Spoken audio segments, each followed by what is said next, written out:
eating that anymore.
Hey.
What up, yo?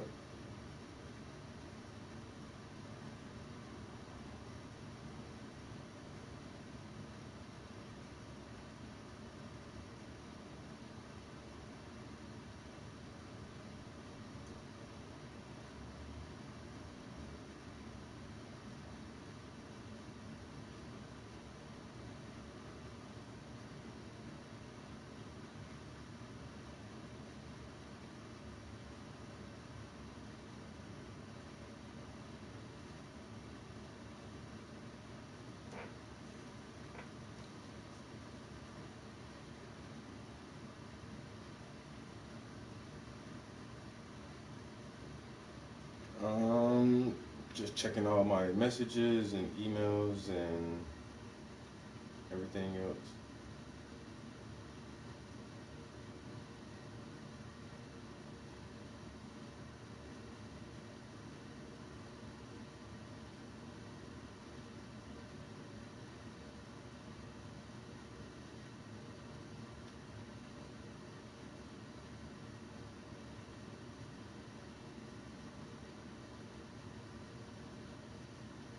All right,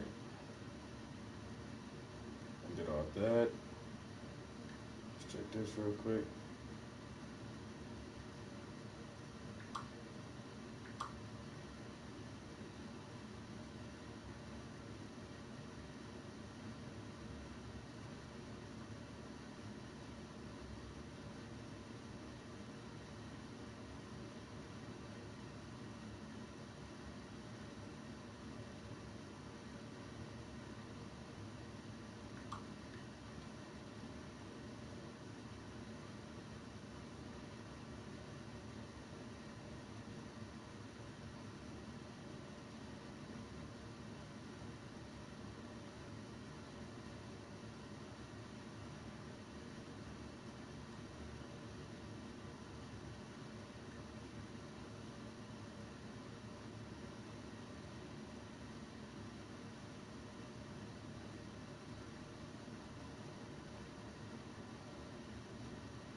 All right, and I'm done. What?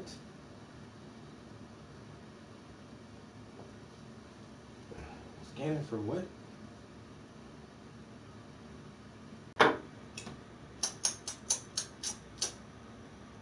So.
No, not that.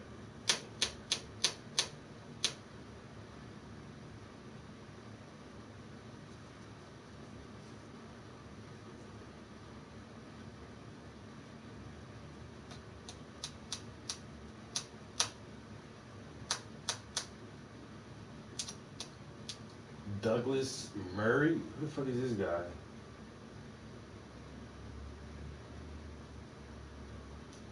I have no idea who this guy is. Oh. Good job. Rogan Experience. Oh my Jesus. Train by day, Joe Rogan podcast by night, all day. Douglas, how are you? Great to be with you again, Joe. How are you? Great to be with you as well. And we were talking about you potentially being able to come to America, hopefully, sometime. That's soon. right, I'm hoping to. It would be nice to be with you for the end times. Well, I've escaped to Texas, so I think I'll avoid the end times by at least a couple of months.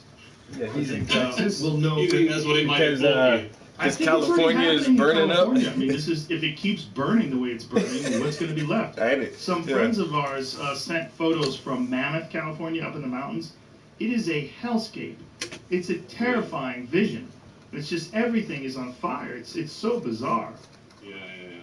And it's the combination of events, isn't it? Yeah. That's the other thing that's so terrifying. It's like just seeing a civilization being hit by plague, by fires, by pestilence, by politicians. Yeah. Everything. Some would If say we it's the were Revelations. in another time where we didn't have access to information, we would be sure that this is the end. If we were, I think we'd be expecting the sun not to come up tomorrow by Right. this stage. we'd be expecting demons to arise out of the fires and ride horses with searing eyes. And then we'd be trying to work out which of our friends were the demons and slaying them for no reason. Right, like the Yeah, Salem witch yeah. trials. Yeah, it's Yeah. at Los Angeles, which I was telling you that before we got started that I fled. I really never thought too much about the government there. I never thought too much about who the mayor is or who the governor is, but my God, does that matter? Yeah. I just saw the mayor of Portland has done another cracking one in the last 24 hours. I think he's sort of there's some move to have even less policing or something like that. He's hilarious because he is the most progressive mayor in this country, and they're like, Now, "Fuck what you, if I- not good enough, resign, Yeah. no cops, Yeah. no laws, no rules." It's Yeah, I madness. saw. See, they came to his house. didn't Yes. they? And They lit his that lobby didn't on persuade fire. him. Yeah, that didn't persuade him that it was a problem. He's like, they mean the right thing. They're anti-fascists. How could they be wrong? That's one of the other plagues. It's just amazing that name is still being used by people. There's some people, particularly like hardcore left-wing sites, that still call them anti-fascists. Instead of Yeah. Antifa, they're calling them anti-fascists, which is like Yeah. an obvious move to distort what they've done and what they stand for and what Right. happened in Seattle and what's happened for over 100 days in Portland. Well, it all matters, doesn't it? The language matters, and everyone's been caught on the back foot by it because a huge number of people have clearly been persuaded that they are what they pretended they were. You know, I suppose people are falling away bit by bit from believing that the anti-fascists are actually anti-fascist, but they've clearly fooled a lot of people. It's been a clever move on their part, calling themselves this. If they had just called themselves fascists, they might have, everyone else might have got there a bit faster, but they were quite clever on the naming. Yes, because if you look at what they're doing, there's nothing anti-fascist about what they're doing at all. In fact, what they're trying to do is get people to comply. They're actually using fascist tactics, getting people to use their language and comply, and they're trying to literally get rid of the current police and the current authority, and they're trying to do it by force. The best example of the fact they're not even trying to disguise it is that they're trying to make everyone raise their arm. That used to be a giveaway. Yeah, the thing that they did in Washington D.C. where I'm continually astounded. Like every day, I look at the news for a hope, like a glimmer of light, like some reason has popped through, and it's not coming. Every day it gets more and more bonkers. Those people outside, bunch of white people, by the way, screaming at this lady who has marched for Black Lives Matter multiple times, telling her she must raise her fist in compliance. She's my hero.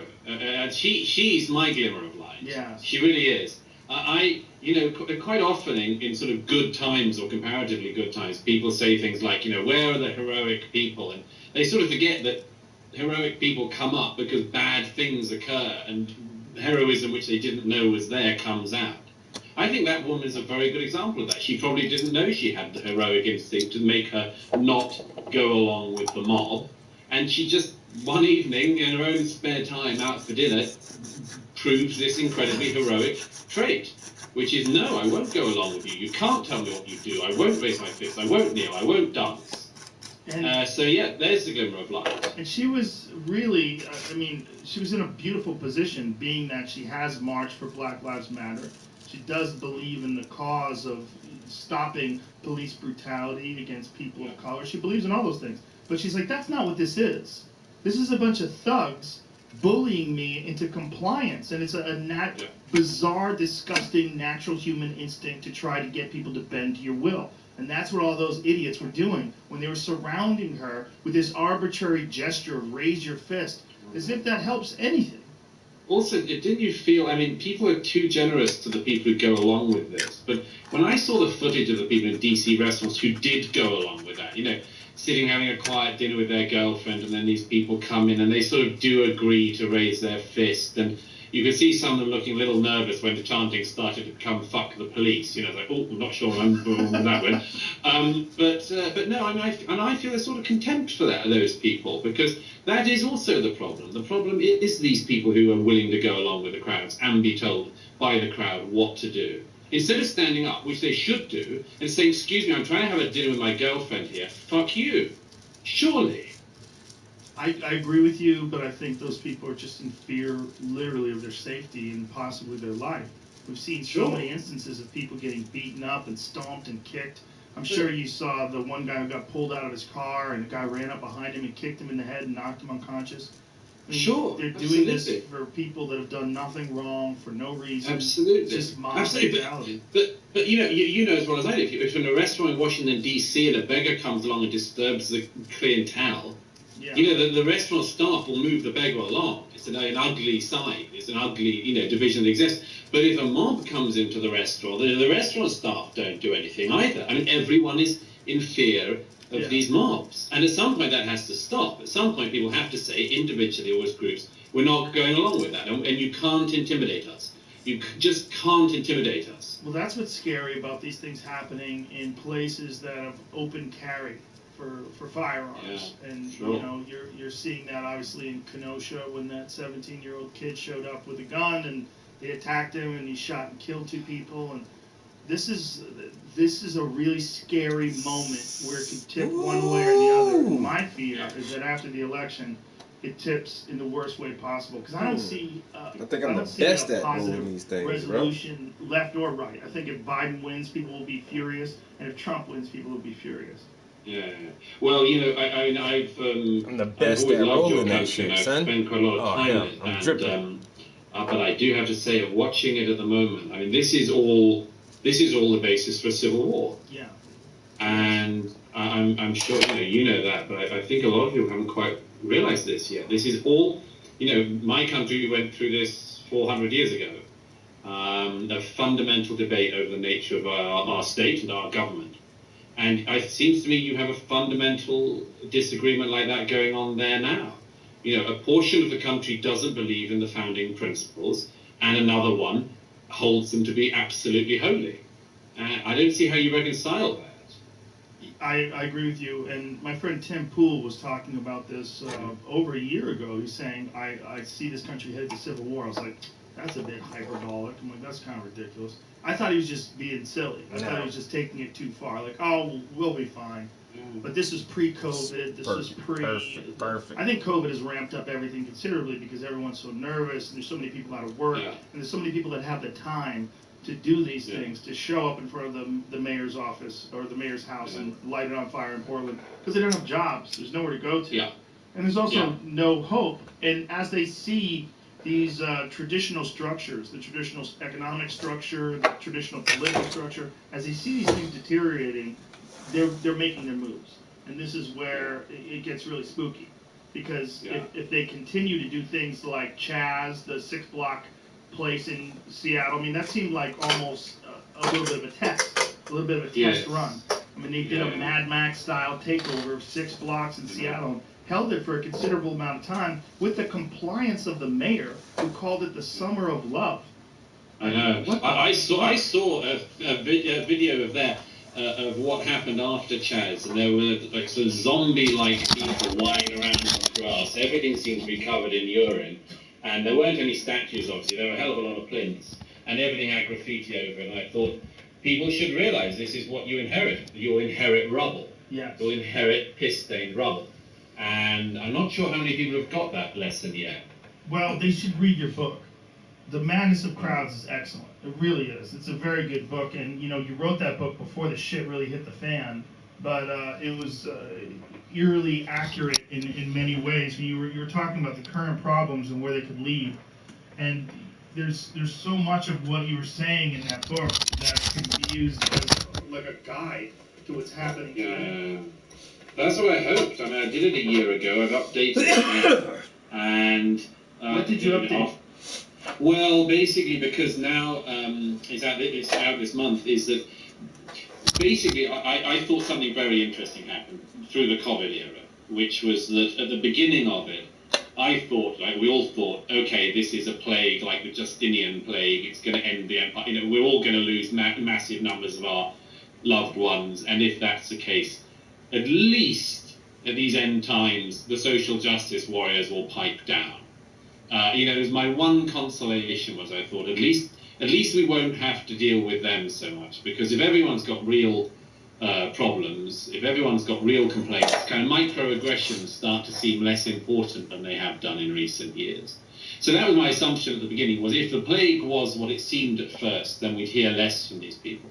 And then my impression was that as COVID went on, something very interesting happened, which was that our tolerance for the social justice activists diminished. I mean, there were little things like little bits of light, like Sam Smith, from his mansion, posts a photo of him sort of crying a bit and sort of sad because he's lonely. And normally that would be, oh, Sam Smith, they is feeling bad and so on. And there was just total we don't care. We don't care. Who's Sam Smith? Sam Smith is a brilliant. Oh, I'm so pleased you don't know of him. It fills me with joy. He's got a horrible, whiny voice. He sang one of the worst Bond theme songs against some really stiff competition, as you know. And it was one that nobody had. Anyhow, Sam Smith was the guy who came out as gay, then as genderqueer, and then as non-binary, or look at me. Or look at me. It's coming out as look at me. That's what it should be called. It should be called coming out as look at me. Yeah, what the fuck is non-binary?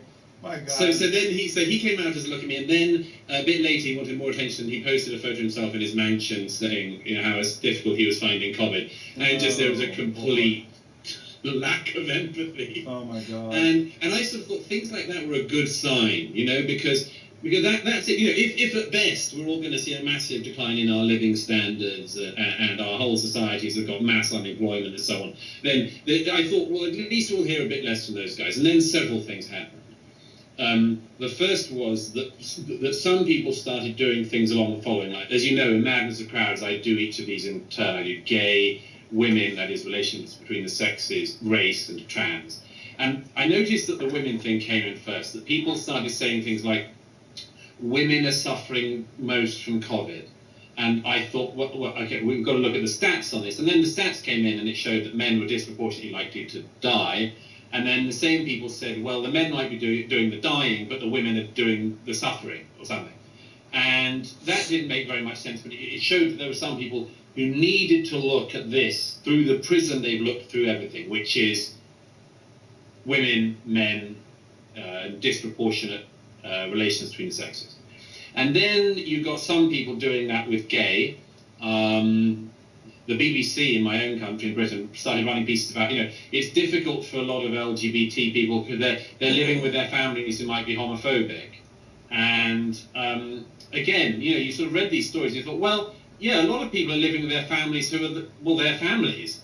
I mean, they're having to live with their mum and dad, and they might be heterosexual, and they've just been forced into chastity by government regulations. You know what I mean? It's difficult for everyone. Yes. Why do we need to single that out? Then there was a story about somebody who, I kid you not, by the way, Joe, you'll love this one. The BBC had a story which was of a trans person who said, I'm sorry.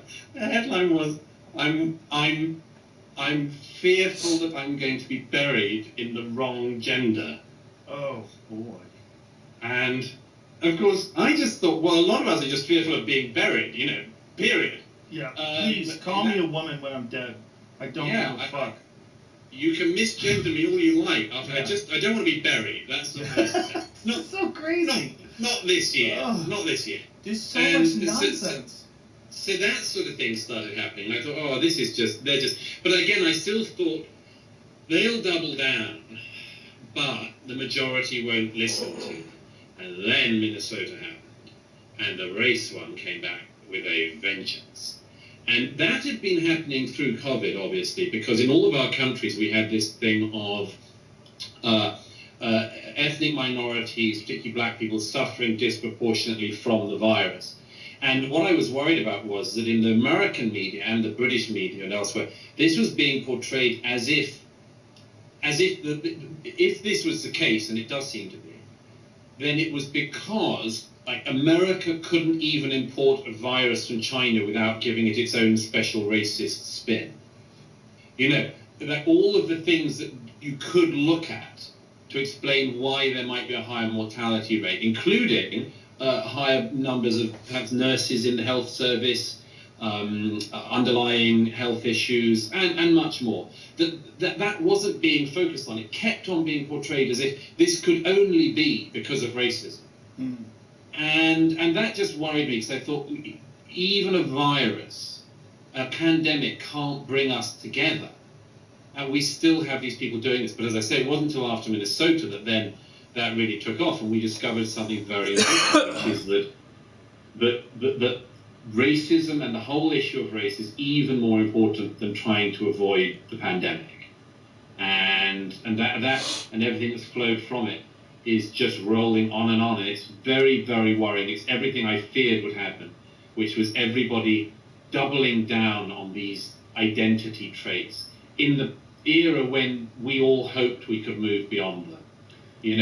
We also got to this weird point where we're supposed to collectively ignore the fact that having 50,000 people marching through the streets arm in arm could easily be spreading the disease. And there was this giant uptick of the disease in America, and everyone stuffed their head in the sand and pretended they were not connected. Everyone wanted to pretend. Well, it had nothing to do with the protest. Well, if you even more, it's clear. Even more. It wasn't just head in the sand. It was actually saying we don't mind. I mean, the medical professionals in America who signed a joint letter defending people going out on the protests were saying that racism kills, and so does COVID, but racism is clearly a bigger underlying risk than COVID. And if you've taken that view, then everything's possible, isn't it? Yeah. I mean, apart from the fact that it's clearly not true, because however you would, work out the numbers of people killed by racism, which does exist, but I mean, to claim that the mortality rates from racism are higher than those from COVID, when, what are the figures in America now? 6 figures of people who've died. 190,000 is the 190,000, it's surely the people who claim that racism kills more people than COVID should have to. Am I not seeing this information? And am I not he's clearly not American. I don't even think he's in America. So whatever American television and brainwashing that's getting filtered to wherever he's at is completely different from what I'm saying, because I've never seen anyone make the comparison between COVID killing and racism killing, and that someone tried to make a point that racism kills more than COVID. Like what? Huh? Who's saying anything like this, dude? Where are you getting this shit from? Who are you listening to that's saying this shit? That's why, when he first started saying that, America can't even import a virus without racism. You're being racist against the Chinese because we were calling the Chinese virus the China virus, or is it? Is this black and white systemic the versus game, and somehow black people are using COVID as the race card. What are you trying to say? I don't know. I'm not understanding this guy. Do I have to go back? It's only 18 minutes into it. Do I have to go back like 10 minutes and listen to you again? Try to explain what you're saying, because I don't get the racism and COVID connection.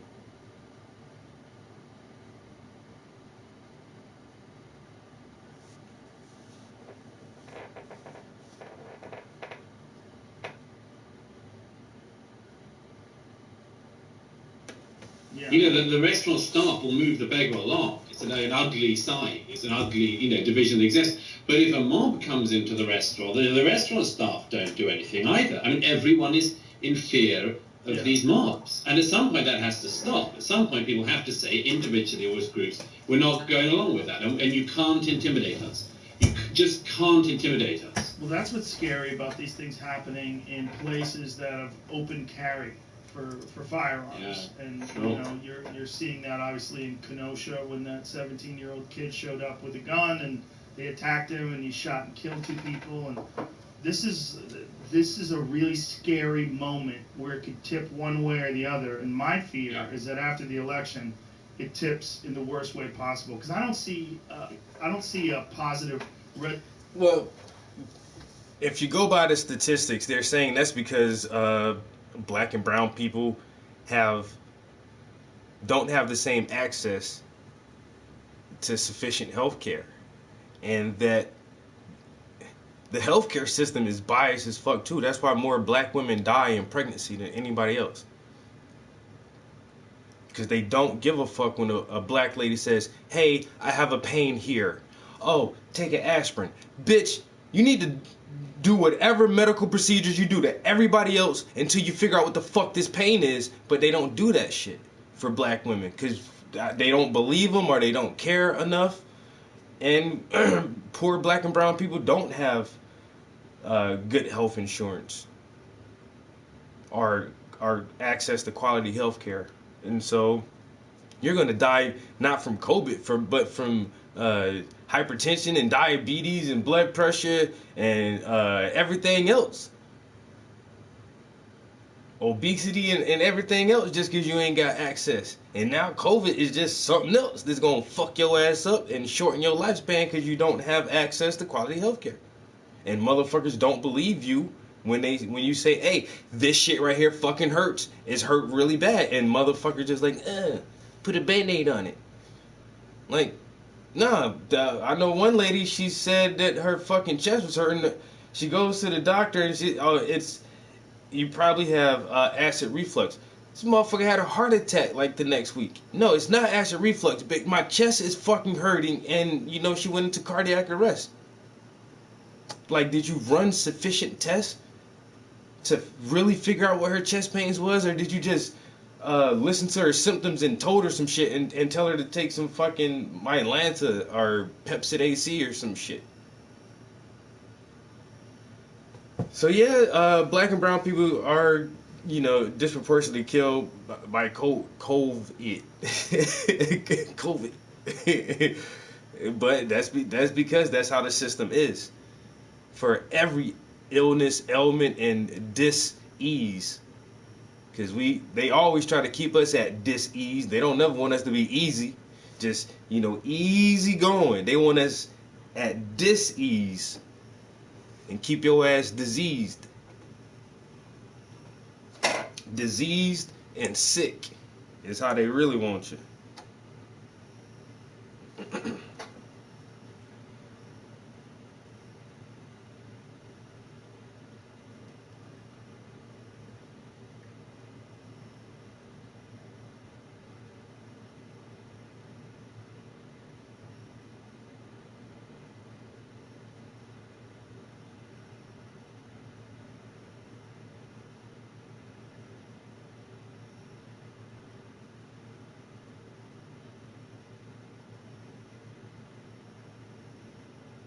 That's what I'm saying, bro. Like,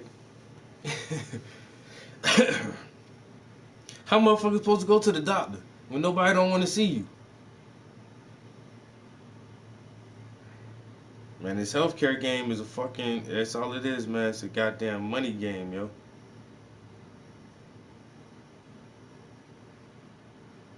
Oh my God, bro.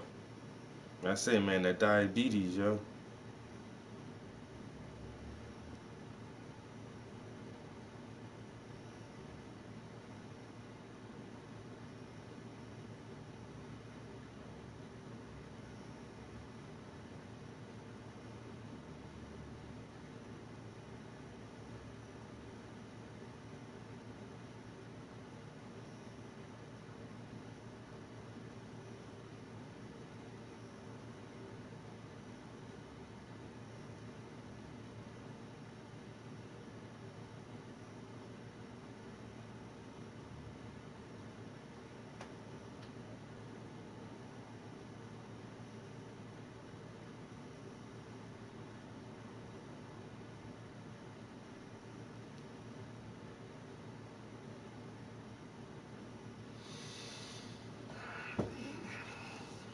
That's what I'm saying too, man. Poor quality of food, poor everything. Make motherfuckers sick, yo. I was just talking about that shit. Like, I only got a few family members, man, that really garden and grow like fresh vegetables. And one of my cousins, she's straight vegetarian for like 10 years, 15 years. You know what I'm saying? It's diets. It's how we're trained to eat. It's our mental diet, our environment. Got polluted ass water, polluted ass air, polluted ass food. And motherfucker pop up with diabetes. Then we know why we getting this shit, but then the doctor don't want to treat us because we ain't got we ain't got the proper health insurance, and we have pre-existing conditions. Oh man, how they expect you to live, bro? Man, oh man.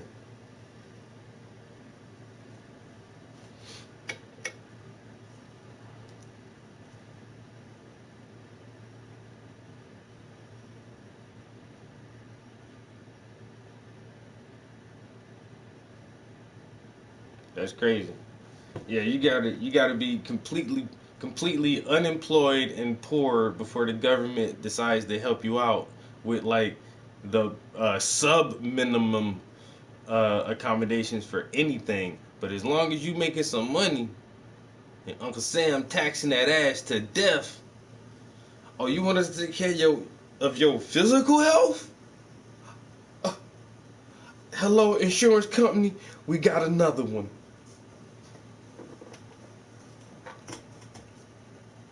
That's why I tell everybody I love my job, bro. My job is the best. The best, boy. Boy, the best. But we got some of the best health insurance. I ain't lying to you, dog. But I got good ass health insurance, bro. And not I got life insurance. I got like real life insurance. Cause motherfucker, what most people get is that shit ain't nothing but death insurance. It's enough to bury your dead ass, and that's it. Death insurance. I got life insurance. When I'm gone, something happened to me, my people gonna have some money. They gonna have some bread, yo. Yo, whoever name on that list, they gonna have some bread. That's life insurance. Y'all can live a better life because of what the little effort I put into this shit. You know what I'm saying? My health shot. Anytime I feel bad, I go straight to the doctor. Bruh. I go straight to my shit ain't nothing but like a couple bucks a month. Then I got I can get free glasses every 2 years. Free. Um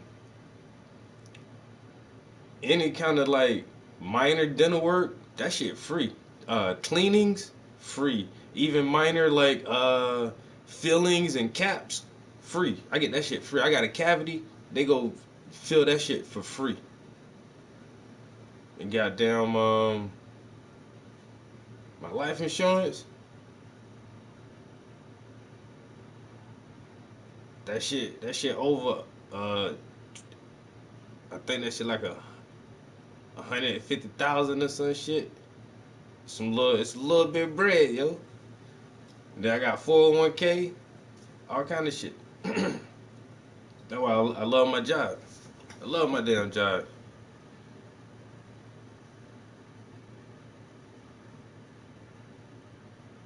That's crazy. You know what I'm saying? And it shouldn't have to be like that. And it shouldn't have to. And I shouldn't have to like feel like I'm lucky because my job offers these awesome benefits. Like that shit, I shouldn't. I shouldn't feel lucky. That shit should be normal.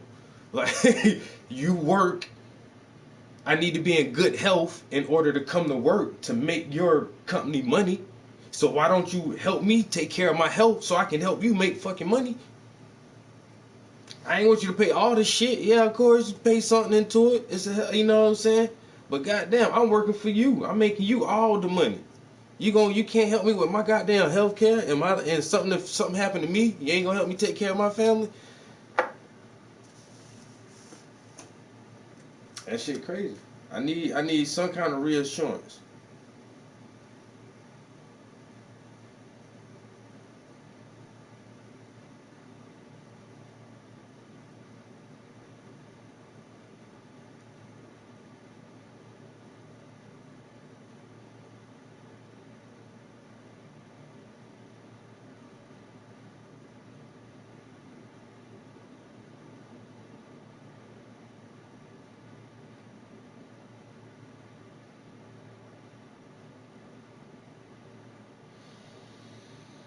I swear, yo, people be asking for like prices and shit. And as soon as I send them a price list, they go silent like a ghost. I thought you asked how much my art costs. That was your only question? That's the only question you asked. Is how much it costs. I tell you how much it costs, and then you ain't got no more questions after that. I find that funny. That's real interesting to me. Don't be asking for my prices if you don't want to know what my prices are. Huh? That sure make no damn sense, man.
Diabetes, because they market all that shit for us, man. The food, man, food. It's it. Your food is your medicine, man. Black and brown people got some of the worst diets ever, for real, for real. That's what early onset type 2 diabetes is, man. That shit is your diet. And motherfuckers don't eat nothing but Burger King, McDonald's, KFC, Popeyes, frozen this, free dried that, Ziploc this shit. You know what I'm saying? It's the food. It's the food, bro. Is that a government plan? I think so. Put it in the food. Where you see other people go to Whole Foods and Fresh Foods and Wegmans and all these other places where black people don't shop. Motherfucker can't get off that butter and fat back, that lard, all that sugars and shit, man. I ain't drinking no soda. I'm drinking juice. I really don't need this much. I need some. That's why y'all catch me on these right here. You know, that's that grown up drink, that water. Diabetes come from that shit is mostly what you eat.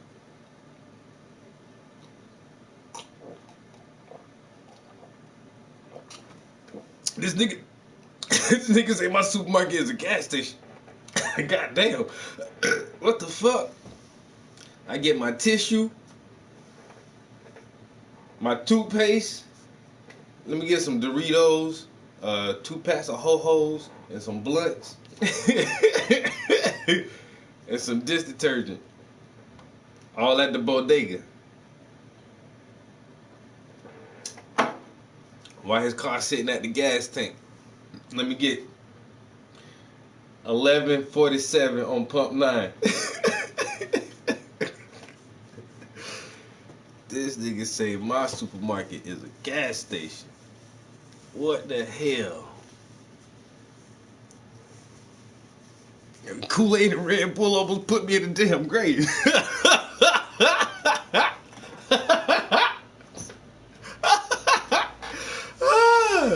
Motherfucker stirred the Kool-Aid with his hand.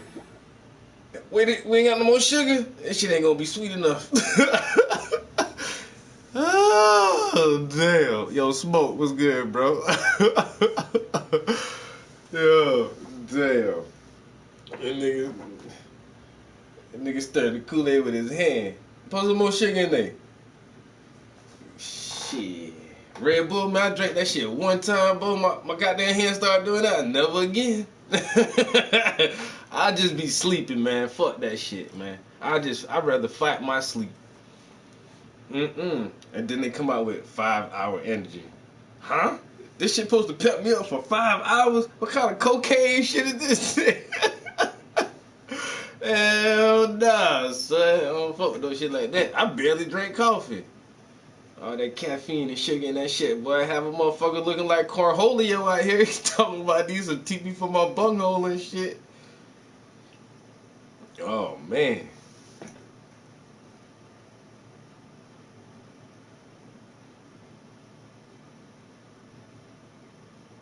Oh, my God.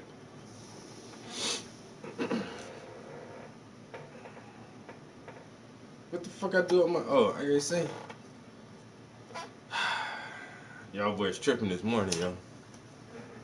But nah, that shit's your diet, man. That shit... Yeah, I swear, yo. I remember one time, man, my shorty was cooking dinner. Yo. Yeah, we was gonna bake some fish, yo. I told her to season the shit, so I'm seeing the seasoning is all good as shit.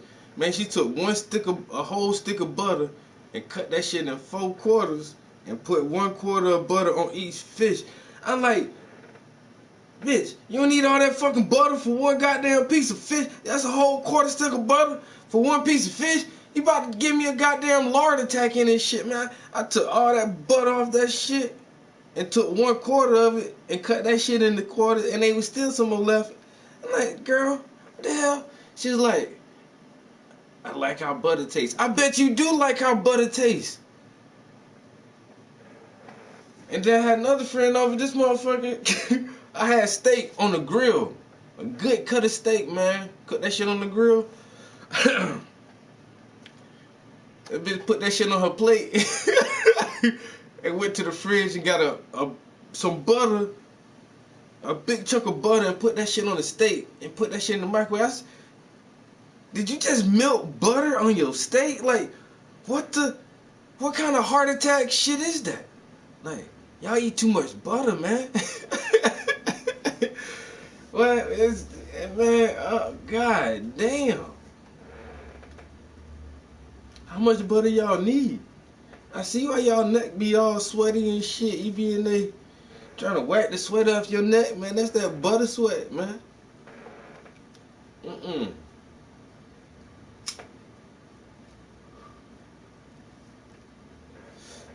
I'm trying to think, like, I keep butter in the house, but I don't really use that shit a lot like that, man. A pack of butter lasts me fucking months. What the fuck do I put butter on? I normally put it in shit when I'm fucking cooking. Like if I'm cooking some noodles, I put butter in my water while it's boiling. Just make the noodles taste a little better, you know what I'm saying? That's about the only time I really use salt too, is if I'm boiling like noodles, or if I'm cooking a stew or something. May put a little butter, salt and butter in that shit. But other than that, man, you don't need to eat butter. You don't need to eat butter every damn day. Fat ass. Then wonder why we get diabetes and shit.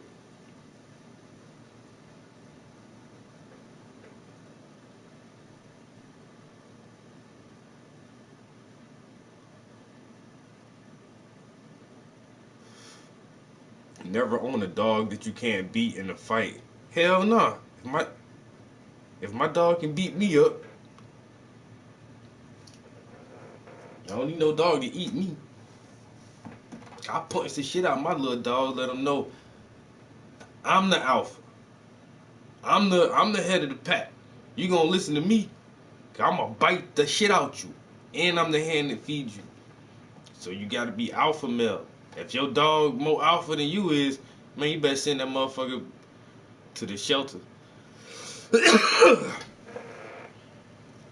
Damn. Did I cough and spit on my top lip? You ever do that before? Huh? You ever spit on your own lip? Shit. That shit felt kind of weird. It felt like somebody else spit on me just now.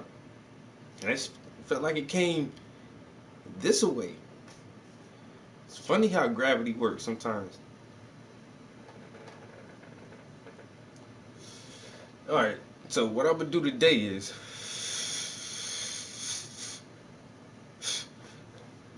I've been working on the skin tone for a couple days, getting kind of bored with that a little bit.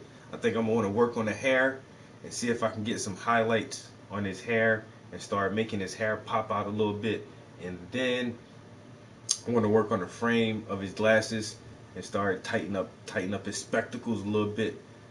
And then the next painting session, we'll get back into the skin tones, ooh, and finish right around his neck right here, and then start working on putting some highlights and definition into his hands.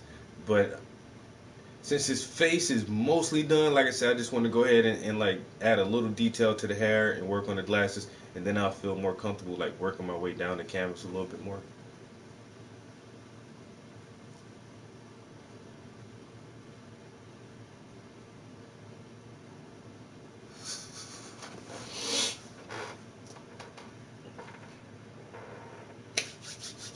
But damn, I started late. Well, I did a lot of shit this morning. I went to the gym.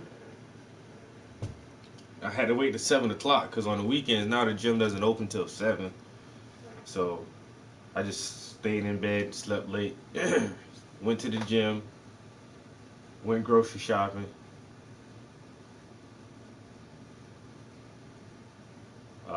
Came home. Then I put groceries away, straightened up the living room, did some social media networking,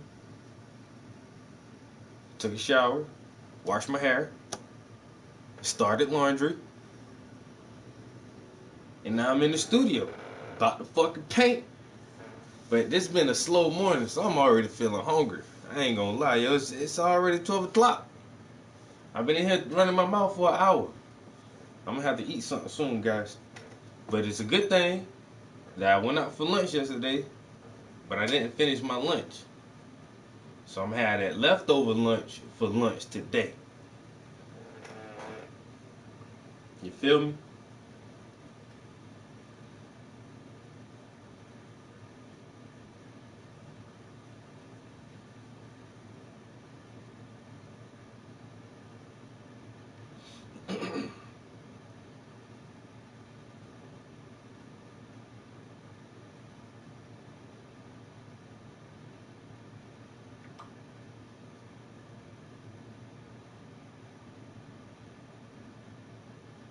Uh-oh. Starting some trouble. Starting a little bit of mischief.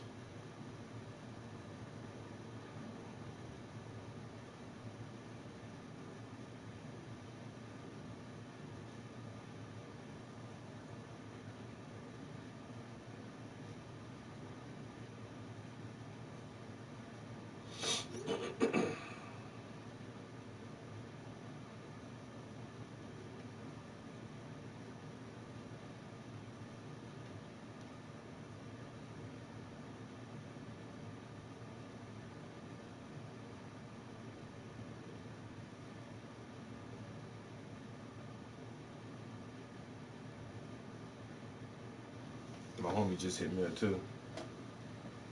Yo, Benjamin, that's what it is, bro.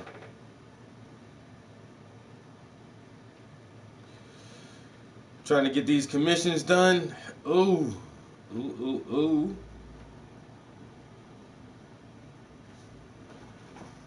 All right, so Joe Rogan is talking to Douglas Murray, some British dude. I don't know. He was saying something. I actually was kind of halfway listening to it in the beginning because I was trying to roll my doobie. And he said, they're just talking about what's going on. Joe Rogan is in Texas because of the fires in California because he's from Cali. He's lived in Cali for years, but he's not there now. He has a spot in Texas. And they started talking about, wildfires and COVID and what happened in Seattle. And then that turned into them talking about Antifa and our Antifa in actuality anti-fascist, and then that led to like hate groups, and then somehow this guy correlated the fact that racism and COVID-19 are trying to go hand in hand somewhere, and the black community is using this as some kind of black card or some way to say that another way to as race baiting or something. And I haven't, like I said, once again, I've been keeping up with the whole COVID thing. I've been keeping up with the whole Black Lives Matter thing. I've never heard anyone really correlate racism to COVID, other than what we discussed earlier, is that it's weird that what Bill Gates said is, oh, we need to try these vaccines in the poor black communities first, and it's like don't do that. But the reason the statistics are showing that black and brown people have a higher mortality rate due to COVID-19 is because we have poorer access to health care. Motherfuckers get sick, and half the time motherfuckers be scared to go to the goddamn doctors because they ain't gonna take care of us any fucking way. I'd rather die at home instead of let y'all go there pump me up with all these motherfucking drugs and all this other shit. And now it's coming out that half of this shit is a fucking scam because hospitals get anywhere from $13,000 to $15,000 subsidy money for every COVID person that they diagnose at their facility. So of course, the more people they say got COVID, the more money they're going to get. So why not say that this person died from a COVID-induced heart attack or a COVID-induced seizure or a COVID-induced car accident? He died in a car accident from COVID.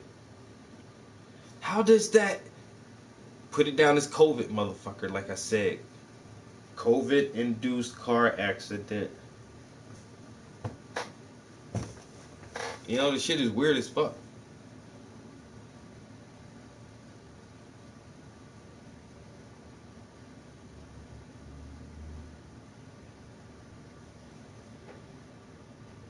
That's what I'm saying. Most people don't even like going to the doctors. Me personally, I said my health insurance is so good, man. Hey, achoo!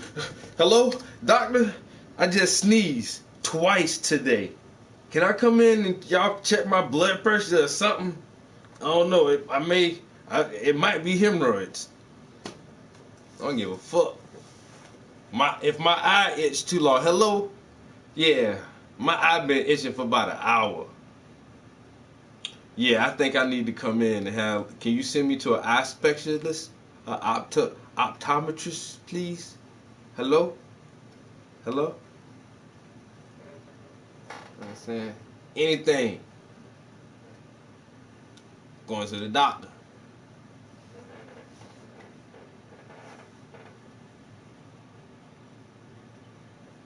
Yo, Chris, James, what's up?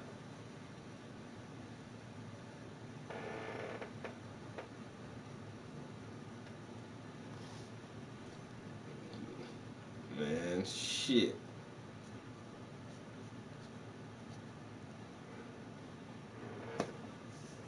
don't play that shit, man. You don't feel good or something? Take your ass to the doctor. But then, once again, everybody can't go to the doctor. Alright. I be getting emails and shit all the time. Check this shit one more time before we get started painting. Make sure ain't nobody saying nothing to me. I gotta check Gmail. Okay. Good. No messages there. No messages there. Okay. Check Yahoo emails. Because I was supposed to have a phone call interview yesterday that never happened. Never got an email. So, noontime, checking for emails again. No email from that. Motherfuckers asking for prices for art and shit. And then I give you a price. You don't want to... No messages there. Okay. Alright. Nobody don't want shit, guys. It's just us now. So I throw this on so I can see the comments when my back is to the TV. And then we're going to listen to some Joe Rogan. We are about to paint. Let me get these brushes wet. I've been talking for over an hour. Alright, and his hair is basic, really. Just going to be some black and white. So I already added those. Some fresh dollops. Oh shit, did I just drop that? I did, man. I did. No. Hello Kitty, don't fall. Yes, gotta keep my Hello Kitty can. So I just added a dollop of black here and a dollop of white. If I really, really need to, I doubt it because I want it to stay like this. It's just it's gray, but there's a twinge of brown, but I can do that in the next layer because this right here is just the first layer is just a solid black blocking. So this second layer of paint is going to be gray, and the third layer of paint it'll be gray, and I see a little twinge of brown in there. I'll throw that up in there on the third layer of paint. But this right here is going to be a nice painting when it's done. Hey, shit is looking awesome so far. You know why? Not the fizzy pop, boy. Stop playing, bro. You don't know about that shit. You don't know about that fizzy pop, boy. Hello Kitty. That shit make your nuts tingle. What? They don't call it fizzy pop for nothing. And that Hello Kitty, you know what I'm saying? Come on, I be like, Hello Kitty.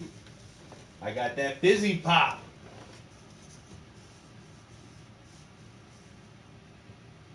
Huh? It's cute, right? That shit cute, right? I be trying all kind of Japanese shit, man. Like, I remember the first time I tried that Pocky. Oh my god, I love them shits now. And yo, there's this fucking Japanese, like, they like gummy bears, but it's in shapes of strawberries. Oh man. Then they got a kiwi one too. Kiwi gummy snacks. Oh my god, them shit's delicious. But it's all written in Japanese. You don't even know what the fuck that shit say.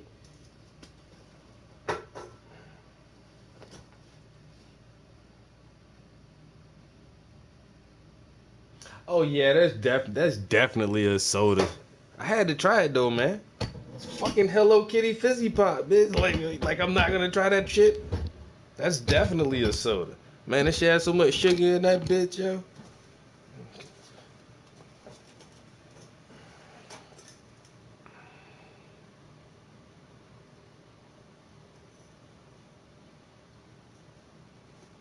That shit say 40 grams added sugars. This shit 80% sugar, son. That shit ain't nothing but sugar. And that shit had your heart pounding fast, boy.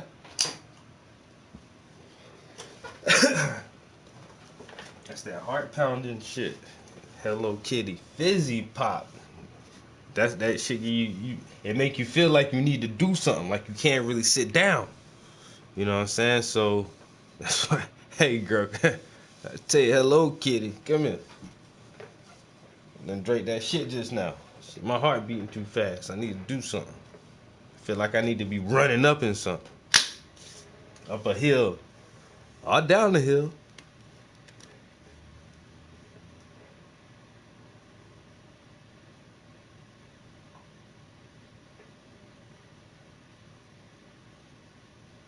You know? Don't drink that stuff, man. If you home by yourself. I'm telling you right now. If you home by yourself, don't drink that shit.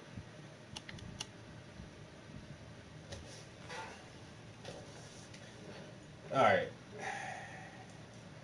What a brush I'ma use. What a brush I'ma brush I'ma use. I'm gonna use that brush and that brush. So y'all ain't gonna be able to see this shit to start with.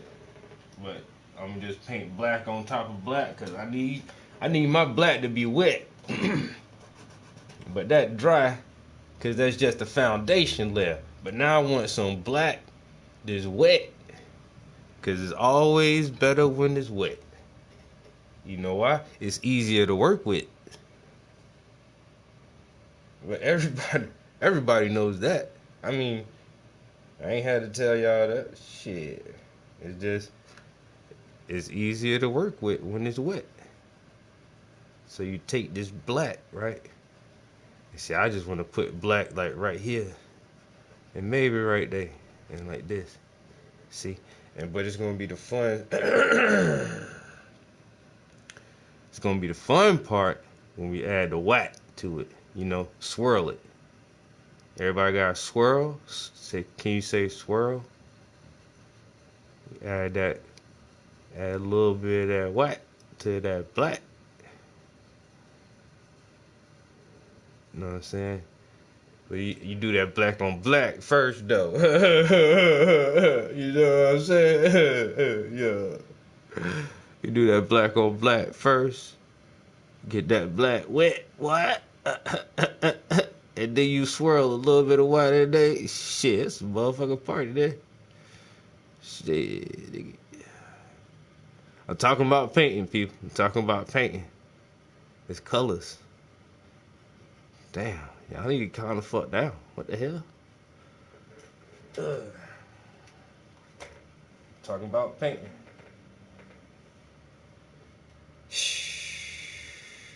You know? You see. You don't want it.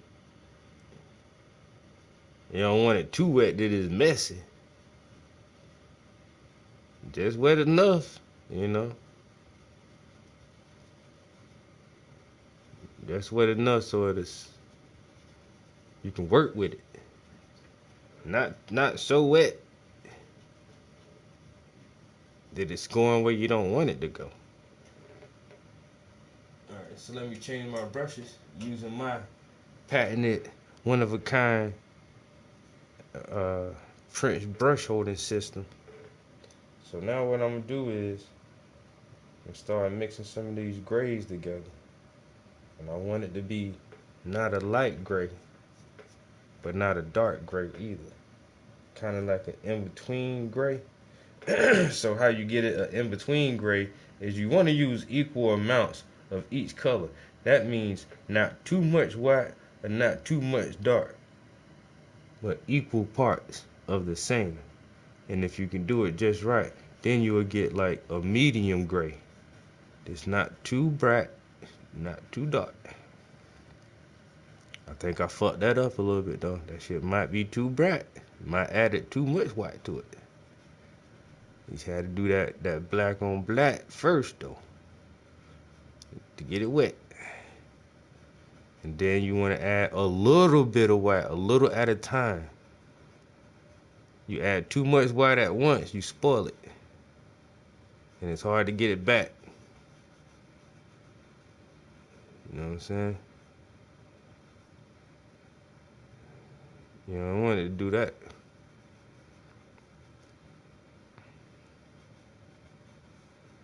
lessons, man. The art lessons. This shit's free. Can y'all believe that? Y'all believe I'm teaching y'all this shit for free? I can't believe in my damn self. I'll be wanting to monetize my YouTube channel so bad and ask y'all to please send me money. I don't be doing that shit, man. This shit for free. Until it's not. But somebody gonna have to convince me very thoroughly to make this shit not free. They gonna have to say, damn, Trap, you can make this amount of money. And if it's a large amount, I'd be like, all right, fuck y'all niggas, it's charging season. But if it's some bullshit like, we could give you this, like, fuck that shit, bro. This shit gonna stay free. Stay free, people. Free art lessons from the master. You know what I'm saying? Grand Wizard. You know what I'm saying? And I'm a master of my craft like an old ninja. Feel me? I'm trying to be real. Oh no, see it? Oh damn, I think I messed it up a little bit. I don't want to mess it up too much, but if you mess it up a little bit, that's not bad, because this only the second layer of paint. You're going to paint over this thing again anyway.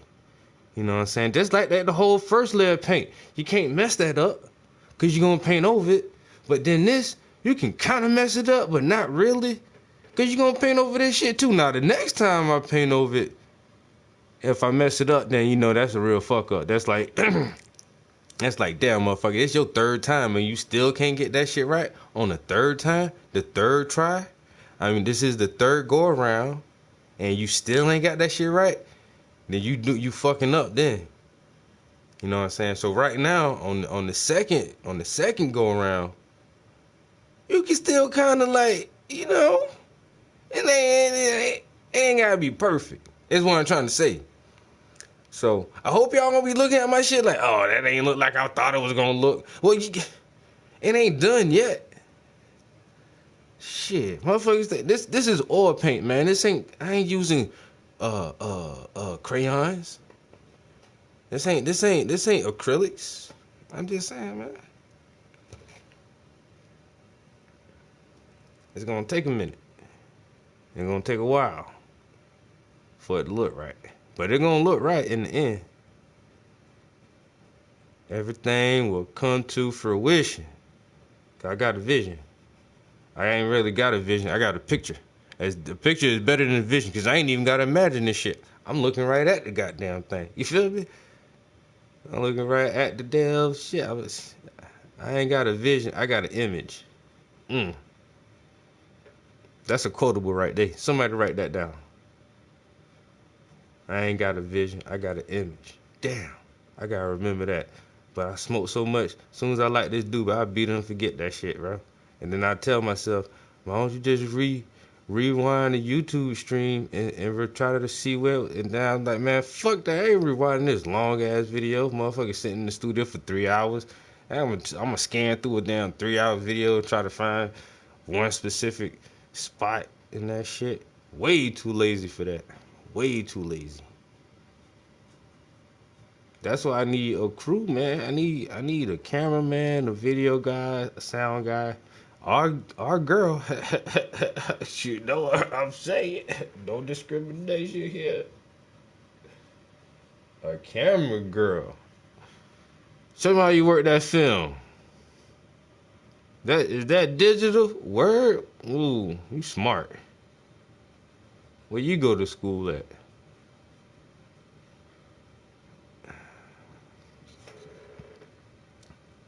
Alright, I'm about to fuck it up. I can feel it. Ooh, shit. I'm about to fuck some shit up now. I think it gonna be like that. I think I can.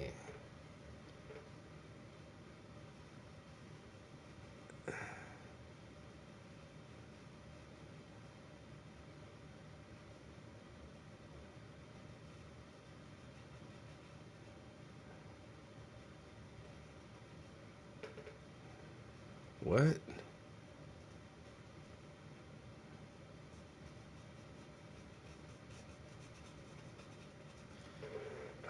boy painting now. What? Say it again. I mean, painting, boy.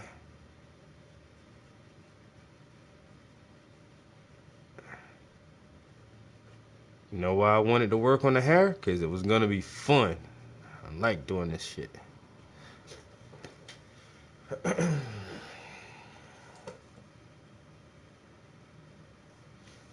Hey, that's it. Hey, that's what people don't know, man. It's this is like that Masonic shit, man. You can read the sentence one way and understand it one way, but that shit got another meaning to it. And the higher level initiates probably can see a third meaning in that shit.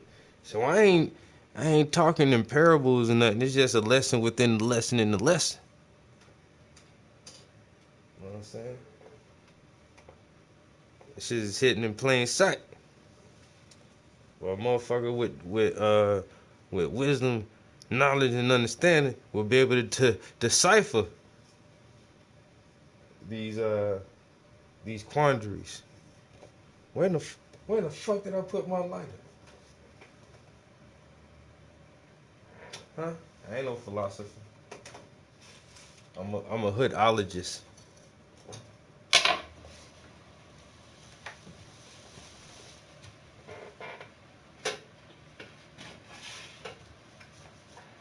Why would I do such a thing as to hide the fucking lighter from myself? Where'd you put the damn thing at, Trap? You dumb son of a bitch.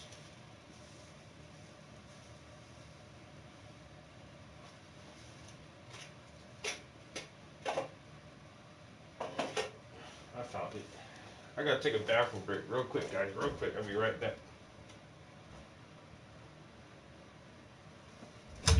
Left or right. I think if Biden wins, people will be furious, and if Trump wins, people will be furious. I've always loved your country, and I've spent quite a lot of time in it. And but I do have to say, watching it at the moment, I mean, this is all the basis for a civil war. Yeah. And I'm sure you know that, but I think a lot of people haven't quite realized this yet. This is all, my country went through this 400 years ago. A fundamental debate over the nature of our state and our government. And it seems to me you have a fundamental disagreement like that going on there now. A portion of the country doesn't believe in the founding principles, and another one holds them to be absolutely holy. I don't see how you reconcile that. I agree with you, and my friend Tim Pool was talking about this over a year ago. He's saying, I see this country headed to civil war. I was like, that's a bit hyperbolic. I'm like, that's kind of ridiculous. I thought he was just being silly. I thought he was just taking it too far. Like, oh, we'll be fine. Yeah. But this is pre-COVID. This is I think COVID has ramped up everything considerably because everyone's so nervous and there's so many people out of work. Yeah. And there's so many people that have the time to do these things, to show up in front of the mayor's office or the mayor's house and light it on fire in Portland because they don't have jobs. There's nowhere to go to. Yeah. And there's also no hope. And as they see these traditional structures, the traditional economic structure, the traditional political structure, as they see these things deteriorating, they're making their moves. And this is where it gets really spooky. Because if they continue to do things like Chaz, the 6-block place in Seattle, I mean, that seemed like almost a little bit of a test, test run. I mean, they did a Mad Max style takeover of 6 blocks in Seattle and held it for a considerable amount of time with the compliance of the mayor, who called it the Summer of Love. I know. I saw a video of that, of what happened after Chaz, and there were like some zombie-like people lying around on the grass. Everything seemed to be covered in urine, and there weren't any statues, obviously. There were a hell of a lot of plinths, and everything had graffiti over it. And I thought, people should realize this is what you inherit. You'll inherit rubble. Yes. You'll inherit piss-stained rubble. And I'm not sure how many people have got that lesson yet. Well, they should read your book. The Madness of Crowds is excellent. It really is. It's a very good book. And, you wrote that book before the shit really hit the fan. But it was eerily accurate in many ways. You were talking about the current problems and where they could lead. And there's so much of what you were saying in that book that could be used as like a guide to what's happening today. Yeah. That's what I hoped. I mean, I did it a year ago. I've updated it now. And what did you update? Well, basically, because now it's out this month, is that basically I thought something very interesting happened through the COVID era, which was that at the beginning of it, I thought, like, we all thought, okay, this is a plague like the Justinian plague. It's going to end the empire. You know, we're all going to lose massive numbers of our loved ones, and if that's the case, at least at these end times, the social justice warriors will pipe down. You know, it was my one consolation was I thought at least we won't have to deal with them so much, because if everyone's got real problems, if everyone's got real complaints, kind of microaggressions start to seem less important than they have done in recent years. So that was my assumption at the beginning, was if the plague was what it seemed at first, then we'd hear less from these people. And then my impression was that as COVID went on, something very interesting happened, which was that our tolerance for the social justice activists diminished. I mean, there were little things like little bits of light, like Sam Smith, you know, from his mansion, posts a photo of him for like crying a bit and sort of 12 sad years, he's lonely. 13 and years. Normally that would be, oh, Sam Smith, they is feeling bad and so on. And there was just total we don't care. We don't care. Who's Sam Smith? Sam Smith is a British. I'm so pleased you don't know of him. It fills me with joy. He's got a horrible, whiny voice. He sang one of the worst Bond theme songs against some really stiff competition, as you know. And it was one that nobody had. Anyhow, Sam Smith was a guy who came out as gay, then as genderqueer, and then as non-binary, or look at me. Or look at me. It's coming out as look at me. That's what it should be called. It should be called coming out as look at me. Yeah, what the fuck is non-binary? My God. So then he came out as look at me, and then a bit later he wanted more attention. He posted a photo of himself in his mansion saying, you know, how difficult he was finding COVID, and there was a complete lack of empathy. Oh my God. And I sort of thought things like that were a good sign, you know, because that's it. You know, if at best we're all going to see a massive decline in our living standards and our whole societies have got mass unemployment and so on, then I thought, well, at least we'll hear a bit less from those guys. And then several things happened. The first was that some people started doing things along the following line. As you know, in Madness of Crowds, I do each of these in turn. I do gay, women, that is relations between the sexes, race, and trans. And I noticed that the women thing came in first, that people started saying things like, women are suffering most from COVID. And I thought, well, okay, we've got to look at the stats on this. And then the stats came in and it showed that men were disproportionately likely to die. And then the same people said, well, the men might be doing the dying, but the women are doing the suffering or something. And that didn't make very much sense, but it showed that there were some people who needed to look at this through the prism they've looked through everything, which is women, men, disproportionate relations between the sexes. And then you got some people doing that with gay. The BBC in my own country, in Britain, started running pieces about, you know, it's difficult for a lot of LGBT people because they're living with their families who might be homophobic. And again, you know, you sort of read these stories and you thought, well, yeah, a lot of people are living with their families who are their families.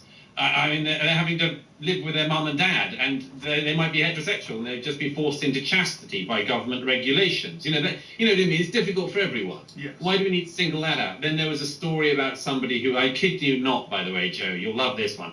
The BBC had a story which was of a trans person who said,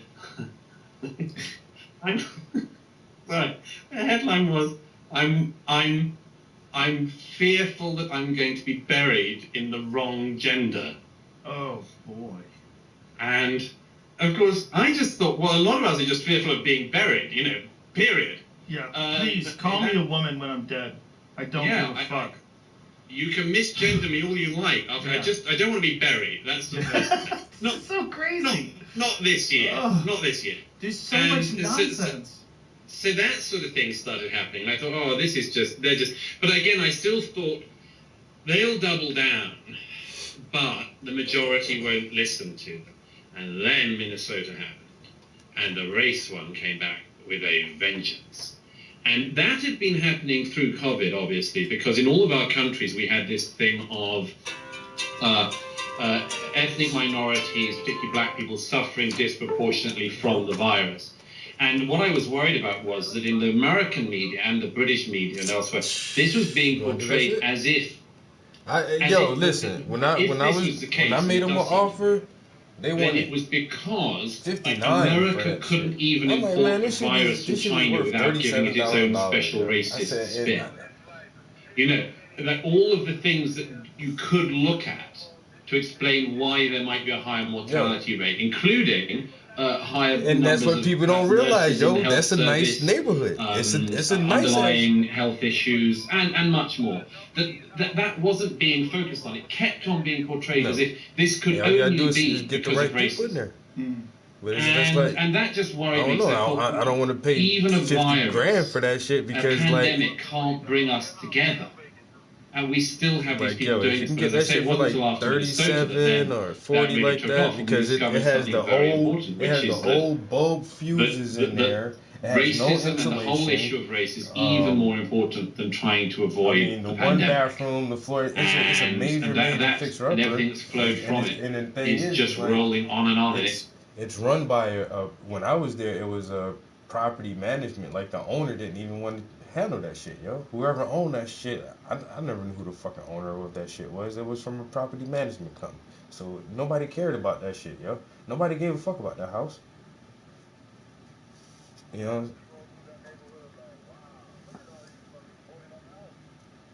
And they're not bad homes. They just need a little bit of renovation, yo.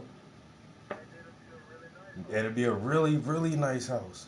Yo, that you remember that shit got fucking bay windows and French doors in that motherfucker, yo. Like they hardwood floors and French doors. I'm like, what the fuck, yo? Definitely. And then they started moving over there close to the highway, and the niggas got the houses, and now they just like fuck it. And a lot of them, there's a lot of brick houses on that street too.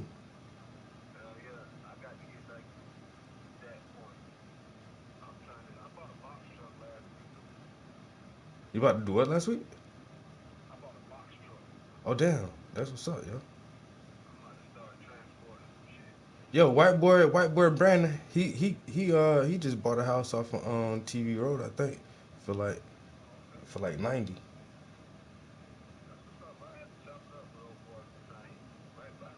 Mm-hmm. Now I said that he right there by Quimby, yo. But yeah, he not much younger than we are. I think he like 35 or 36. But he say he been saving his whole fucking life. He had cash for that shit. Mm-hmm.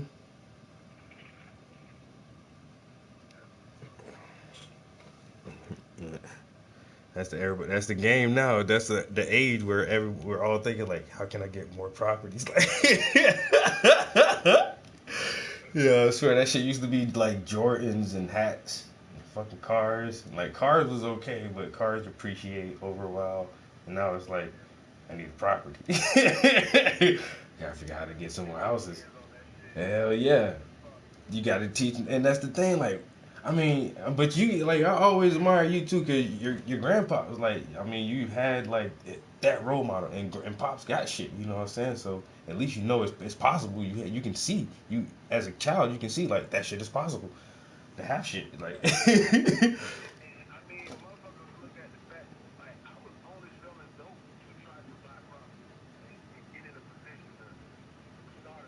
Mm-hmm.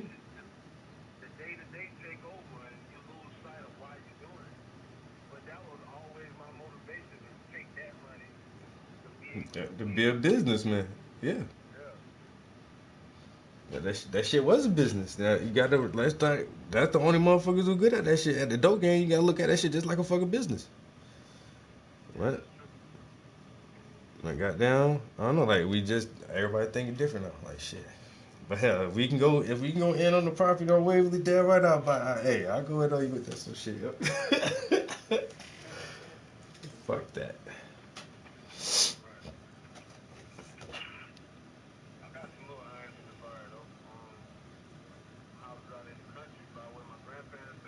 Mm-hmm.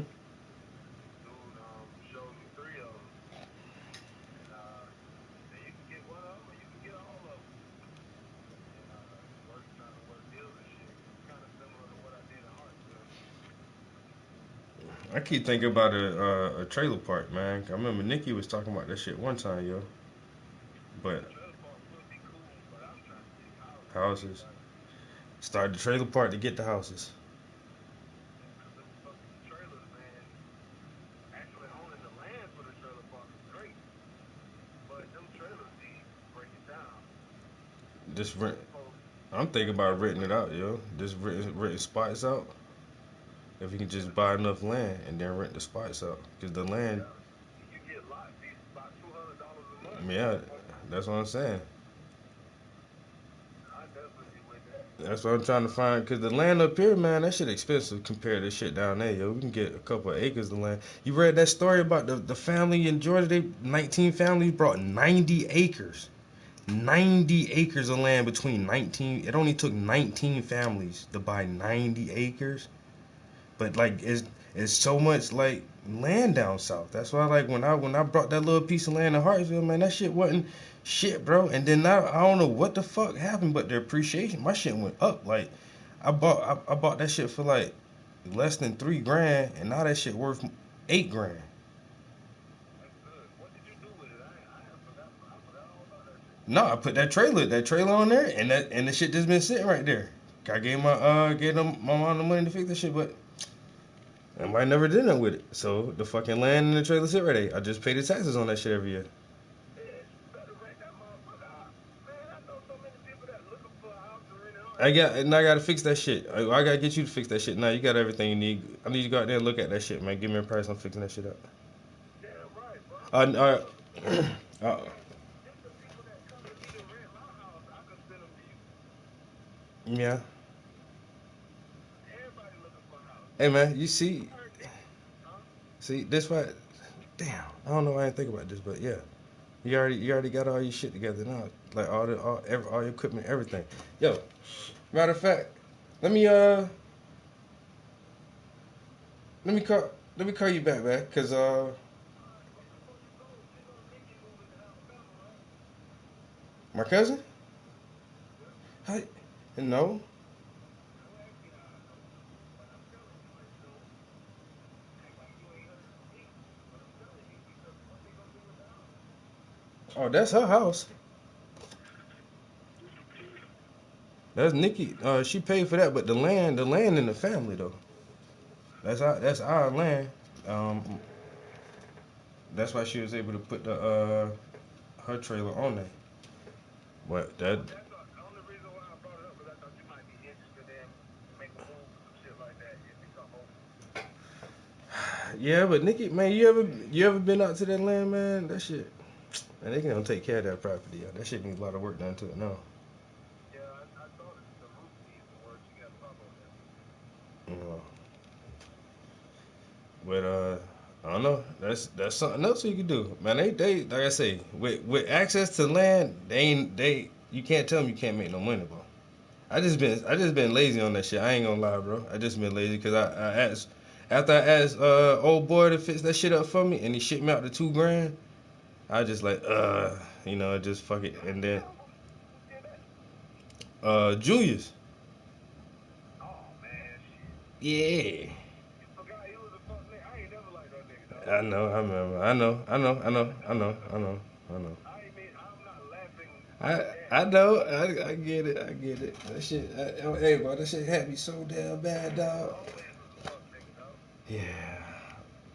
And so now, after that shit happened, I was like, word, nigga. And it's like, it's not a whole lot of money, but they ain't a little bit of money neither, nigga. Like that was $2 grand. What he was supposed to be doing? Painting that shit or something? No, it just well, there was a. It's the same little trailer we looked at, bro. And right above the ceiling, it looked like I don't know, it was like roof damage, like a tree or something had fell on it, because there's like a little small hole poked in that shit. I was like, dude, just patch the ceiling up, motherfucking. There's a little bit of patching to do on the wall. Like somebody got mad and smashed something into the wall. Like, yo, re-sheetrock the fucking wall, change out 2 doors and relaminate the motherfucking the kitchen floor, and then put a skirt around the bottom of it. It wasn't even hardly nothing, just a bunch of little patches shit here and there. And then, like you said, go back in there and paint that shit. The property the property was already set up for mobile home to start with. Yeah, so that's why I told the dude, man, to set the trailer right on top of that shit. But then I was gonna. That's. I know, bro. I know. But hey, never again. You know, yeah, damn right. I learned that shit. Never. I ain't lost. I learned. Never, ever, ever again. Never again.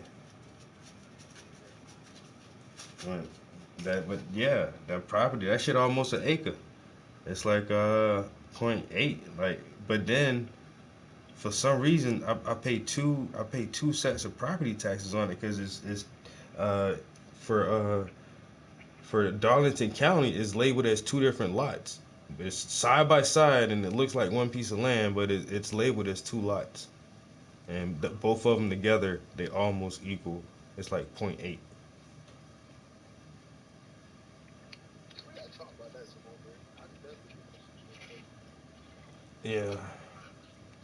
But shit, I'm in the studio paint right now, man. Let me work on this shit right here, bro. And I hit you back because I need to I really need to go grab them papers for real because you got me fucking thinking, dog. I need to go get my property papers and all that shit and look at this shit again.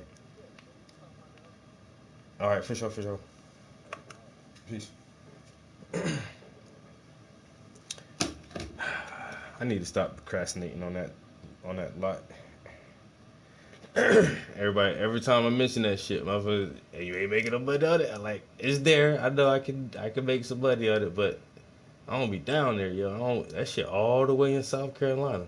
I'm all the way in Pennsylvania. Like with my man's though, like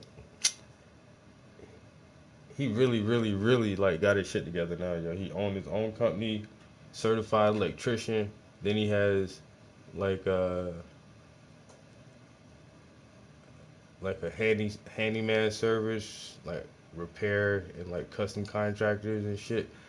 Yo, my man do all kind of shit now, yo. And so now that he's in the position that he's in, I can definitely use him to help me get this property where I want it to be. Maybe me and him can invest in some other properties. I ain't trying to work when I'm fucking 65 years old. Motherfucker, like you can't retire till you 70. Huh? What? Get the fuck out of here. Yeah, y'all tripping. Y'all tripping like a bitch. Nah, bitch. I ain't trying to work when I'm 60. 55. Damn, 55 seems so close, yo. Swear to God, that shit feel close as hell because I'm getting old. But anyway, I don't even want to work when I'm 55. Let me get this bread now, some type of way, man. Let me get these properties up real quick and get these paintings up real quick, man. And I can just collect rent and sell paintings. And that won't be like working to me. Like if I can just sit here and do this shit all day like I'm doing that, this don't feel like I'm working. But right now I am literally working. This is a commission. Someone is paying me to do this for them. Like, can you believe that? Can you believe that? Like, look, watch this. Somebody just paid me to do that shit, son.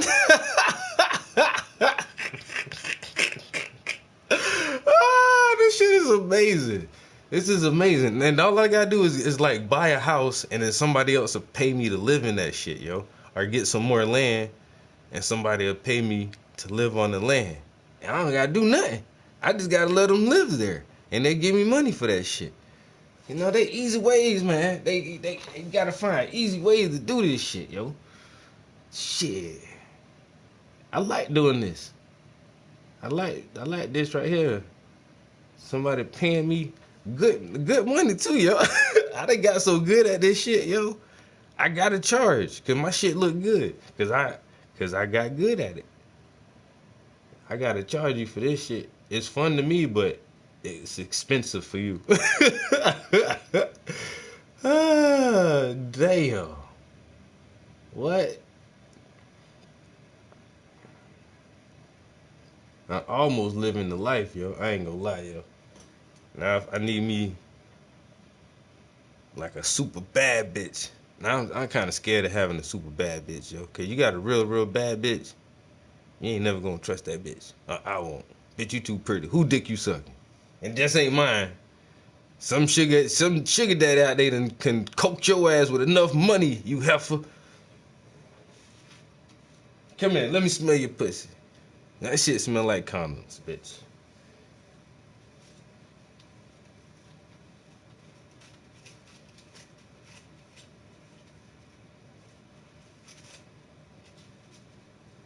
One of them old Tyrese looking motherfuckers come up with.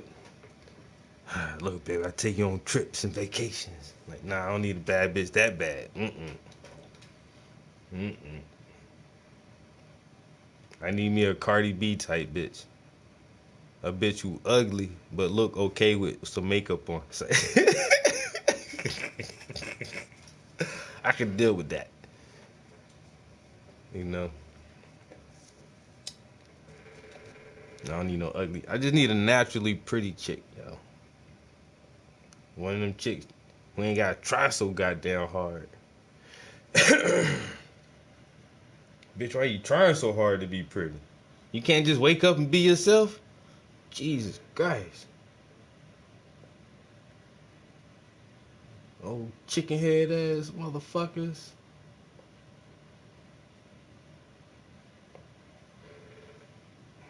About to be living the life. 55, everybody say retired by 55. Retired by 55.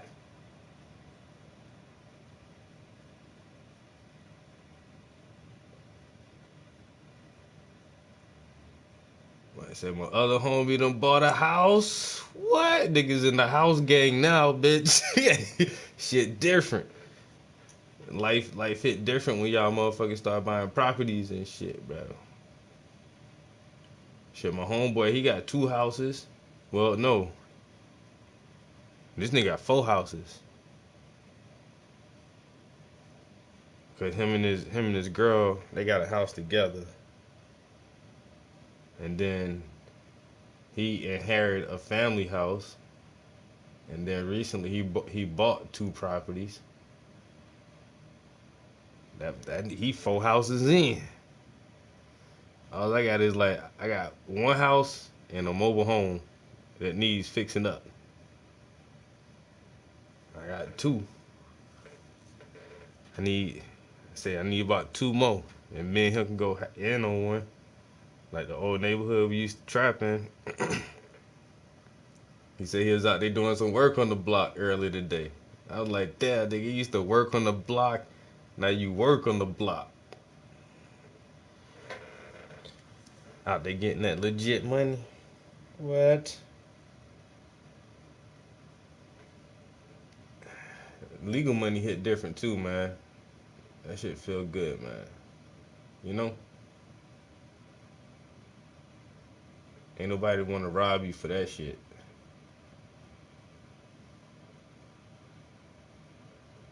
Well, people want to rob you for everything, but damn. And you know what I'm saying.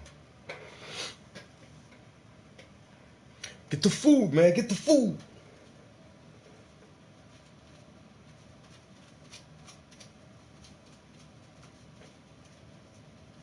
I'm getting hungry now. But, like I said, went over the hair real fast because I knew it was going to be like lickety split. To get this little second layer down, start the highlights and stuff. Not a lot of details, but it's coming back. You know what I'm saying? Third layer of paint because I actually don't want to like do too much feathering on the edges because of the background. So once I put the final layer of paint on the background and pull it tight towards everything else, then I can feather the hair out and add some individual strands. If I add individual strands and fluff it now, then I would have to cover that over with this. You understand? It's lessons, right? You understand what I'm saying? I ain't got to explain it no more than that. Damn. That's how I'd rather teach like teenagers and adults. I swear, cause I can't really explain that shit good enough for kids to understand, man. A child mind take a little bit more. Like all you got, but just show it to them. But then you still gotta explain it in a certain way. I don't know. I tried teaching painting the kids. I can barely teach an adult how to paint. I don't know. It's just like, look, watch me and do it like this. That's the best way I can teach you. You see, watch how I do this. Watch, like that. Now you take the brush and when you put it and you do like that. See, and just do it like that. And then you paint, nigga. Shit. You wanna know how you blend your colors? You take a little bit of this color and you mix it in this color, right? And then you do it like that. If y'all can't get that, man, I don't know what to tell you.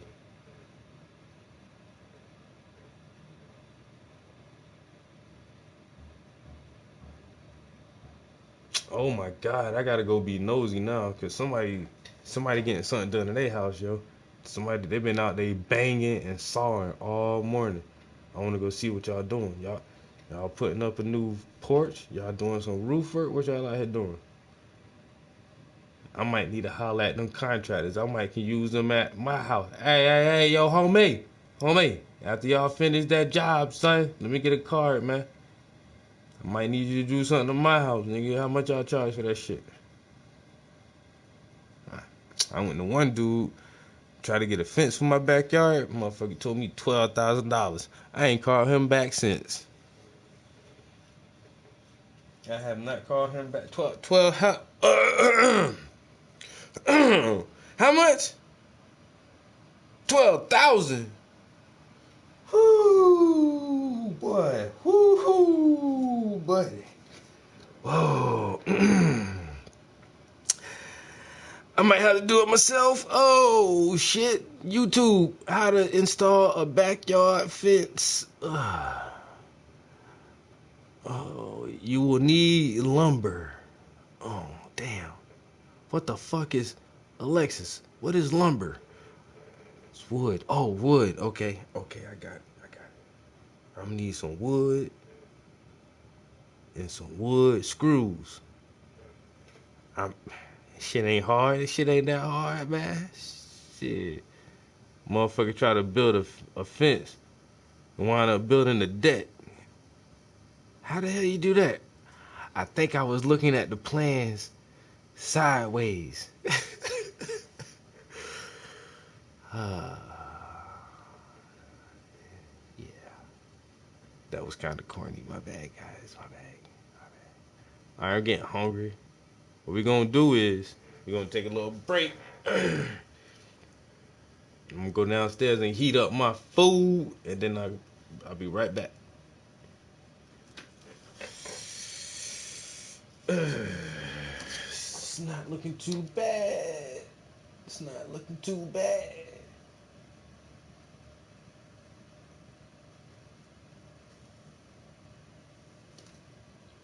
Not looking too shabby.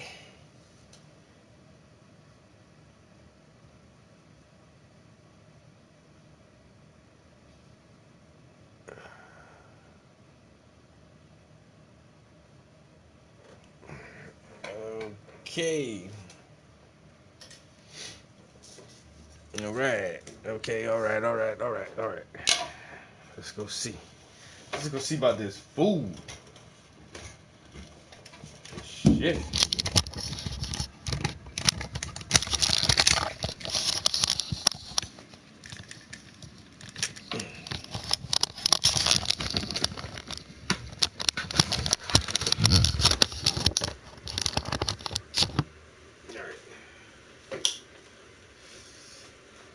Hey.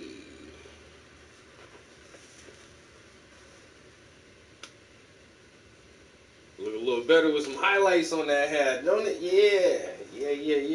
Got a little highlights in the hair. Just a little black and white. Alright, let me go heat my food up. I'm hungry, man. I ain't gonna lie to you. I'm hungry. Very worrying. It's everything I feared would happen, which was everybody doubling down on these identity traits in the era when we all hoped we could move beyond them.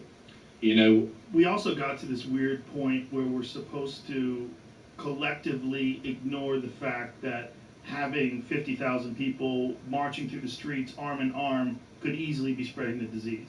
And there's this giant uptick of the disease in America, and everyone stuffed their head in the sand and pretended they were not connected. Everyone wanted to pretend, well, it had nothing to do with the protest. Well, if you even more, yeah, it's clear. Even more. It wasn't just head in the sand. It was actually saying we don't mind. I mean, the medical professionals in America who signed a joint letter defending people going out on the protests were saying that racism kills, and so does COVID, but racism is clearly a bigger underlying risk than COVID. And if you've taken that view, then everything's possible, isn't it? Yeah. I mean, apart from the fact it's clearly not true, because however you would, work out the numbers of people killed by racism, which does exist, but I mean, to claim that the mortality rates from racism are higher than those from COVID, when, what are the figures in America now? 6 figures of people who've died. 190,000 is the 190,000, it's surely the people who claim that racism kills more people than COVID should have to answer and say, where are the 190,000 racist murders in America this year? And that doesn't happen. And that's medical professionals saying that. Well, you've got everyone terrified of being labeled as a racist. That's where we've gotten to this point, how we've gotten to this point. Yeah. Well, we live in an era where all of the worst things you can be accused of are also provable and not disprovable. Yeah. And that's something I say in The Madness of Crowds, which is just very difficult for us. It happens every day. I mean, someone gets called the whole charge sheet, they're homophobe, transphobe, misogynist, racist. And first of all, obviously people can level that without any evidence. But the problem is the person who it's said to has no defense, because you cannot actually prove you're not a racist. You can't prove you're not a misogynist. You can't prove you're not a homophobe. It happens all the time. People say, I'm not a homophobe. It happened with the former Australian Prime Minister the other day. I'm not a homophobe. My sister-in-law's a lesbian, and she married her partner, and I was at the wedding. But they still say he's a homophobe. You can't prove that the claim isn't true. And the worst of that is obviously with racism. And so obviously, everybody in the era is trying desperately to avoid the claim.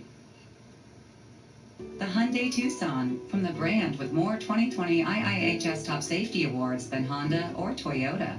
Lease a Tucson for just $169 a month, or get 0% APR for 72 months. Learn more at buyhyundai.com.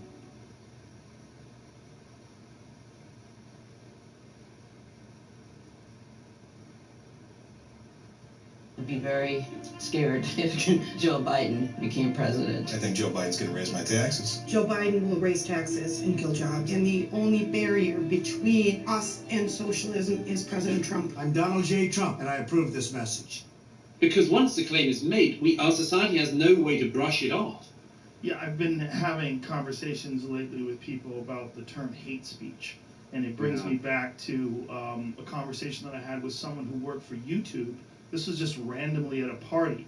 I happened to be with someone who worked for YouTube, and I was talking to them about some of the problems with YouTube and suppression. Particularly at the time, there was a person who had taken a conversation with you and Sam Harris, and they had put it on their playlist. I believe I talked to you about this, did I not? Yeah. They put it on their playlist, and they got a flag for violating the community guidelines just from putting that conversation with you and Sam Harris. I brought this up to her, and she immediately, dismissively said, well, that was because it's hate speech. And so then I got upset. I had a couple glasses of wine in me, and I was like, wait a minute. Why do you just say, tell me what was the content of the conversation? Why do you say, and my wife is squeezing my leg under the table. I'm like, how can you just flippantly say this is hate speech? You're talking about two public intellectuals who are discussing all sorts of intricate and nuanced issues, and you're just saying it's hate speech, and that you're justifying a community guideline strike on this person's channel who just had it on their playlist. Like, this is an interesting conversation that I enjoyed. I'm going to put this on my playlist. Whether I agree or disagree, it inspired thought. Yeah, but that's, I mean, this is one of the most sinister things of the time, as you know. I mean, I do a chapter on tech in the book and spend some time in Silicon Valley trying to work out what the hell's going on. I mean, if there's a big underlying thing that's gone on here, Joe, I mean, I think it's that in all of our countries, the people in charge of, as it were, what correct opinion is, have managed to draw their lines in a way that excludes majority opinions. And that is, I mean, it's sustainable, I suppose. It obviously is for some people as a business model, but it's a disaster for our societies. I mean, you know, if you decide that talking about certain issues is beyond the pale on each of these subjects, and, you know, you could do that if it was a wildly minority-held opinion. But actually, I mean, most people, for instance, don't think men have to just never talk about women. Like, most people think the sexes need to get on. I'm among them. It's not my personal area of study, but it's you know, I reckon that men and women have to be able to thrive and have relationships without this being this unbelievable landmine territory. Yeah. And yet the social media companies decide no, even to talk around any of the necessary but difficult stuff must comprise hate speech. And therefore, and what they don't seem to realize is that you're keeping majorities' concerns and thoughts and conversations out. And you just can't, you know, it's long term, it's an unsustainable thing to do. It's also a minority perspective that's deciding to censor the discussion between two enormous groups of people, the people that are on the left and the people that are on the right. You're siding entirely with the people on the left and deciding that the people on the right should be silenced in many of these cases. And I think many of the people on the left don't agree with that, because there's a lot of people on the left that would like to have freedom of speech is a core tenet of this culture. It's enormous. It's how we work things out. And if you say, absolutely, I disagree, so shut them up, well, you fucked this whole thing up, because the whole way this works is people have to state their argument, debate, discuss it, and then the people that are objective or on the outside or on the fence, they get to look at it and go, "Ooh, this guy's making a lot of sense. You know, I used to be this, but now I might be leaning more towards being a centrist, or more towards being libertarian, or more towards being a liberal, or whatever the fuck it is that's convincing to you." And whoever makes the most convincing argument, whether it's Noam Chomsky or whether it's Ben Shapiro, whoever that makes the most convincing argument, for you, you're allowed to take that side. You're allowed to incorporate those opinions. You're allowed to consider them. And you can't do that if everybody's censored. And you're also, by the way, I mean, one that really troubles me is you should be magnanimous in victory.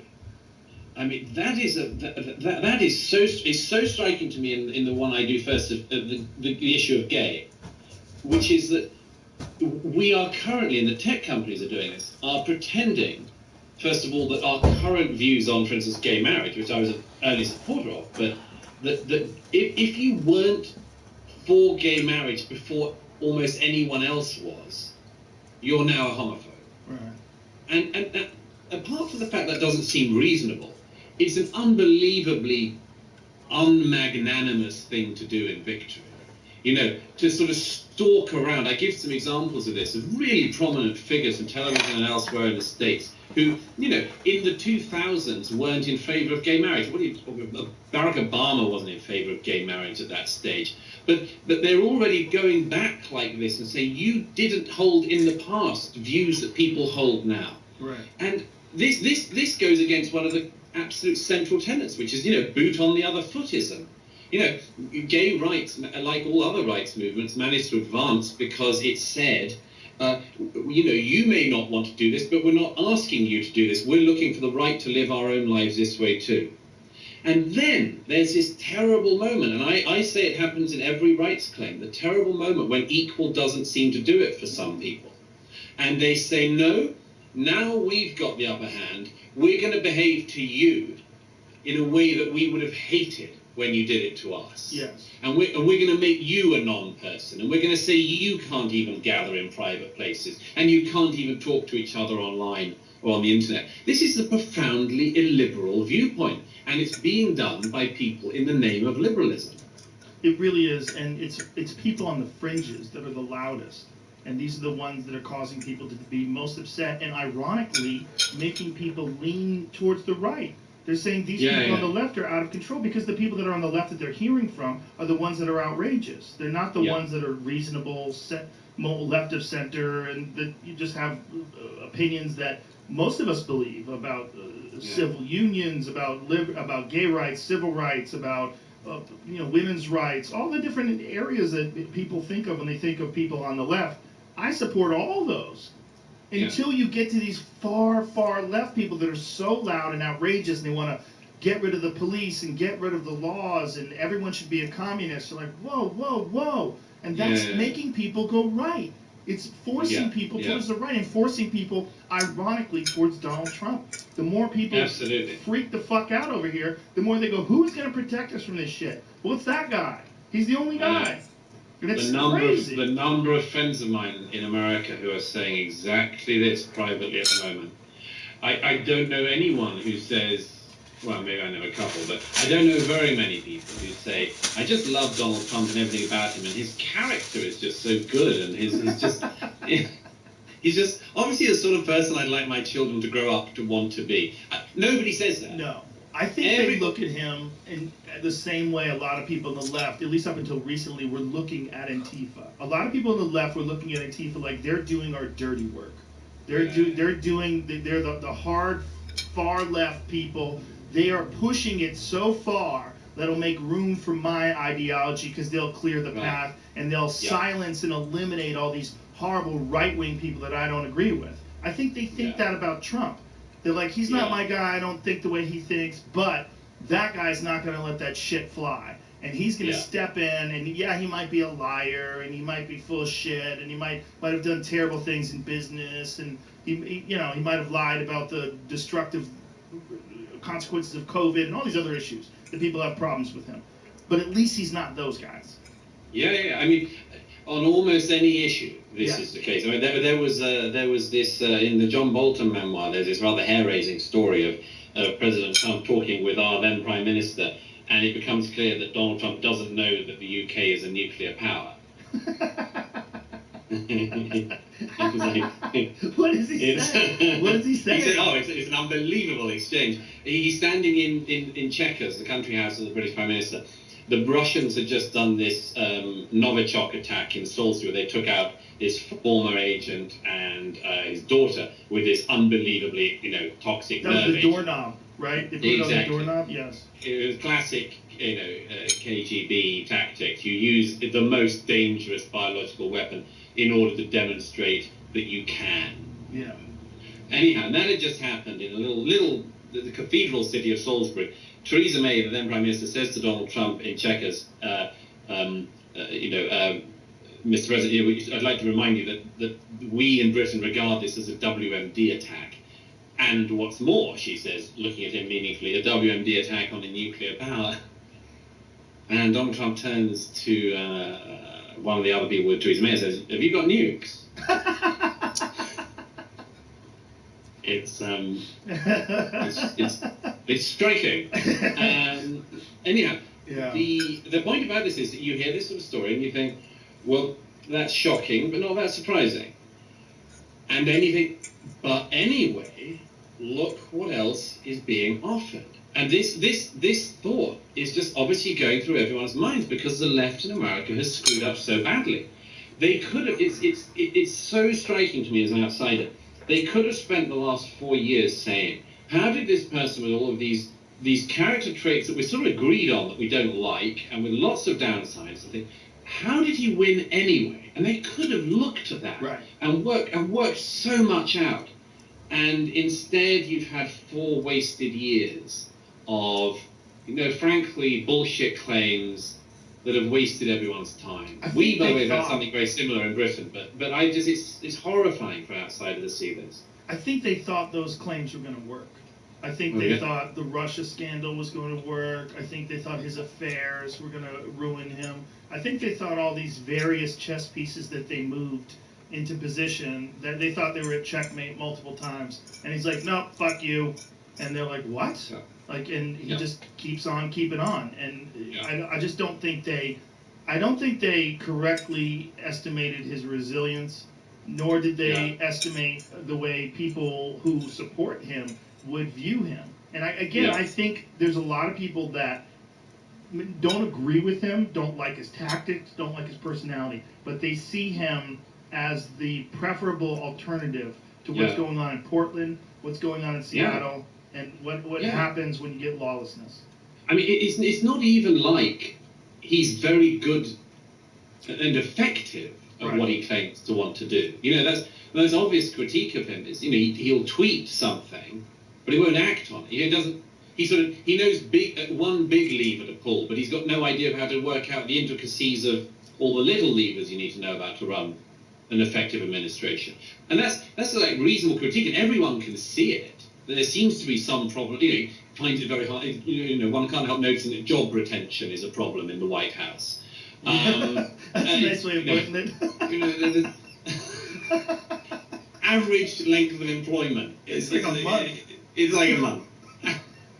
But the point is, even despite that, because of what the left has done and what it's allowed to happen, what it's allowed to rush through, we now see people who know every single critique you can make of Donald J. Trump and will still vote for him. Yes. No, I agree. It's shocking to watch it all. He tweets things sometimes that you go, what the fuck is he doing? He tweeted a video from my podcast where Mike Tyson was talking about when he hurts people, it becomes orgasmic for him. Donald Trump, with no context, with no comment, tweeted that. And some friends of mine were sending it to me like, what the fuck is going on? And I went and looked at the video and I was like, what? Did he really tweet this? Like, what does that mean? What is he saying? Is he saying that he finds it orgasmic when he beats on his opponents? Like, what is he saying? Does he just think it's interesting? I don't know if you can just do that. Look, I could do that. You could do that. If you saw something preposterous or ridiculous, you could just tweet it. Yeah. Like, look at this. This is nuts. You probably would say something like, oh my, and then post that. You could do that. But when you're the goddamn president of the greatest superpower the world has ever known, you're the commander-in-chief of the biggest army the planet has ever seen, and you just tweet a thing about one of the greatest heavyweight boxers of all time talking about getting orgasmic when he beats the fuck out of people. It's just like, what world are we living in? What is happening? Yeah. We should try now. We should talk about something orgasmic and see if we can get him to retweet it again. Well, there might be a pattern emerging. He's been retweeting a lot of my stuff lately for some strange reason. He tweeted a video the other day where I said that, to me, Joe Biden is like having a flashlight with a dying battery and going on a long walk in the woods. It's not going to work out. And that's how I felt. Yeah. I feel bad for Biden. I do. I really do. And I feel bad for the left that they've got to pretend that this is a good choice.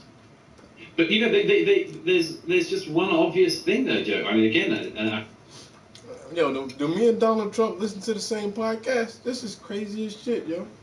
Donald Trump retweets Joe Rogan podcast. Oh my god.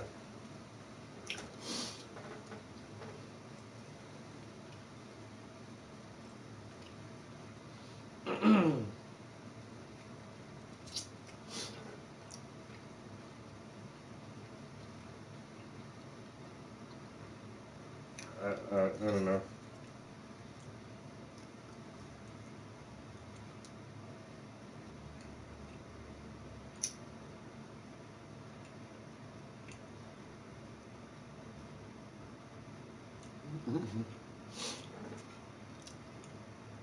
Yeah, Joe Rogan said voting for Joe Biden is like having a flashlight with a dying battery and taking a long walk through the woods.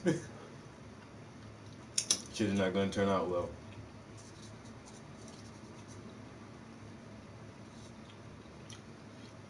Damn.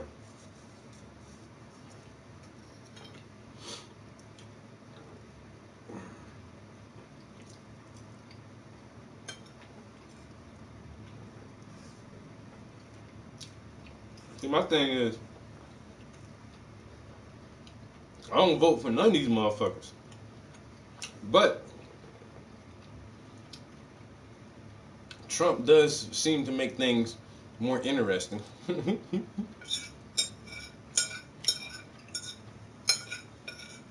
what I'm saying? He's probably one of the most interesting presidents I've ever had. This shit is funny as hell.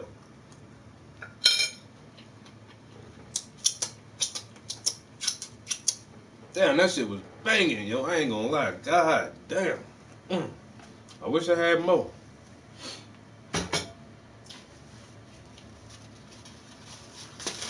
Yeah, that shit was good.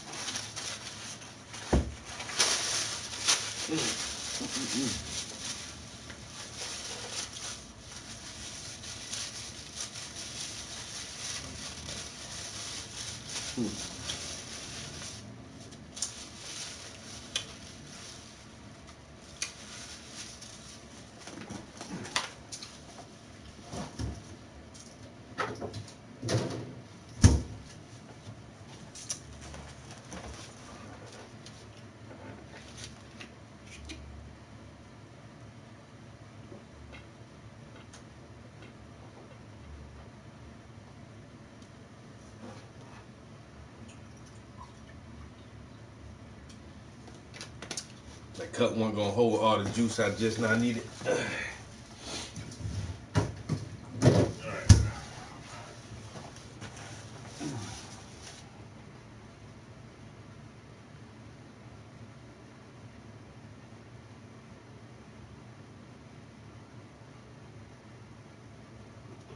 And some friends of mine were sending it to me like, what the fuck is going on? And I went and looked at the video and I was like, what? Did he really tweet this? Like, what does that mean? What is he saying? Does he say that he finds it orgasmic when he beats on his opponents? Like, what is he saying? Is does he just think it's interesting? I don't know if you can just do that. Look, length of employment. It's like a month. It's like a month. Yeah, wait a minute. Let me record some of this. But the point is, even despite that, because of what the left has done and what it's allowed to happen, what it's allowed to rush through, we now see people who know every single critique you can make of Donald J. Trump and will still vote for him. Yes. No, I agree. It's shocking to watch it all. He tweets things sometimes that... This part right here. I gotta record this part. I'm gonna post this on I'm gonna put this on Facebook. Here, man. Video. I'm gonna go back to right here. And what it's allowed to happen, what it's allowed to rush through, we now see people who know every single critique you can make of Donald J. Trump and will still vote for him. Yes. No, I agree. It's shocking to watch it all. He tweets things sometimes that you go, what the fuck is he doing? He tweeted a video from my podcast where Mike Tyson was talking about when he hurts people, it becomes orgasmic for him.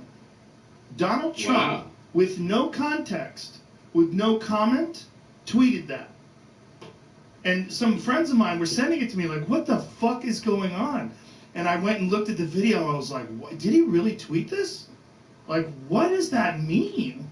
What is he saying? Is he saying that he finds it orgasmic when he beats on his opponents? Like, what is he saying?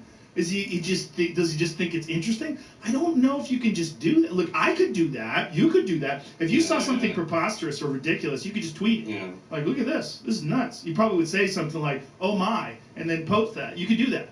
But when you're the goddamn president of the greatest superpower the world has ever known, you're the commander-in-chief of the biggest army the planet has ever seen, and you just tweet a thing about one of the greatest heavyweight boxers of all time, talking about getting orgasmic when he beats the fuck out of people. It's just like, what world are we living in? What is happening? Yeah, Yeah, we should try now. We should talk about something orgasmic and see if we can get him to retweet it again. Well, there might be a pattern emerging. He's here, been retweeting a lot of my stuff lately for some strange reason. He tweeted a video the other day where I said that, to me, Joe Biden is like having a flashlight with a dying battery and going on a long walk in the woods. It's not going to work out. And that's how I felt. Yeah. I feel bad for Biden. I do. I really do. And I feel bad for the left that they've got to pretend that this is a good choice. But you know, there's just one obvious thing there, Joe. I mean, again, an outsider, but you. That was almost a perfect 2 minutes too, so short enough so that people should try to watch. Oh my god, that was so funny. That whole why did he post the Mike Tyson tweet, and then like when Joe Rogan. Hell, Rogan, you was harsh on that old.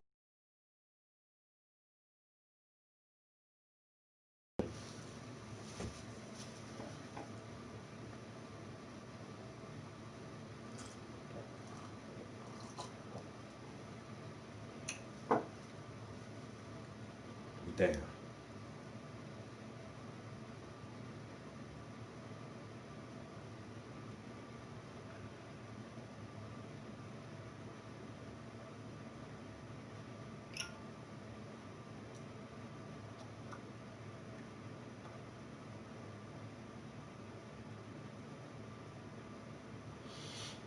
Alright. Y'all ready to get back to this painting? Cause I done sat here, I done ate a whole meal. Woo! Yo, I'm doing fantastic. You know what I'm saying? I ain't got no complaints, bro. I'm doing super-de-duper. Shit is stupendous over here.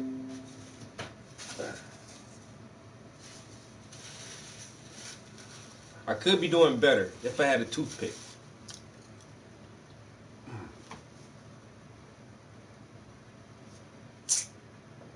I clipped my nails, so they ain't gonna help. Do I feel like walking downstairs to get a toothpick?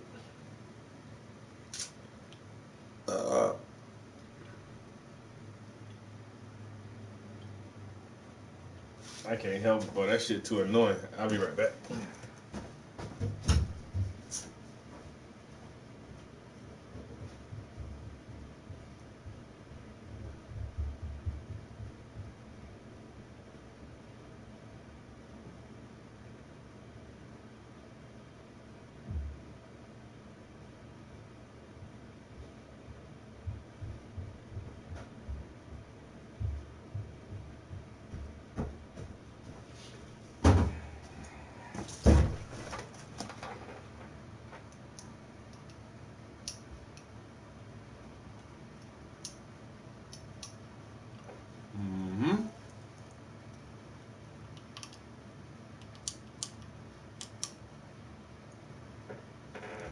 Much better, much better.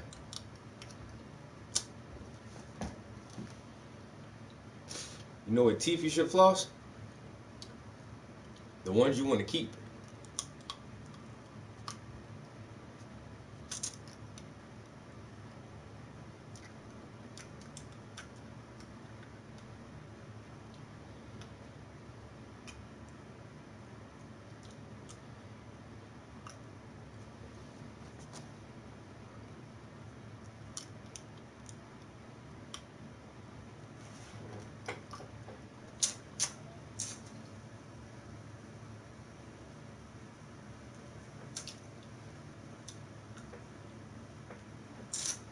Alright, we good to go. Golden. You can't have a future if you hate your past. You can't have a future if you disagree on the foundational principles of the state. And watching senior members of the Democratic Party being asked, for instance, if they'll condemn the bringing down of statues of George Washington, and watching them trying to dodge the question it's just heartbreaking because that is the terrain which America used to be able to agree on. To watch a CNN presenter stand on MSNBC, standing in front of Mount Rushmore and saying, as one of them did, that the president is going to give a speech tonight in front of statues of slave owners on stolen ground. Okay, that Mount Rushmore, you used to be able to agree on that. You used to be able to agree on Roosevelt and and Lincoln, and you used to be proud of these people. And you had good reason to be proud of them. Oh, sure, there were critiques as well, because there always are. Because amazingly, people in history aren't as perfect as all of us living today and thinking we're right. But you used to be able to agree that these people were honourable men and distinguished men and people who had done an extraordinary. Yeah, but why were you able to agree on that? Because everybody had the same agenda, like trying to build this nation up. But in order to build a nation, they had to be rebels from the British Crown and fucking savages to take this new world. So yeah, even during their lifetime, there were people who looked at them as not such nice people. But yeah, the Europeans would all agree that like these were great honorable men, and they accomplished some amazing achievements. But at what cost?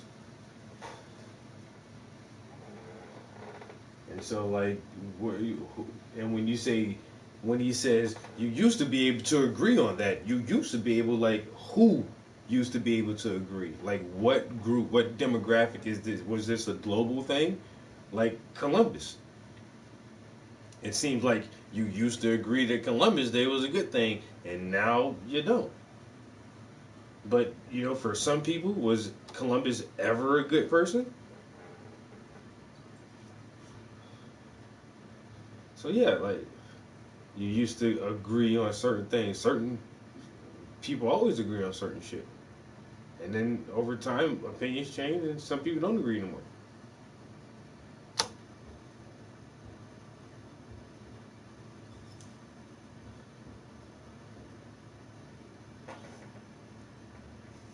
Thing in creating the United States of America.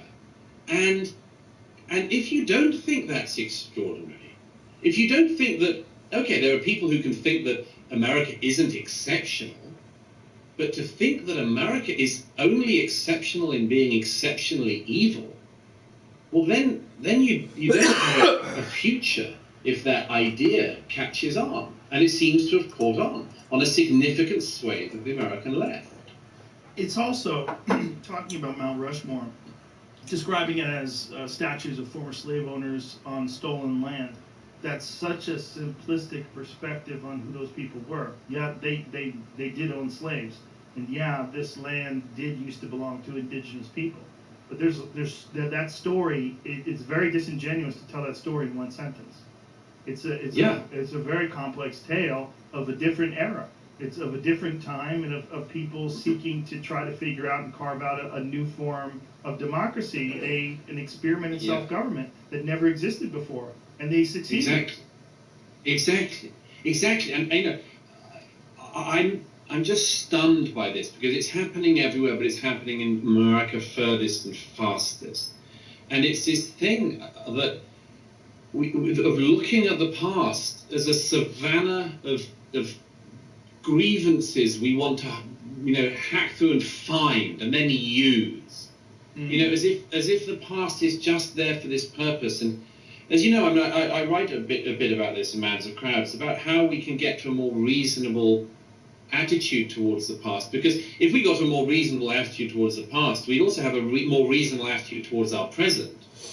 A more reasonable attitude towards the past is actually teaching historically what happened and historically who these people are. So just because somebody has boiled it down and simplified it to one sentence of slave owners on stolen land, it's because for the most part they don't want to teach that part of it.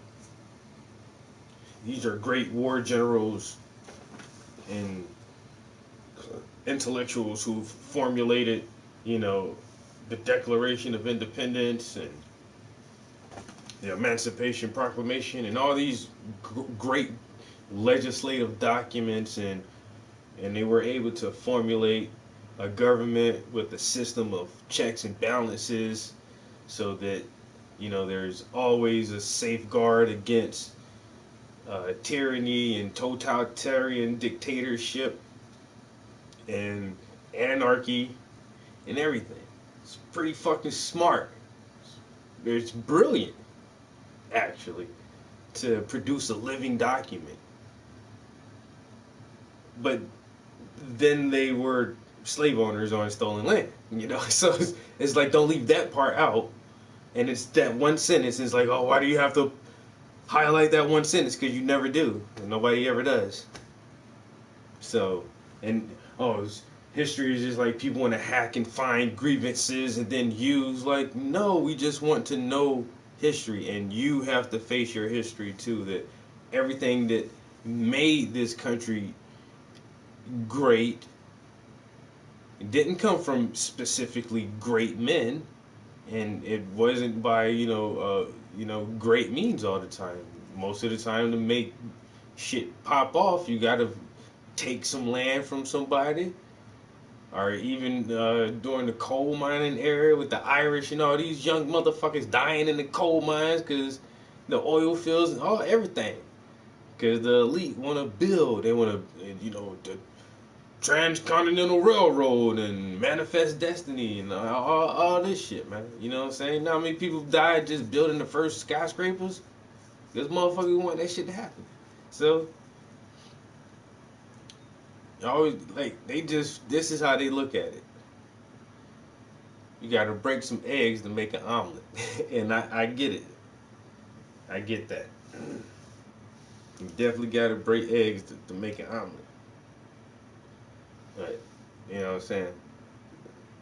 But sometimes does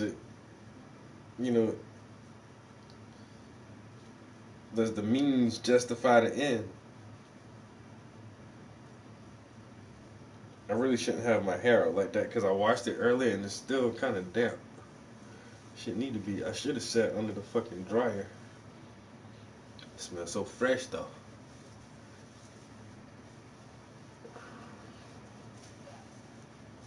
Had to put that shit up where I eat though, else it would have been all in my collard greens and hot sauce. You know what I'm saying? You ever had collard green juice on your dreads? That shit don't make for a pleasant day. It's delicious. But you don't want to smell like it. You can't go out for Turkish coffee, smell like collard green juice. Huh? Them Turks gonna look at you all crazy. You know what I'm saying? You can't do shit like that. You gotta pull your hair back, man. You know what I'm saying? Let's get back into this paint. Damn, man, I went through that hair kind of fast. I ain't never gonna do it that fast. I mean, I'm good and all, but shit, I was like, damn. I was impressing myself a little bit. You know what I'm saying? So now, I might as well just get back into the skin colors. Because I'm gonna let that hair ride like that for a minute. You know what I'm saying? Second layer. I don't know. I might fluff out some little spots. Or should I do the background again?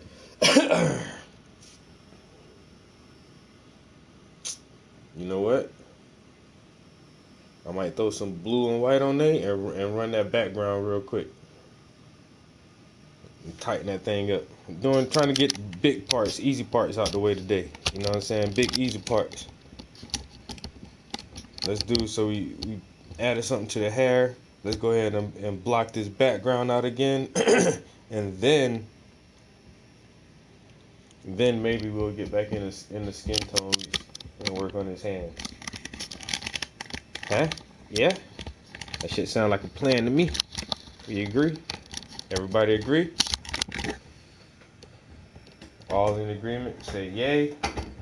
All in disagreement, say nay. Yay. The yays have it. All you naysayers, y'all know what y'all can do. Kick motherfucking rocks, bitch. Agitate the gravel, motherfucker. I said agitate the gravel.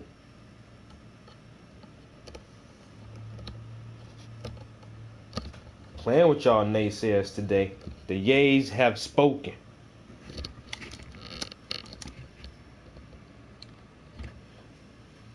They need some blue. I'm gonna get some cerulean blue hue and some white, and that's all I'm gonna use for that.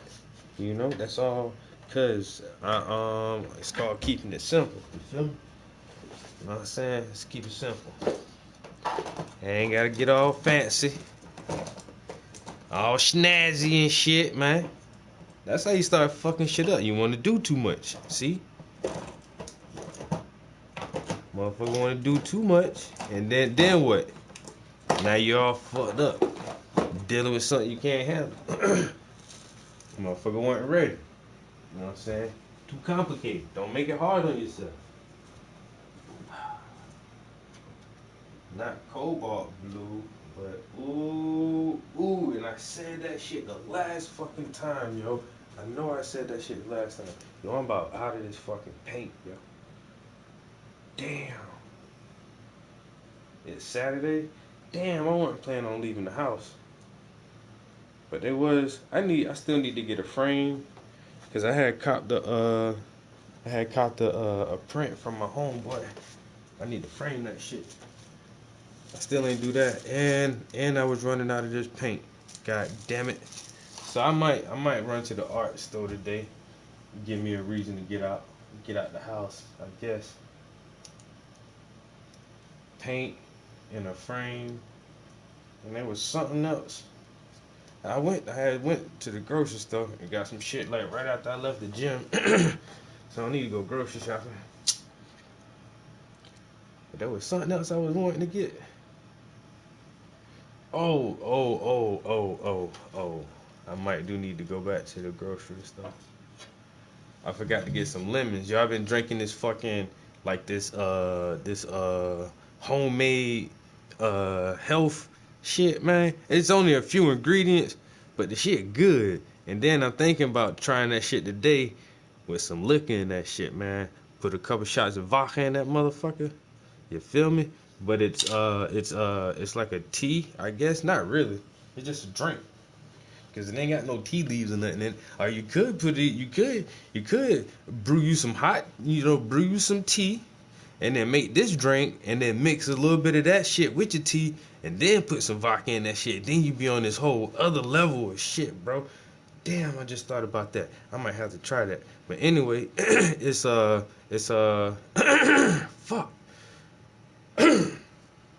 This shit is a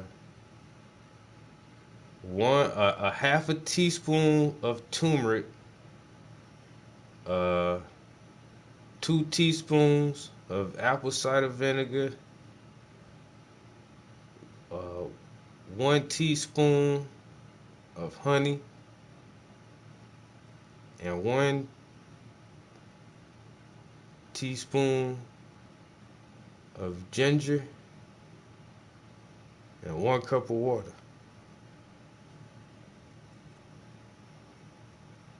You mix all that shit together. What they say was just mix it in warm water.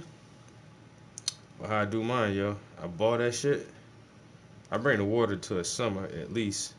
And then I use a strainer because I got like the fresh ginger root. And I strain out all the little ginger pulp and the orange, the lemon pulp and shit. Yo, but that shit is good, yo. That shit is good to drink. And it's healthy, like it's like you just drink that shit all the time if you want to. And they say if I got some raw unfiltered honey, and like I say a fresh piece of ginger root and some really good turmeric. And I use that Bragg's apple cider vinegar with mother. So if you just get like the good ingredients, yo, let's say mix that shit with some water, and you can add more honey or lemon or however you want to get that shit to taste right. But it's just like a little health drink. So I might add some tea to that shit and 2 shots of liquor. A hot toddy. Ain't that what they call? I don't know. I guess maybe. I don't know. What's a hot toddy? A hot toddy is tea and liquor. I could be wrong. Nobody don't quote me on that, man. I ain't no alcoholic. I don't know about. I don't know. Shit. Ah, he said a hot toddy was shit. I don't know. I know what a Long Island is though. All right, I'm gonna need some white paint. Ugh.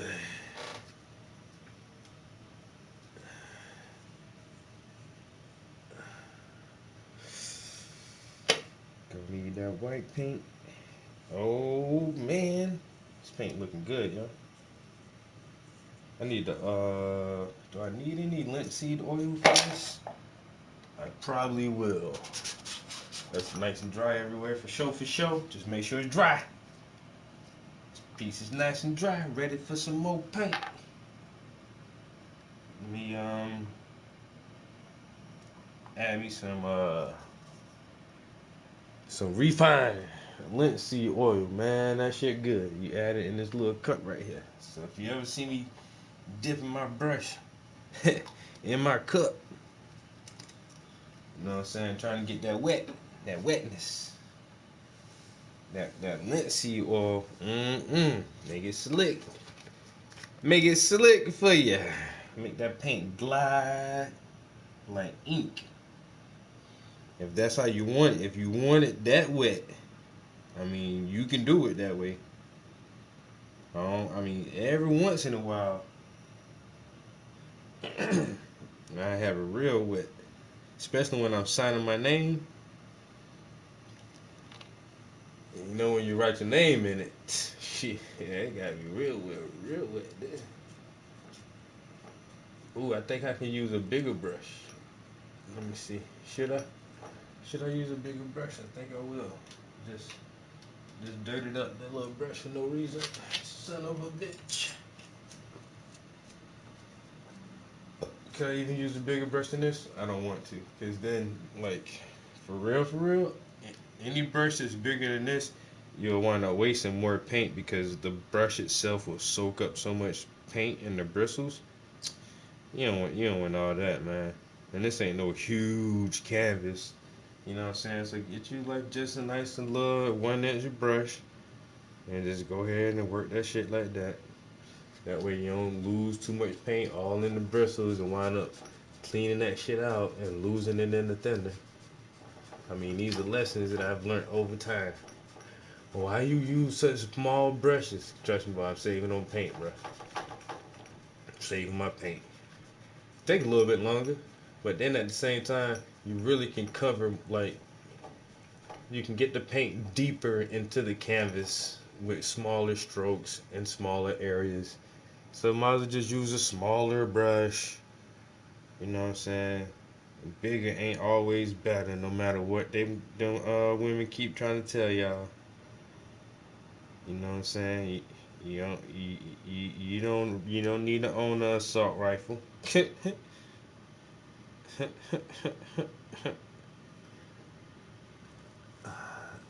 I'm just trying to keep it real with you.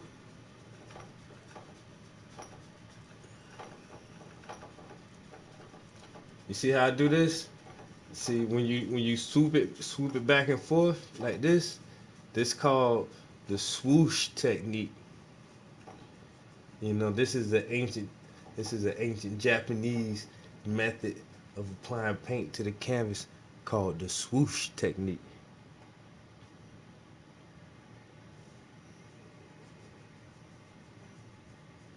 You know, y'all getting these lessons for free 99.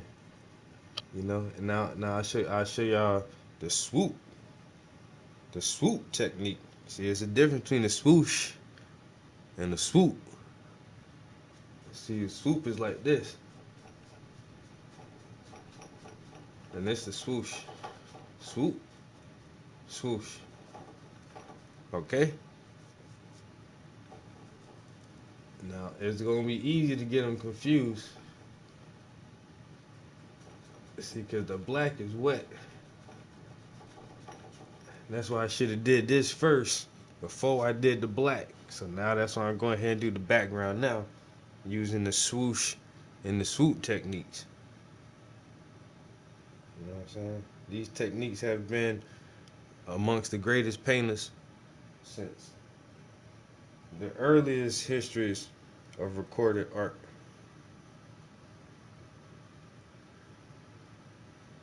You know, these methods are tried and true techniques of the masters, all the way back from the golden age. When we first learned pigmentations and how to extract the color from the flowers and from the roots and from the earth, you know, and use those colors to represent our physical world on the 2D plane. See, that's the whole thing.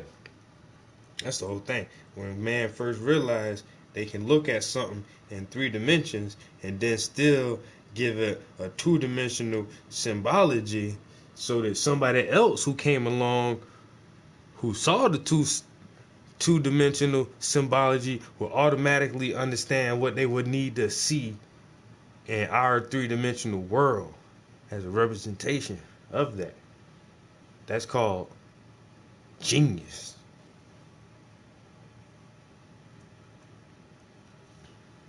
And they did this by using the swoop and swoosh techniques.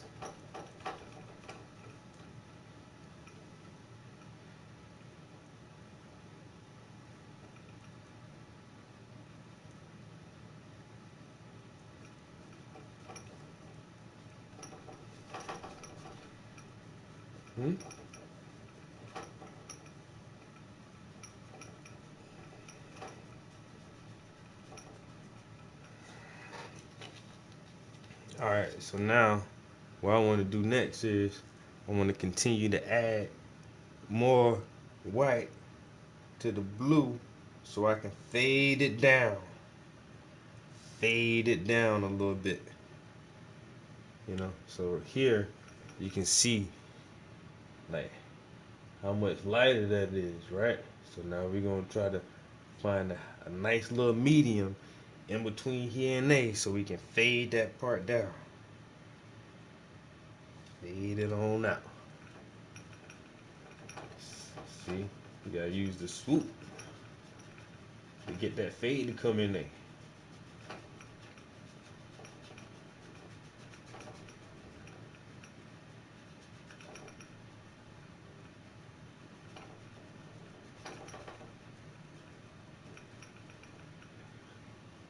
See?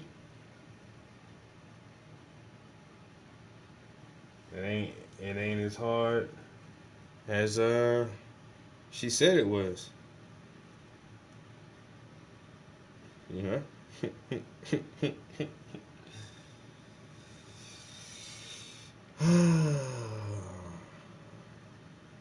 Love my job.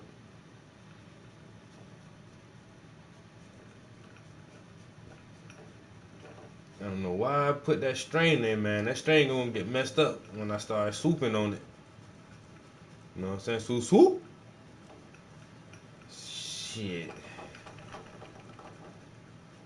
My paintbrush be like, fuck you, little string.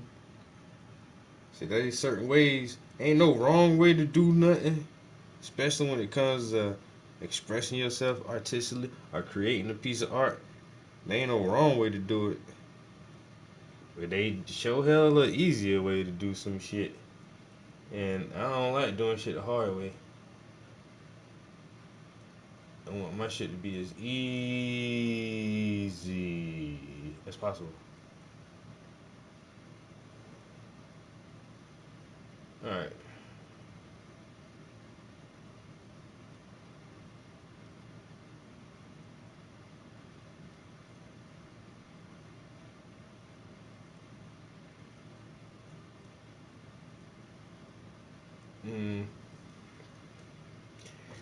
Yeah, about that.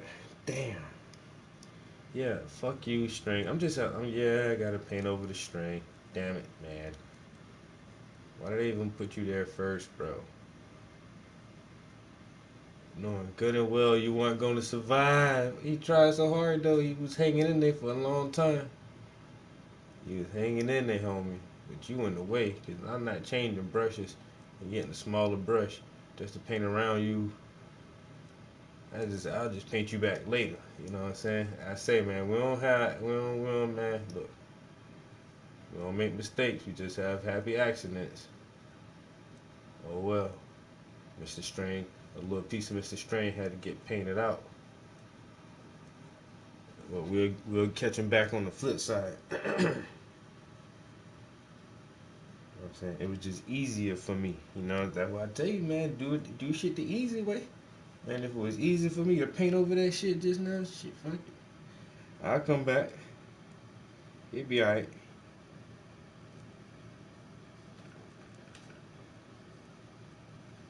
You will be alright.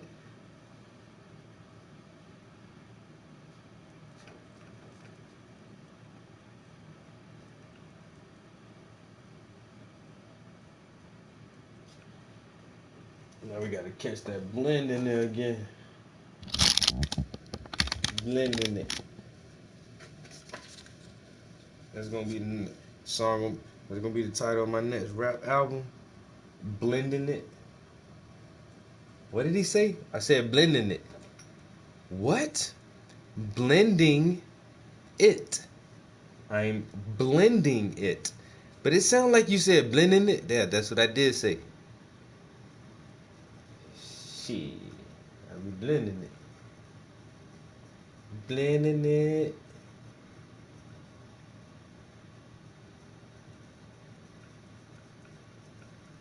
See, I'm trying to save a little bit of the string, but I couldn't do it. Couldn't do it, man. Most of it.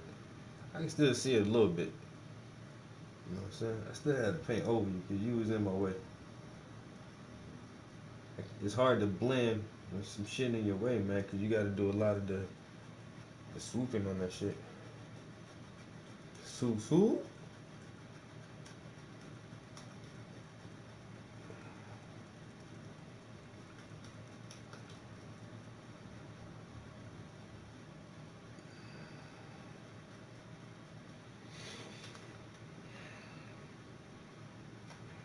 Alright, that look about right.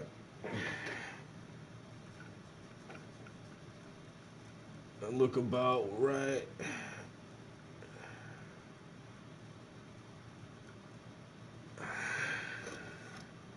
Something like that. Yo, Taylor, what up?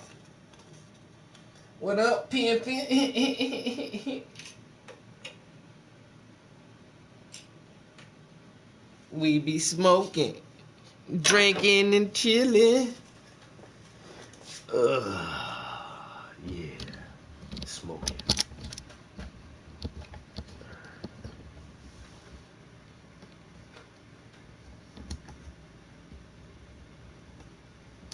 Appreciate it, bro. That's my whole intention. I come in here with the mindset of, I need to astonish these motherfuckers. How can I do it? Because I can't rap, and my joke's corny as hell. You better get the brushing, motherfucker, because you can't dance either. Like, damn. Gotta do the swoosh swoosh on these mother hoes. Swoosh swoosh.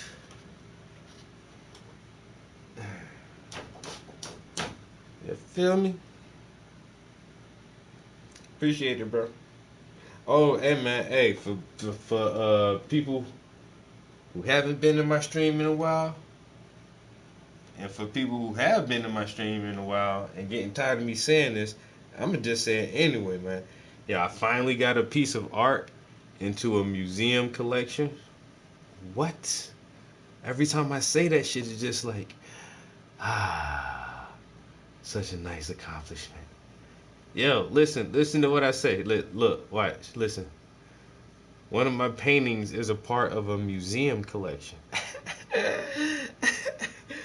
I'm like validated, my nigga. What? I'm like officially an artist. Like for real, like legit, bro.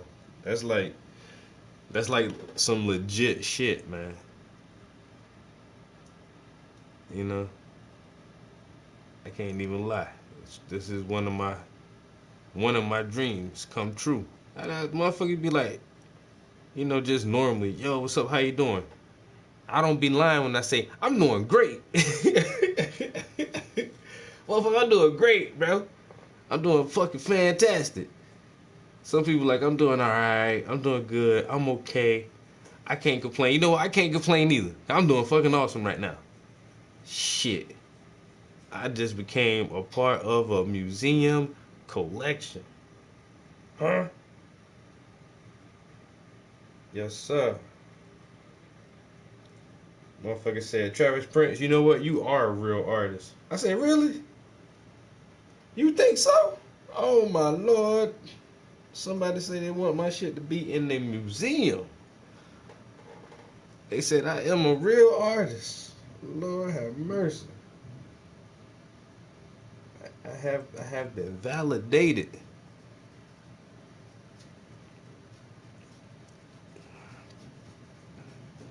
It's been a long time coming, but I know change gon'. Oh, my bad.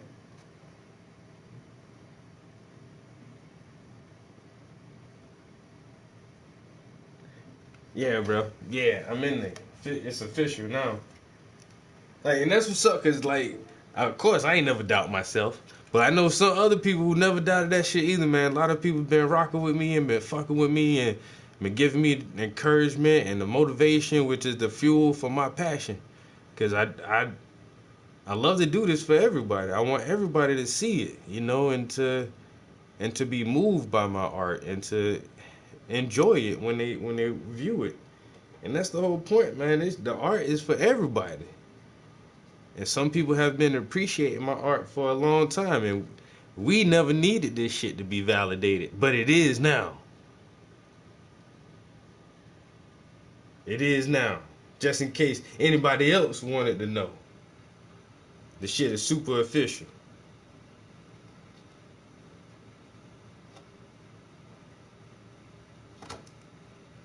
It's all the way the real deal. Andrea is going to announce the State Museum Purchase Award, which is... I'd like to introduce Andrea Lowry, the Executive Director of the Pennsylvania Historical and Museum Commission, which is the State Museum's parent agency. Andrea is going to announce the State Museum Purchase Award, which is an exciting new acquisition for the museum from Art of the State 2020. Andrea, thank you for joining us today. Thank you so much, Beth. I'm thrilled to announce that Travis Prince is the recipient of the State Museum of Pennsylvania's Purchase Award for his painting Royal. This is such an interesting piece, not only because it's beautiful, but because it does what the best portraits do. It goes beyond showing the likeness of its subject and tells you something about their character and spirit. The power of this young girl is reflected not just in her costume. She herself radiates majesty. She is clearly looking beyond what we, as viewers, can see, and her concentration and her luminosity against a dark and limitless background leave no doubt that she is indeed royal. We're excited to welcome this powerful artwork into our collection, and we congratulate Mr. Prince on this award. The State Museum, not just like your local town museum or your local city museum or nothing like. This is the state. This is the State Museum. They said, "Oh, Mr. Prince, oh, we need that. You got it. Oh, we got to get that for our collection. Oh, hold up, how much you want? Oh yeah, we need that one. Y'all really want it?" They said, "Yeah, man, we want that." Word. Oh, hell, y'all motherfucker just made me famous, nigga. So, nah. Shit, y'all just motherfucking co-signed the Prince. Wait a minute, no, not the State Museum. State Museum just co-signed your boy. Say, yeah, he legit. Y'all see this, everybody? He legit. He the real deal. He the real deal. I know. So, just so everybody else know now, you know what I'm saying? Never doubted this shit. I mean, you know, of course I ain't gonna doubt myself. But now everybody else got a reason. When I say I'm the shit, you just nod your head in silent agreement.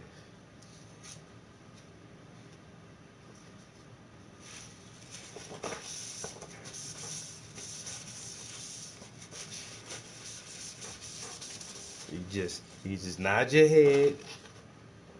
Everybody nod. In silent agreement.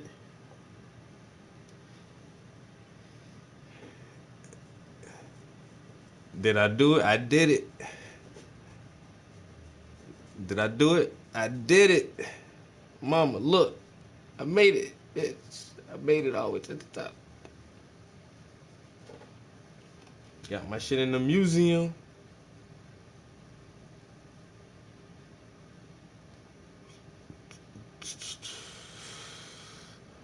You feel me? So, next step. Next step is New York show. Then after that, an international show.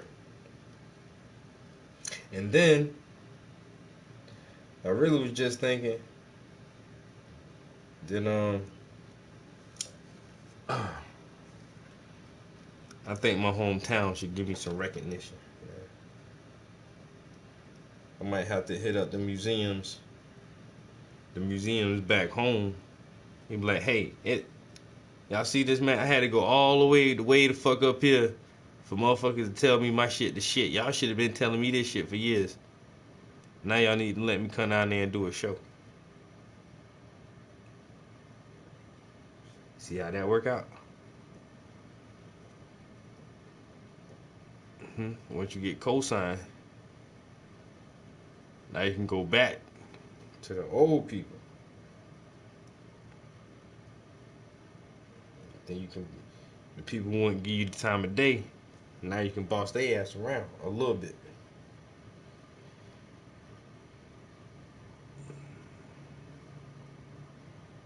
I'm telling y'all need to fuck with me now if I get this New York and international shit popping. Then I might say I never lived there before. I'll lie and say I'm from somewhere else. And then the state be like, no, he's from here. And I'll be like, man, that's a conspiracy theory. Motherfuckers lying trying to say I'm from South Carolina. Shit never happened, man. I'm from California. You don't talk like you're from California. Fuck you, bitch. That's racist. Can't tell me. I have a trans accent. Yeah, I'm from the West Coast, but I have a Southeast accent. You know what I'm saying? By choice, cause that's how I feel. Like that's the way I should talk. I was born this way. Motherfucker, to my own sound like I'm from the West Coast.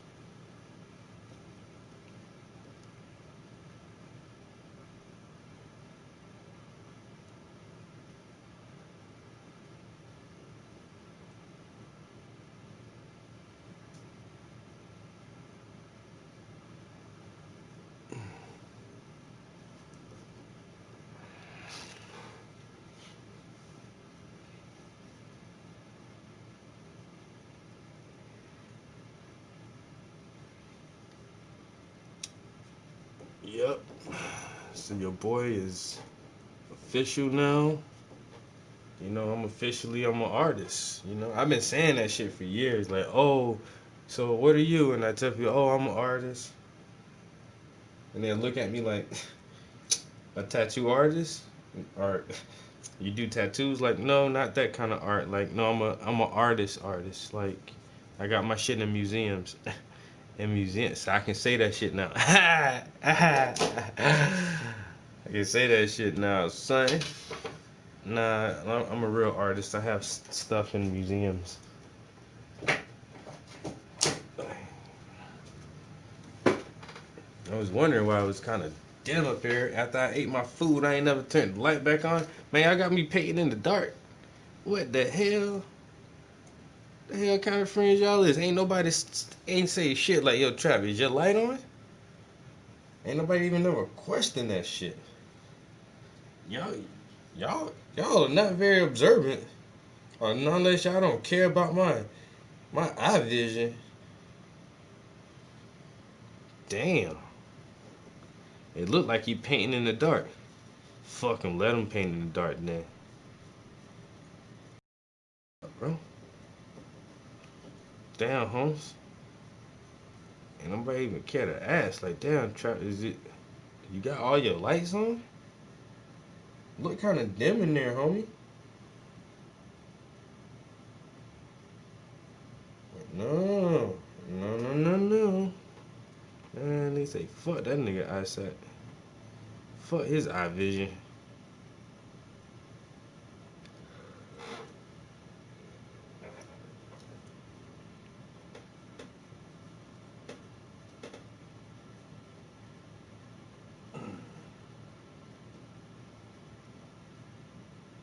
I ain't gonna lie, yo, that fool got me with the itis right now. Oh my god.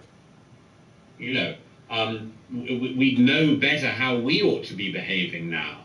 Because we might, among other things, have a certain amount of damn humility. Yeah. You know, be a bit less assertive and dogmatic. You know, wouldn't it be good if we realized that people in the past, even the best people, acted given the knowledge they had in the circumstances they found themselves in. You know, they weren't sort of involving themselves in some abstract experiment to see if they could pass muster in 2020. Right. And it's almost as if our societies have taught a form of history which isn't interested in doing that. And as a result, we're not interested in doing it in our own lives and realizing that all of us are going to make mistakes. Well, what do you do about that? Well, you hope that people can be forgiving. And you hope you can be to some degree forgiving of people in the past when they acted in ways you don't approve of now, because you also hope that people who come after us look at us with a certain amount of forgiveness. Because there will be things we're doing now that are insane. In fact, I can guess a few. And people after us, we would hope, would look at us and think, well, maybe they did them not because they were evil people, but because they were acting on the knowledge they had and certain presumptions they have, which we now know to be wrong.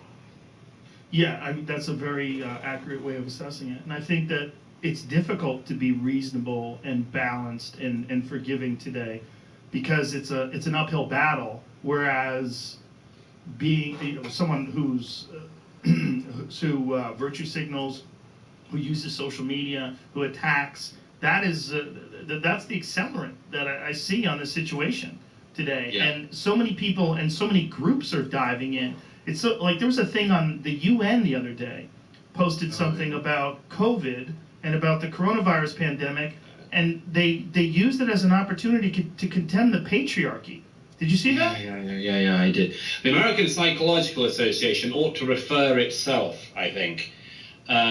It's one of the strange things, because this is the second time in a year, isn't it? Because it was the American Psychological Association that last year described masculinity as toxic. Yeah.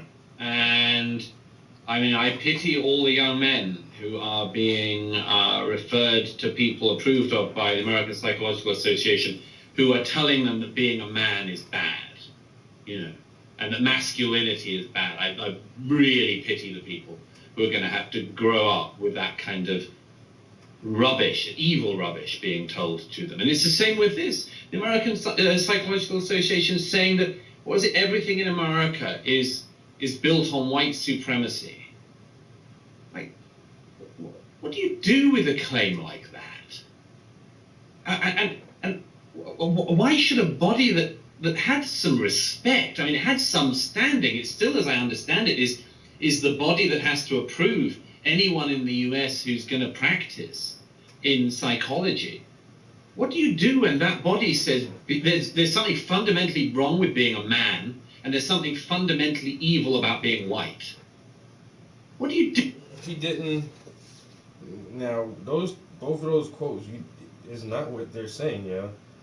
They're not saying that being a man or being masculine is bad. They're saying toxic masculinity.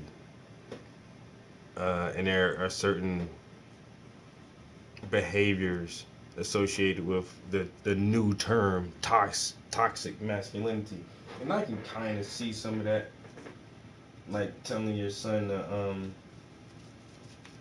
like man up, don't cry. Now that's kind of toxic, because I think boys need to be able to express their emotions, but I don't know, like he's going like far right with it. And then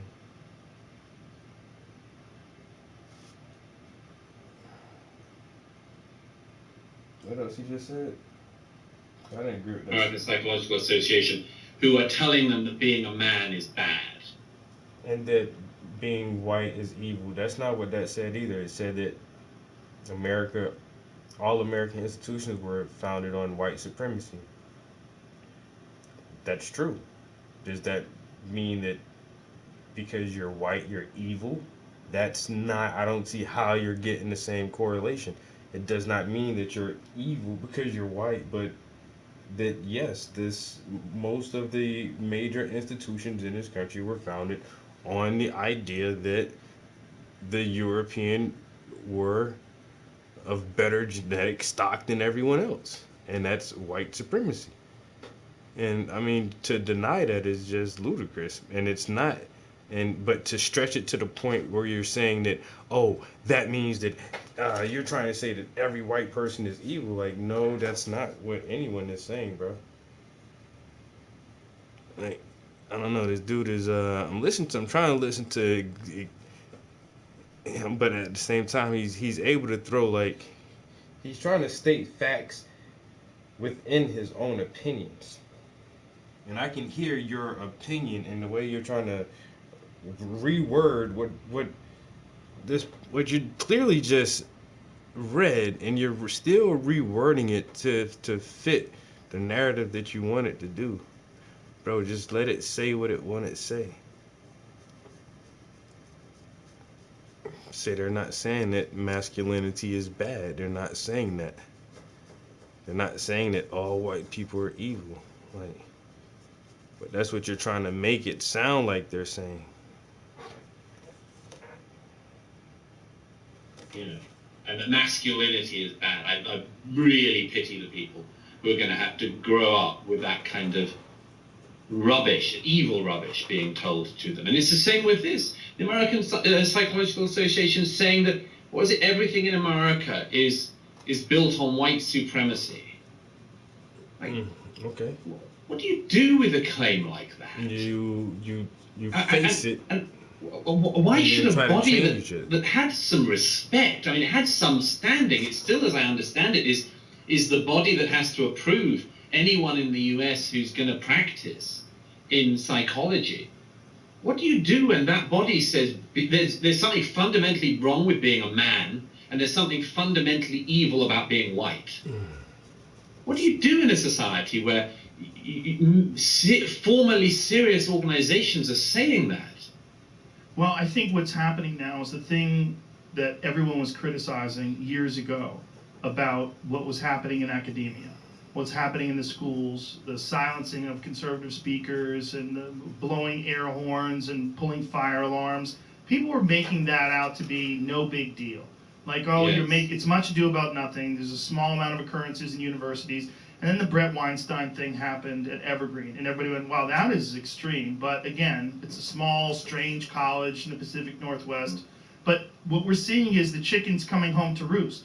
All these warnings that all these people in academia, like Brett Weinstein and like others, Peter Boghossian and many others, James Lindsay, who had seen this coming. They're like, this is going to be a real problem because these people are going to enter the workforce. They're going to enter society. They're going to be 23, 24, 25 years old, and they're going to be telling people what to do, and they're going to be dictating policy, and they're going to be forcing people to shape society in this idea. Yeah. And we're seeing that. Yeah.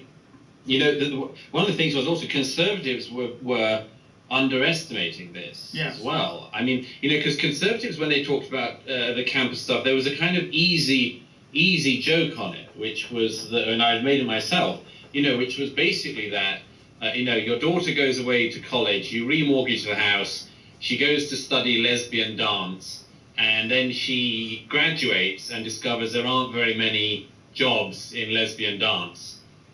And so, she then realizes the error of her ways and becomes a conservative. That was sort of the background idea that conservatives had about this, that the market would assert itself.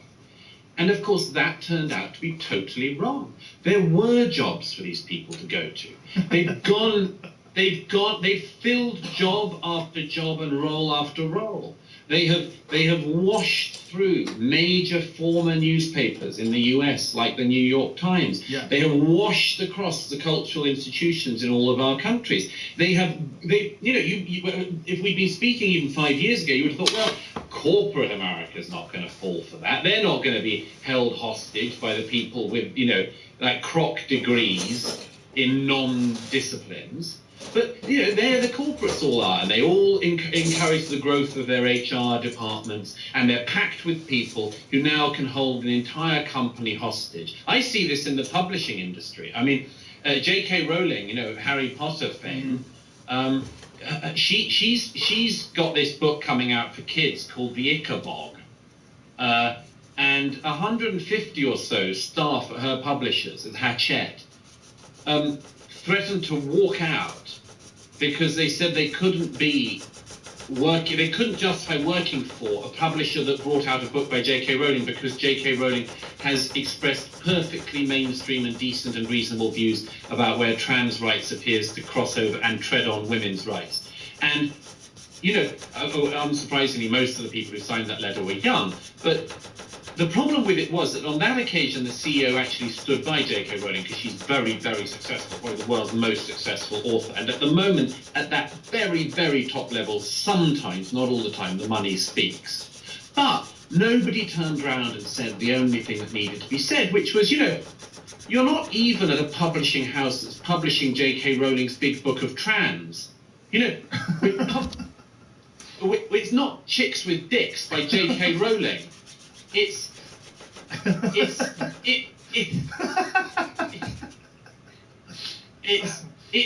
the Ichabog. Yes. And if you cannot work in an office that's publishing the Ichabog, you're probably not just not cut out for this profession, but probably not cut out for this life. You're going to find life really tricky if the Ichabog terrifies you. And what's more, the CEO of a company in that position should by now have said, thank you so much for your letter. I take it to be a resignation letter. And in the next day's newspapers, there should have been 150 openings at that publisher for people who wanted to work in the business of ideas and thought. And what is so striking is that even on the ones where people hold the line, they are not saying what needs to be said, which is we cannot be, as societies or as companies or as cultural entities, we cannot be held hostage by fundamentally dishonest, hostile actors. And we certainly can't be held hostage at the risk of just one person, because that's all it requires, just one person saying the Ichabog's too mean for me. That's what we can't operate like that. We can't exchange ideas like that. And what she's saying should be debated. If you disagree with what she's saying about trans rights entering into the realm or suppressing women's rights, this should be a conversation that people have. The idea that you're going to silence literally the most popular author alive today because she has a very reasonable position. It's madness, and this is the same attitude that's led to deplatforming people with reasonable views. It's the same attitude that is infuriating people to the point where they're going to vote the opposite way and vote for people like Donald Trump. I mean, this is what's happening. But I'm also, I'm worried about so many things. One is, by the way, the reason why I've written about this, which is that I want people to know the scale of this. Plotprose and Lindsay and Bogosian and others have done an amazing job on this. But, because you need to, you want, among other things, to save people the hassle of having to read the crap that we're talking about. Yes. I mean, you don't want the smartest minds of this generation having to wade their way through Judith Butler on feminism and performativity of gender. I mean, almost anything is better to do with your life than that. And so to an extent, what is needed is these books and these people saying, as I try to say, look, this is what it is, but for God's sake, don't get caught up in it. Don't get stuck on it. Don't waste your life looking to solve the world through these means, because all you will do is make yourself and everyone around you much, much more unhappy. But also, we all in our lives definitely have something more important to do. than talk endlessly about gender. You know, we almost certainly all have in our lives something more important to do than to talk endlessly about hereditary characteristics over which we have no say. And one of the best takes on this, in my opinion, has been Helen Pluckrose, Peter Boghossian, and James Lindsay when they did these grievance studies. And some of their more preposterous ideas and papers didn't just get reviewed, but got awarded. Like fat bodybuilding and instances of homoerotic rape culture in dog parks. Like all this. The great one was the rewriting of a section of Mein Kampf using some, some feminist jargon, and it was republished as Their Struggle, My Struggle. Oh my! And of course we've got to credit that the penis as a social construct has to be the greatest work of literature of recent decades. And also to get that passed was quite something. It's amazing what got passed, but the reaction once it was found out. I mean, Peter almost lost his job. There's many of these people have been attacked. They didn't have any sense of humor on how preposterous their own position is. No, and they couldn't defend it at all. No. I mean, we've heard for years peer review as this, sacred thing. And all these papers got peer reviewed, and they all got punked. And their papers are amazing. They were amazing, and all they did was turn on the people who did it. But by the way, that's the absolutely typical thing of the time. And that's why I think that those of us who do have the ability to talk about this stuff, and it's weird why we do, but those of us who survive and are able to sort of not be stopped by the mob, have to talk about these things because it can't be made this impossible. Men cannot be stopped from talking about women. White people cannot fear any discussion about race because of the fear of being called a racist by dishonest people. Straight people can't live in fear of being called homophobes or transphobes. And we just made the cost of entry into the discussion too high. In fact, we made it so high that nobody really wants to go into it. Well, I think it's because they don't really want a discussion. They want compliance, and that seems to be a big part of what this is all about. It's about compliance. It's about forcing those people to raise their fists at the restaurant. It's not about real change. It's about in the moment compliance. You want your ideas to win out, and it's this natural inclination people have when they're playing a game. You want to get checkmate. You want to win. This is what's happening with people today. Yeah.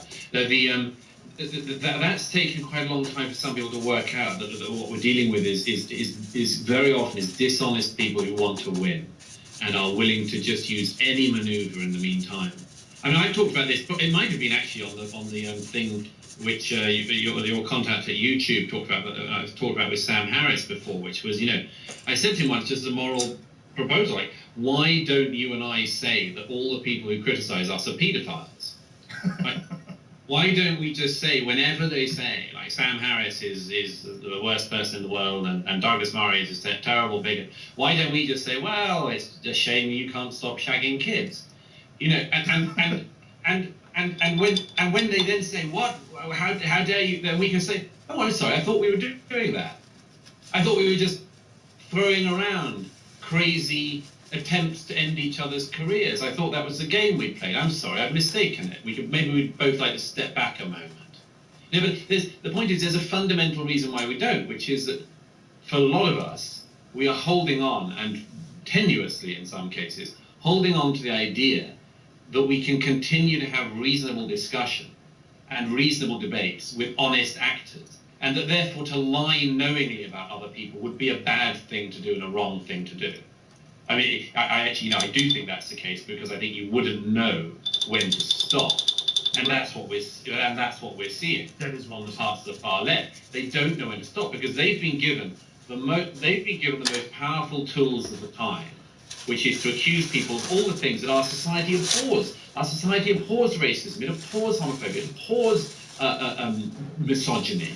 And so if you're given the tools to wield, and you wield them dishonestly, you don't know when to stop. And that's why they've done it all these years against all these people. But the obvious thing to break through here is, how can people not be vulnerable to the dishonest claims? And how do we get out of this? How do we get out of this mess? Exactly.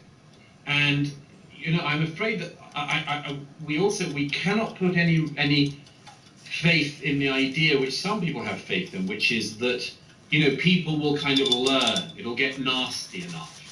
Because, well, you can see in Kenosha and elsewhere, some people might see an exit wound of a bullet from somebody's head for the first time in their life and think, I'm stepping back from this abyss. But other people will see it and quite like what they see, quite like the power that they wield, quite like the darkness they've just trodden into. So I have no faith in this hope that, you know, again, it's a bit of a conservative hope quite often, that people will see reason because they'll see the pandemonium and the chaos. That isn't the case. A lot of people see the pandemonium and the chaos and they think, let me in. And every mugshot from Portland, Oregon demonstrates this. Yes. Every mugshot. These are chaotic people who've lived chaotic lives. Yes. And threatening them they are going to live more chaotic lives isn't going to work at this stage. They're in the abyss. They're working very happily there. So yeah, I didn't think it's it. everybody that needs to try to work out what to do. They're both from England. So. You know, one thing I honestly do stick with is don't be portrayed as things you're not, and don't be cowed by allegations. All right, so you got the hair. I would like to see more rage from people who are being insincere. Now we're gonna do the glasses a little bit. You remember Joan Rivers? And then get back into the one of the sharpest comedians I've ever seen. Joan Rivers was once in a discussion on the radio in my country with a far left sort of black power activist called Darcus Howe, and this is about 20 years ago. And it was a spellbinding moment of radio. Because there was a discussion, it was just, you know, she had something of the tour to sell, he had something to sell, and they were just happening on the same program. And at some point, Darcus Howe said, you know, Joan seems to have a problem with me as a person, and I think it has to do with race. It was something along these lines. And you should listen to it. Joan Rivers just went for him. She said, how dare you? How dare you, you son of a bitch? And she went for him. And she ate him on air. And the visceral rage she demonstrated at what was being attempted against her in the studio is the visceral rage that everybody should use when that move is played against them. That we shouldn't just brush it off and say, oh, well, it happens. We say, how dare you? How dare you demean a meaningful currency? How dare you demean a meaningful term? How dare you push our entire society to a point it will come to at some point, which would be, we don't care. How dare you speed that day along in the name of anti-racism or anything else? Or in the name of winning an argument.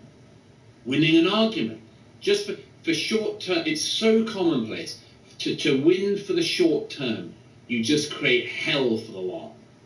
I think what you're saying about the people in Portland is so accurate, and anyone who's looked at those mug shots, it's one of the first things that they get from it. Like, look at these people.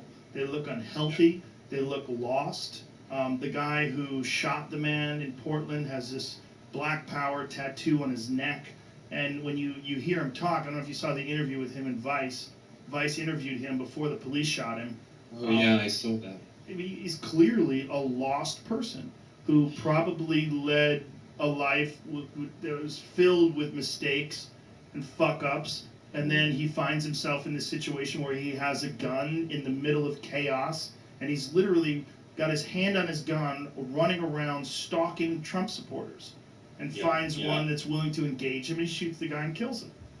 But you know, we had a couple of weeks of this in the UK where it looked like it might run away with us. You know, the police were literally chased down the street in Westminster by crowds shouting, "Run, piggy, run!" Run, piggy, run. And it was a very concerning moment. But we managed to step back from the brink, and it seems interesting to me that America couldn't around the same time. And there might be lots of reasons for that, but one which mystifies me, I've not got the answer to it, is why America has so many people in exactly that position you just described, like very, very lost people. Yeah, I don't have the answer to that.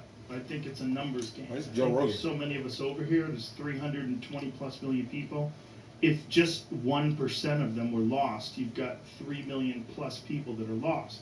That's a lot of people. You gather them together in large cities and you give them bullhorns and bats and have them screaming against the fascists, whatever the fuck that means, and they all of a sudden have a family.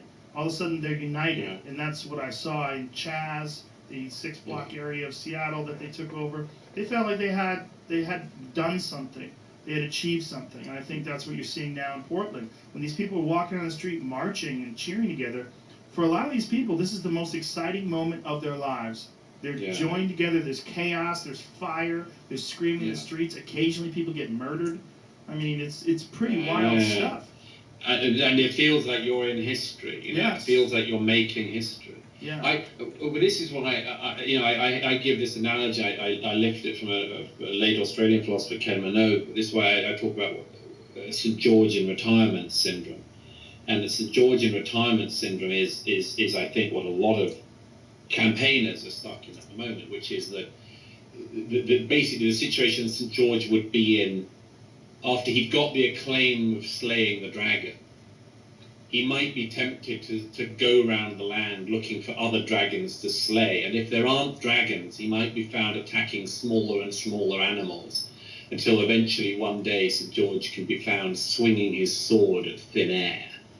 Now, I don't say that there's absolutely thin air, but the St. Georgian retirement syndrome clearly exists for a portion of young people, in America in particular, because they've been told that, you know, and the problem is this is sort of right in lots of ways. Like, who wouldn't have wanted to have been with Martin Luther King and the March on Washington, you know?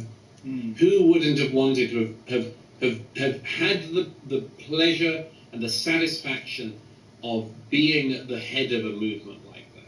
Who, you know, I mean, I have to say, I wouldn't particularly myself, but lots of people have been told, you know, you should have been at the Stonewall Inn in 1968. Or you should have burnt your bra with the second wave feminists, you know, and they miss this stuff because all of these movements have been vindicated massively, and the people who did partake in them have got a very serious advantage in society because they are viewed with respect, rightly, for having been ahead of their time and for being brave and so on. But it means that in 2020 we have people who think that they are still slaying dragons, which at the very least by now are just not that powerful dragons. At the very least.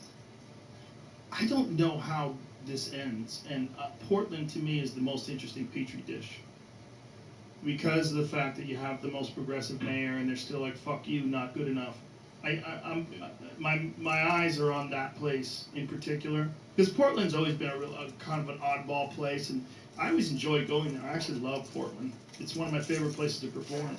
Most of the people there are very nice, but there's a madness going on there. You want to talk about madness of crowds? That exemplifies that right now. And it's to me, they've arrested people for lighting forest fires up there.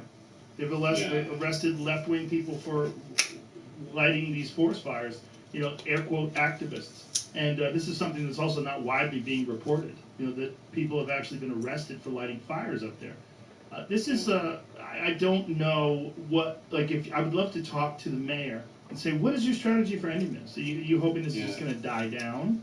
Like, because these people want your head, and they want blood, and they don't seem to be willing to settle for anything less. And the more they receive no resistance from him, the more adamant they get about his resigning.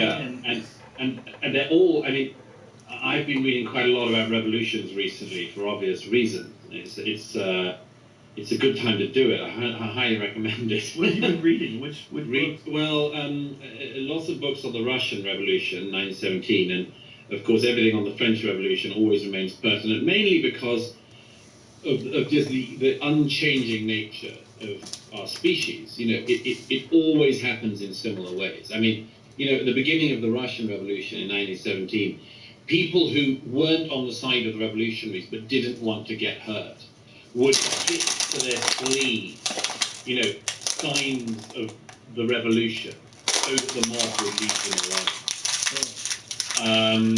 And what is people doing blackout day on Instagram? Yeah. And all of that, but that in the technological age. But sometimes that doesn't even work. Did you see a commercial business that had a giant billboard that said Black Lives Matter, and yet it was in flames?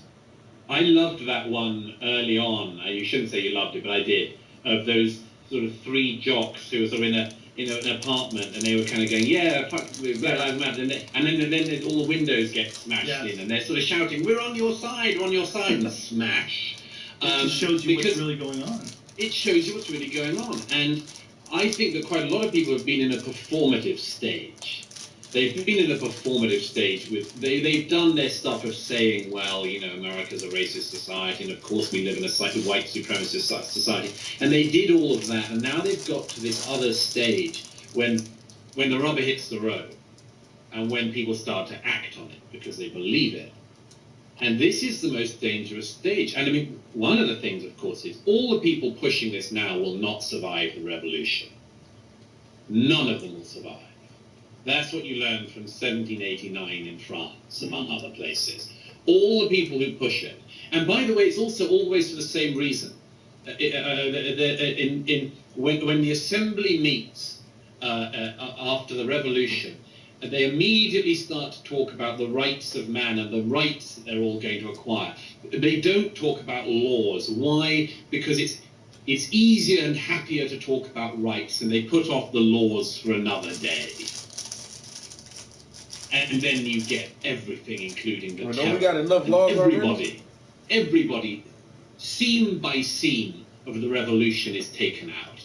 And what's amazing watching America at this stage is that the revolutionaries seem to know that they're playing history again.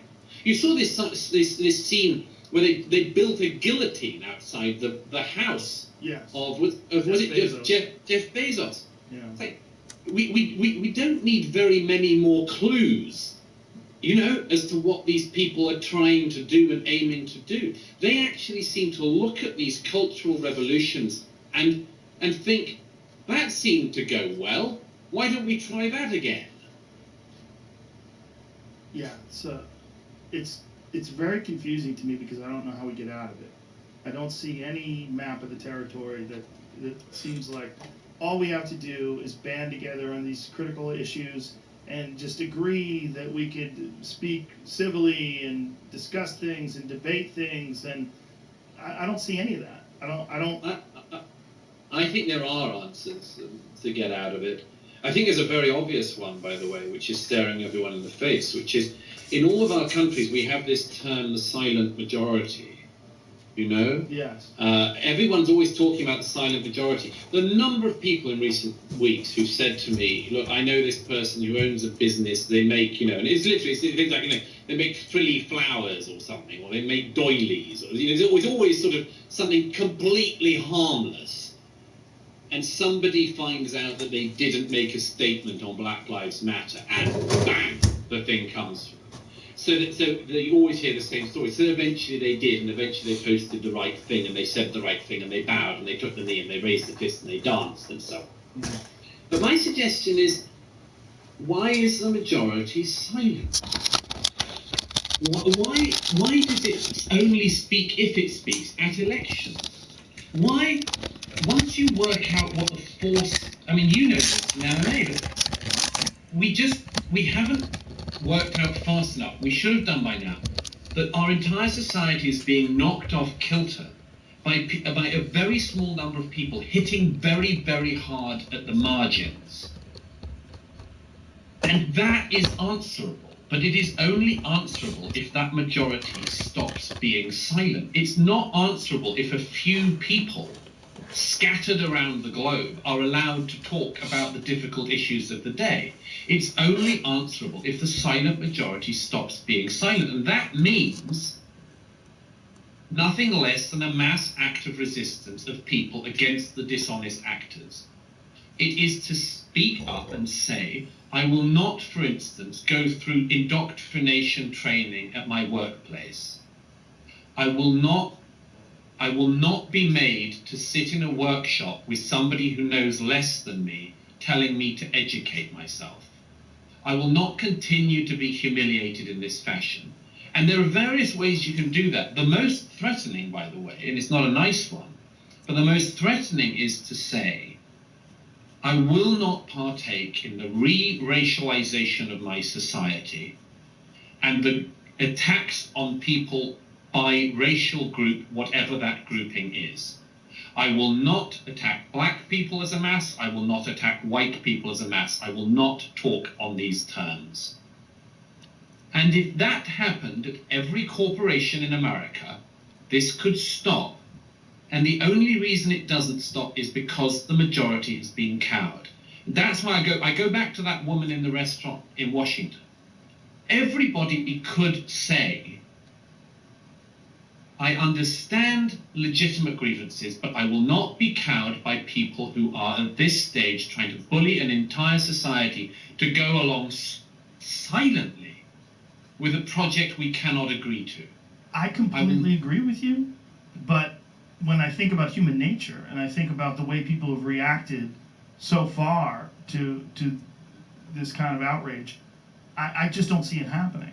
People are terrified of repercussions, and there's real repercussions for saying reasonable things. There was a broadcaster that was asked about Black Lives Matter, and he said all lives matter, all of them, and he was fired. The idea that you could live in a world where you say something that reasonable. It's not like he said, no, black lives do not matter. He did not say that. He said all lives matter. And to which most people would say, you're correct. So that you're also saying black lives matter. Yes, I am. Black lives matter, white lives matter, women lives matter, gay lives matter, trans lives matter. Everyone's life matters. Everyone. But you can't say that. It's a forced compliance. It's a movement that has no opposition. I mean, nobody is opposing the fundamental. You are essentially opposing the fundamental elements of the movement, because historically, black people have been the one racial group in this country that has to always legitimize ourselves as having importance. And so I like the quote, where was all lives matter from 1865 to 1965? Or why is it that this all lives matter slogan did not appear until the Black Lives Matter slogan appeared? If all lives matter, this could have been somebody presidential campaign slogan from generations ago, but it's not. It's never been. And it's just a rebuttal to a phrase and slogan that came from a grassroots African American organization, which means you're trying to correct what we're saying, or what you're saying is what we're saying is wrong, and you have the better way of saying it. Well, if it was the better way, you would have been saying it, and we wouldn't need the slogan Black Lives Matter. And so that's the only thing I don't like about all lives matter. Do all lives matter? Yes, it does. Why weren't you guys shouting this shit generations ago? Why did you just have to say it now since we started saying Black Lives Matter? You get it?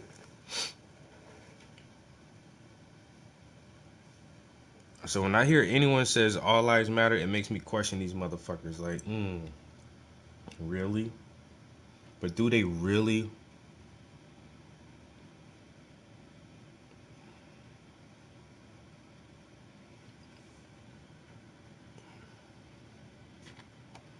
Never forget 9/11, but all buildings matter.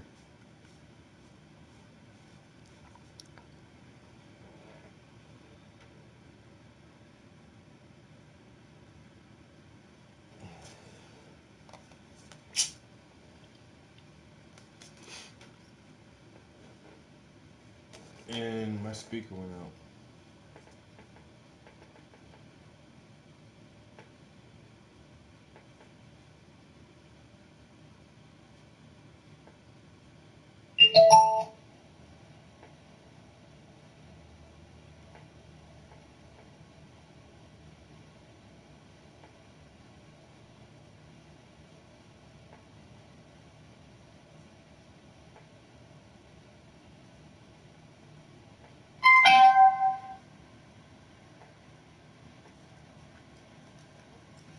gets fired, no one wants to hire him back because he was fired for not going along with Black Lives Matter. So he might go through a period of years without being employed again. It's gonna follow him around.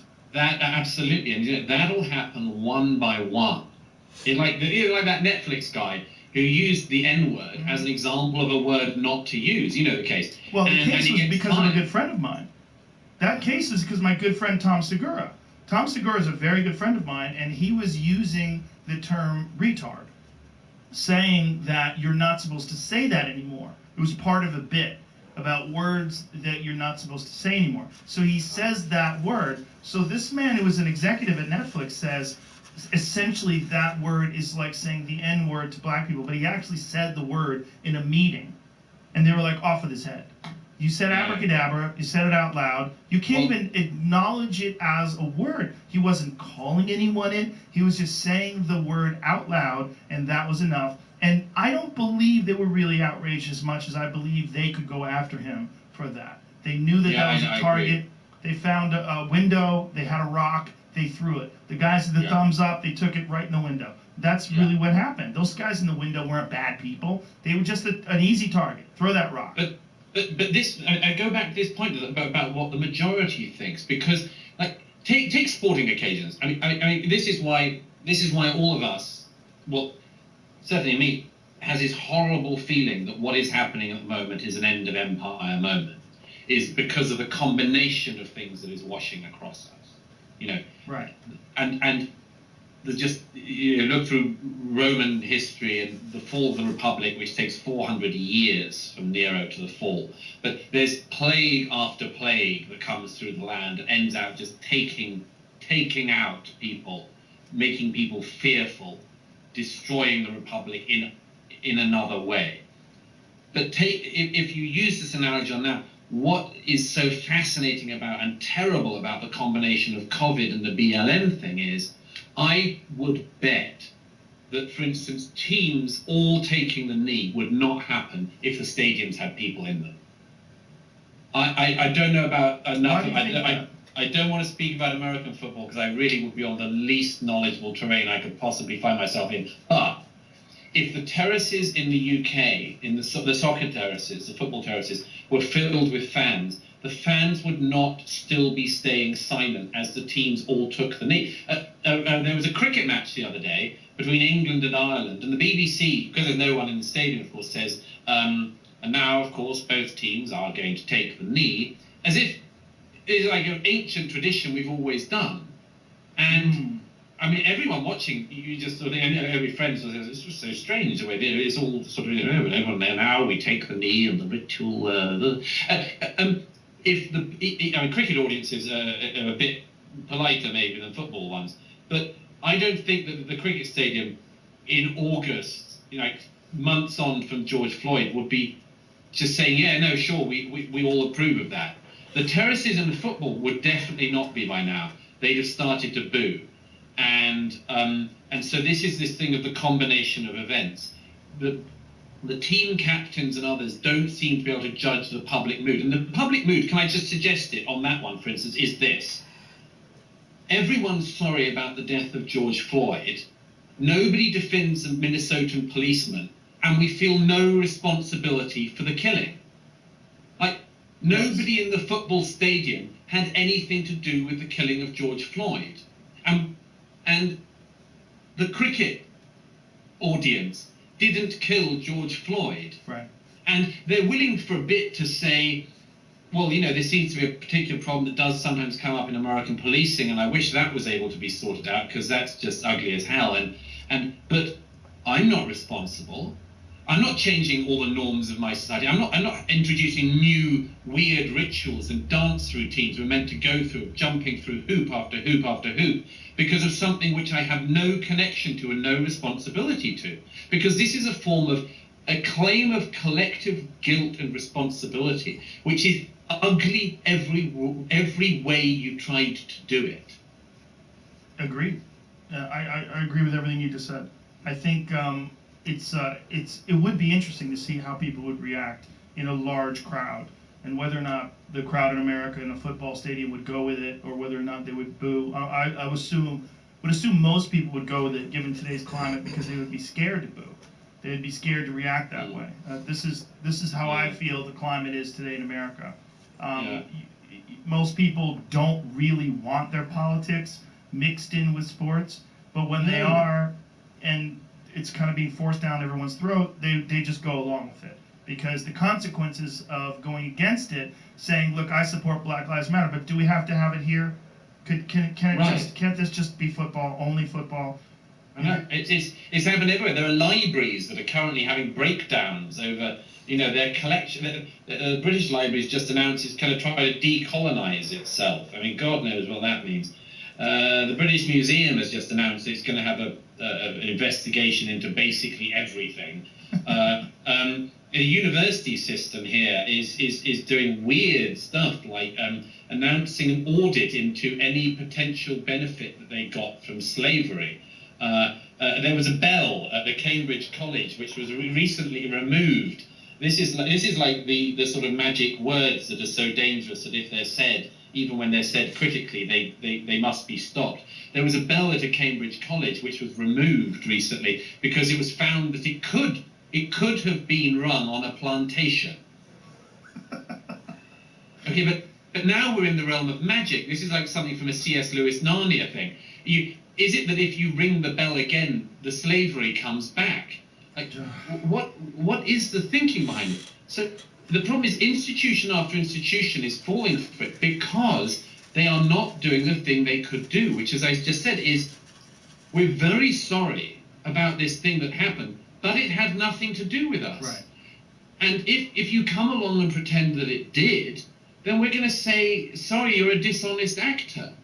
And the problem about all of this is that the most liberal and tolerant societies in human history are now unified in being portrayed as the most oppressive and bigoted societies ever. And that's, by the way, a particular problem you have in America, particularly American graduates. They know so little about the rest of the world, so little about history, that they honestly think the United States is the most reprehensible country on earth. And anybody who knew anything about the rest of the world, who had traveled anywhere, would know what rubbish that is.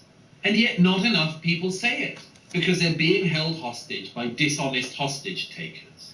Well, you've managed to express yourself honestly, but not without consequence. And it's one of the things that I want to talk to you about, because I think you're a very reasonable person with some well-educated beliefs. Your thoughts are thought out. You've taken these ideas, and it's not like you're flippantly expressing them. These are things that you've worked over in your mind for quite a long time and written them down, expressed them. But I've seen horrible things written about you that don't make any sense at all.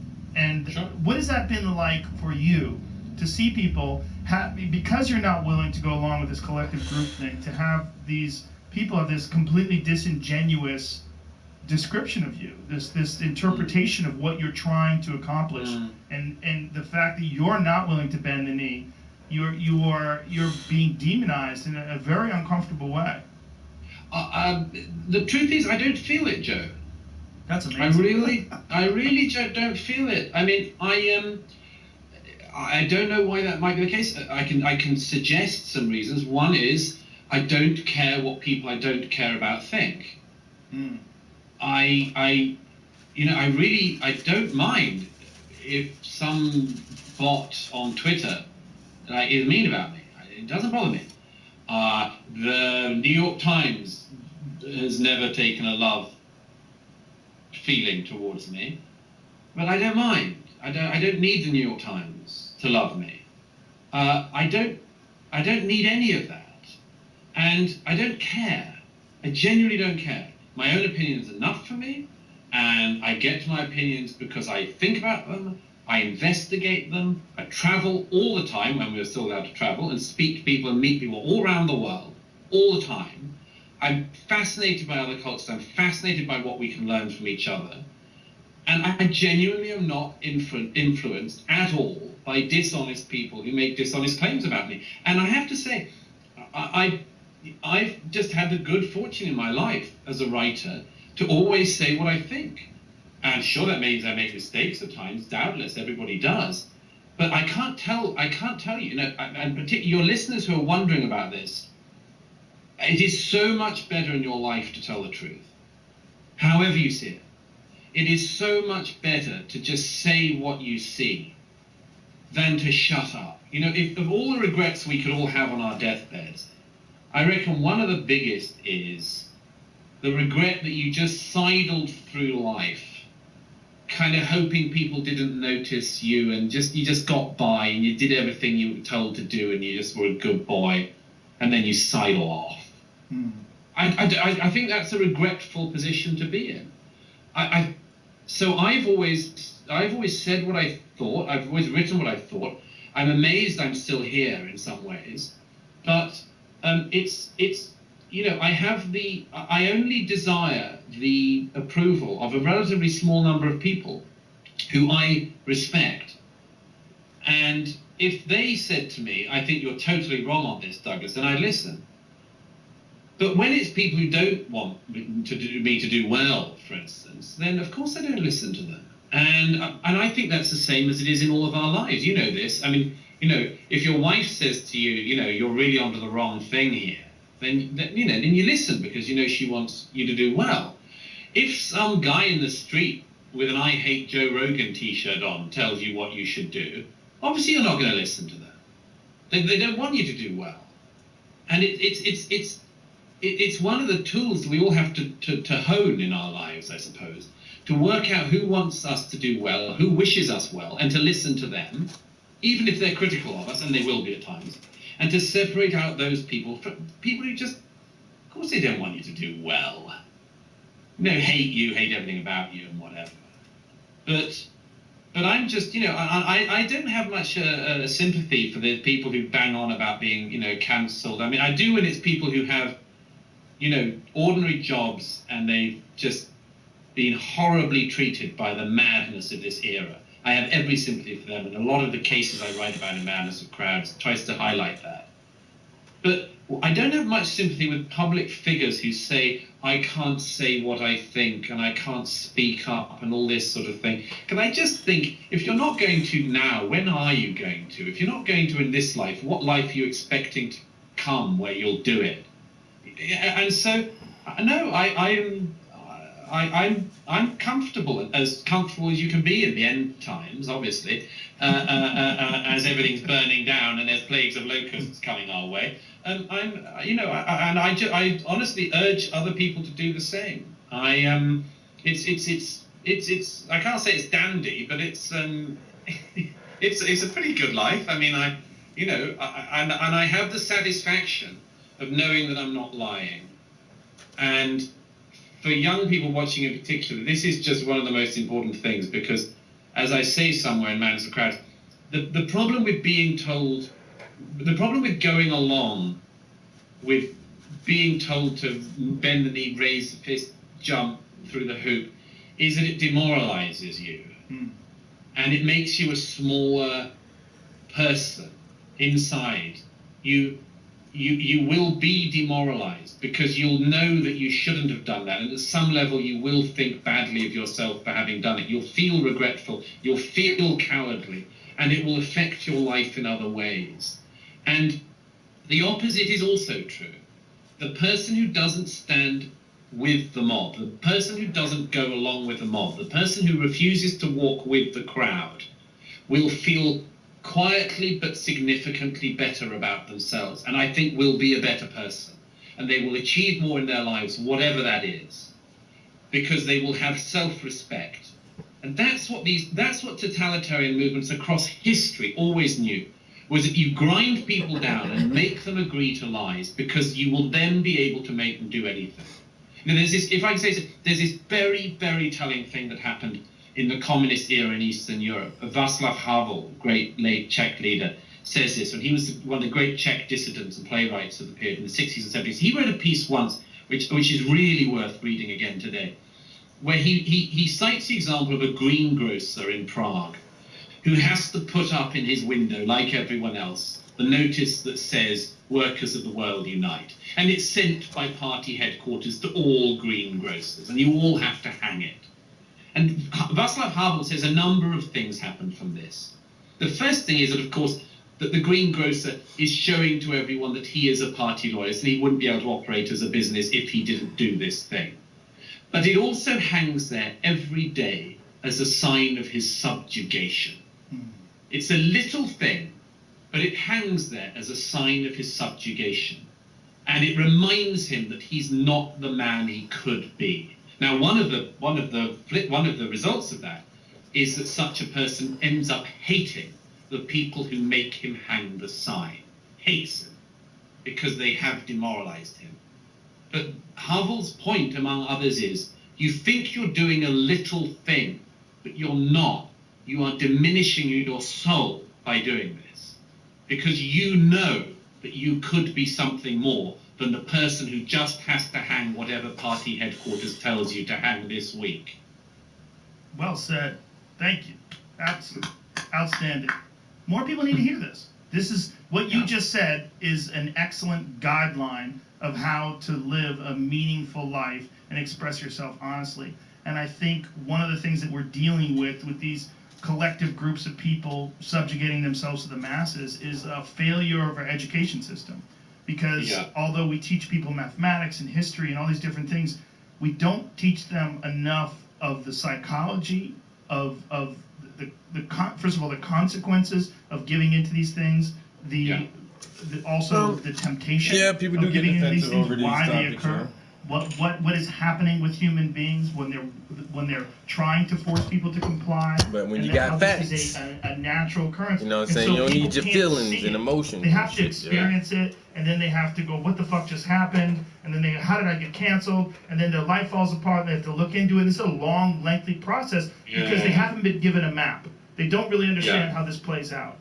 And by the way, there's another thing from that, isn't it? Which is, it's not just knowing the map of the way out, but knowing what is on the other side of the map. Yes. And that's what I wish more people could realize. You know, what I've written and what James Lindsay and Boghossian and Pluckrose and others, Deborah So and others have been writing is an attempt, I think, I can't speak for us collectively, but certainly for myself, is an attempt to help people fast forward through this era of thought. So you've been immersed in bad thinking all of these years.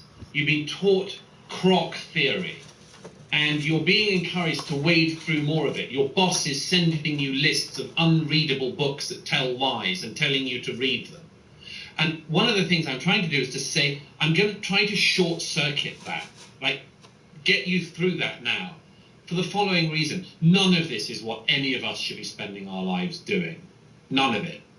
And there is at some point a huge opportunity cost by the fact that in this era, so many people spent their time talking about crock ideas.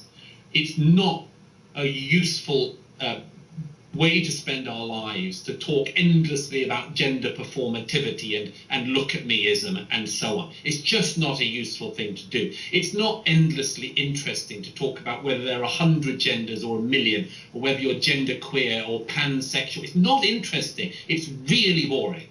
It's really boring. And the same goes for all the rest of it. Do we really want to speak about race for the rest of our lives? No. We'd like to have the least racist society that is possible to have. But we don't want to speak about race all our life. I don't want to speak about black writers. I want to talk about writers. Yeah. I don't want to talk about black thinkers. I wanted to talk about thinkers. And the risk is that we're going to all spend our lives enmeshed in this crock stuff. And my hope is that if this works, what a few of us are trying to do is short-circuiting that, get through this fast forward through that, and helping people to realize what this is. On the other side of it, everyone will be able to have more the life they should have been having. They will be dedicating themselves to the things they're good at. They will be thinking about the things they wanted to think about. They won't be thinking about what is exactly the composition racially of the group I am listening to, but who's the best group out there. And that's what we could all be doing. You know, a friend of mine spoke at a university in America when you could still speak in public, and said to me afterwards, every single one of the questions, he's a businessman, said every single one of the questions was about identity stuff. And he said, he just turned to them and he said, why are you doing this? He said, your generation should be working out how we live in underwater cities and get to Mars. Now, you might, a particular student might not feel they have much to give in the way of helping us live in underwater cities. I myself would be a terrible guide to that. But I know that everybody has something better they could be doing than just... This is the only thing I say about this too, yo. Jews got reparations, Indians got reparations, the Japanese got reparations. Everybody got reparations, yo. Once the niggas get they little bit of change, once the niggas get they just dues, then then I feel comfortable to move on. Give me an economic platform to build generational wealth, the same that you have prepared for every other ethnic group due to the injustices that were placed upon them. Everyone has an economic platform to build generational wealth, except the African American, which suffered under some of the most horrendous atrocities ever recorded. I would love to move past this racial thing. I would love to. Let me get my reparations, man. Then we could talk about other shit. Okay, how many times I gotta keep bringing up the Jews, the Indians, the Japs? Everybody got their reparations. It was even promised to us, and then the motherfucker was like, "Psych, we're not gonna do that." Like, really? For real? All right, so once we get that shit settled, we clear the air with reparations and an economic platform to build generational wealth. Once I can get that, we can change the whole conversation. Whatever then we can talk about space travel, Mars, underwater cities, moon bases. Let me get my reparations, man.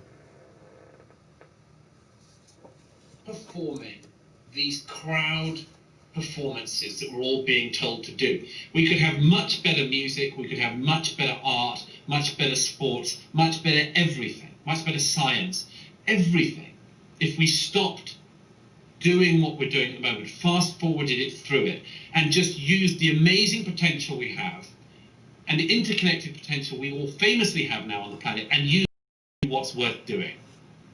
Yeah, it seems like with a lot of these subjects, we have these people who have clung to these subjects because they give them power, and they're grifters essentially, but they're sanctioned grifters because they're going after these very particular hot subjects that no one wants to disagree with.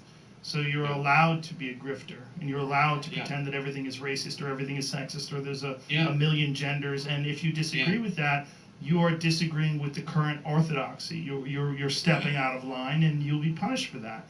And it's very much like cult thinking. It's very much like fundamentalist religious thinking. Yeah. There's a lot of parallels that we're seeing. Well, the cult stuff in particular. I mean, we are. This should be said more often. We're dealing with a cult. Yeah. The so-called woke thing, which always sounds too jokey to me. The so-called woke thing is a cult. Yes. I mean, you have people telling young people not to speak to their grandparents if their grandparents don't have the right views. That's a cult, right there.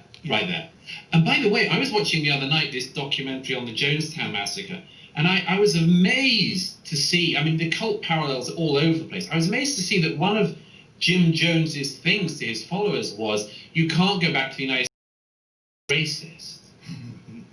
I thought, wow.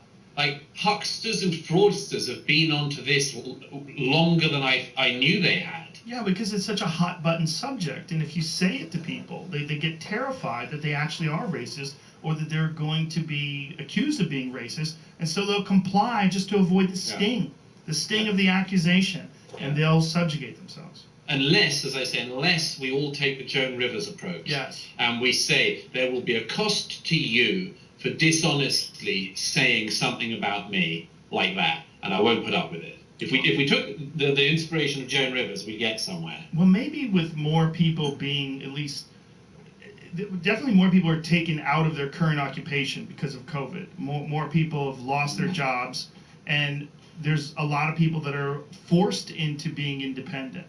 If they can become independent, like truly independent, and not be concerned about losing a job, they can at least express themselves more freely, and then only be concerned with the people around them who are forced into compliance and have to attack them. People who do have jobs and can lose those jobs. There's a lot of people that you're not just forced into behaving a certain way, you're forced into condemning other people who don't go along with it. They're asking you to jump on board, pile onto the mob. Yeah, well, I just read Deborah So's book. I know you spoke to her recently, and isn't it just amazing? She had to basically step out of academia to tell the truth about sex and gender. Yes. And that's not a good sign.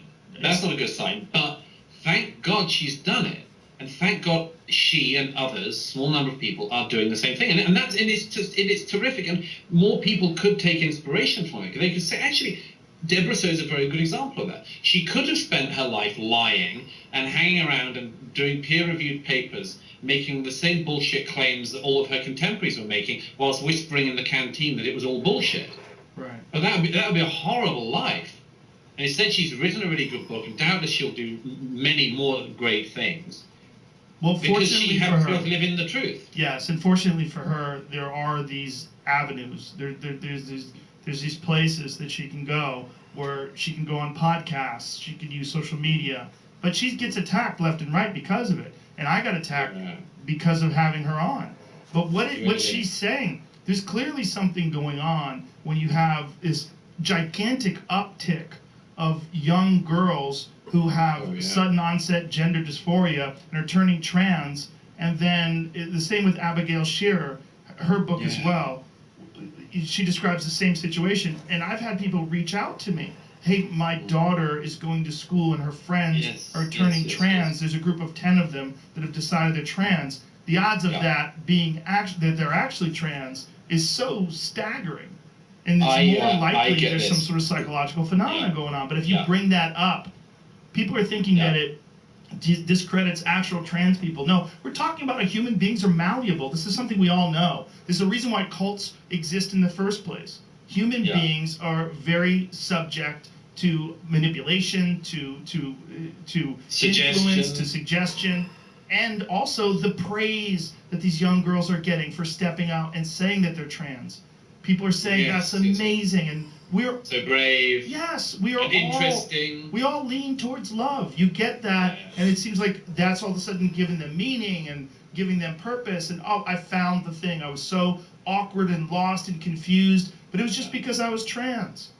I know. I have the same thing, Joe. I take trans on last because it's sort of the most minority thing, but it's obviously very, very interesting and important thing to question what's going on here. And I say I think something is obviously going on with the trans thing.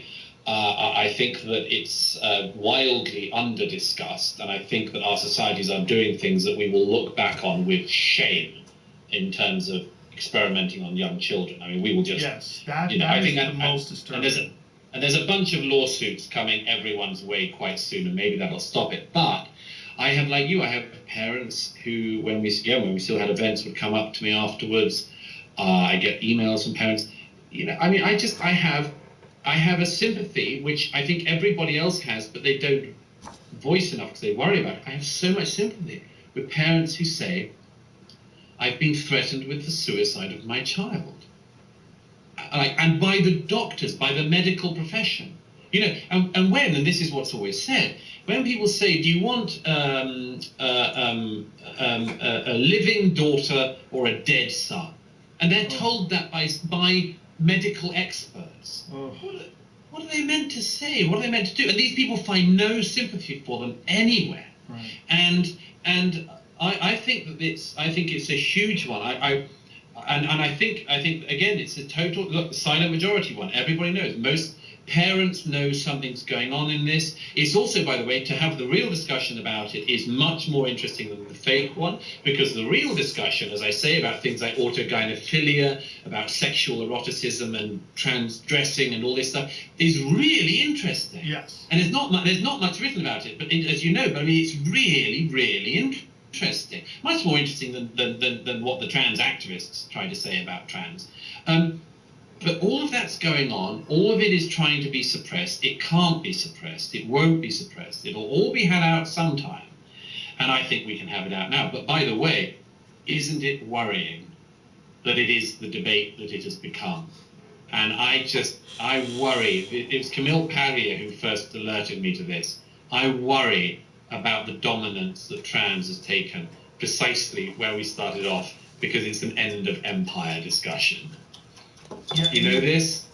Paglia says at the end of every empire, they get interested in sexual fluidity, hermaphroditism, and so on. And I do think that if this is the end of American dominance in the world, and it could be, if America falls into civil war, then this is the end of American dominance. It's the end of the West as we saw it, and the rise, obviously, in the overtaking by China and China first of all, and if that happens, and that's the fear, and there it is, right there, because he keeps saying we and our culture, but you're not American, bro. But see, he made the distinguished the two, and then add them together right there. Well, how come when I pause it, I lose my speaker? But anyway, he says it's going to be the end of the American empire. Is going to be the end of Western culture and the rise of Chinese. So you kept putting all Western societies together in one bowl. That means Europe, Australia, America, and Canada. Like he assumes that all those nations should think alike and work together in a homogeneous fashion because they're all Western cultures and countries, meaning white. But that's why he's so concerned about America, because even though America is supposed to be this hodgepodge melting pot, and you don't want to say it was founded on white supremacy, you already see that if America goes down, then almost all of European culture or Western civilization will go down, and China will take over, is what he said. So, I mean, you just have to read through some people's, like, it's so much bias in the stuff he's saying. I can catch that shit, though, bro. I hear what you're saying, bro.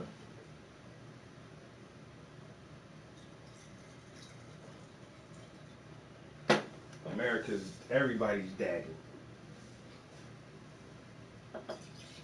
And if they take over America, it's going to happen here and there and there and everywhere. Then we're all fucked.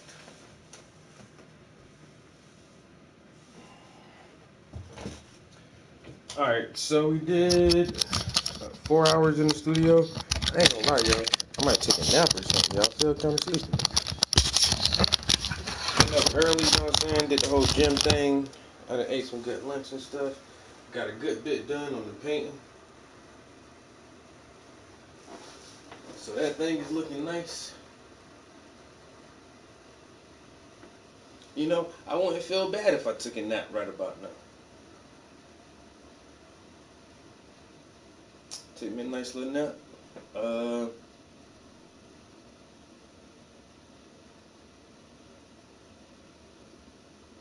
Oh, you know I love to share.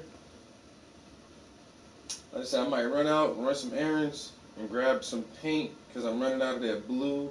Get a frame for my poster. Thank you. And not a whole lot, but it's still early in the day, guys. Once again, there's a chance I may come up here and stream some more, or I don't know, I might chill down in the living room and play some video games if anybody want to watch that. But don't got a whole lot planned for today. You know what I'm saying? Not a whole lot planned. I may take it out. Or I may get a second win and do something else. Who knows? But I always appreciate y'all chilling in here with me, man, keeping me company. All the good questions and comments. And just good old conversations.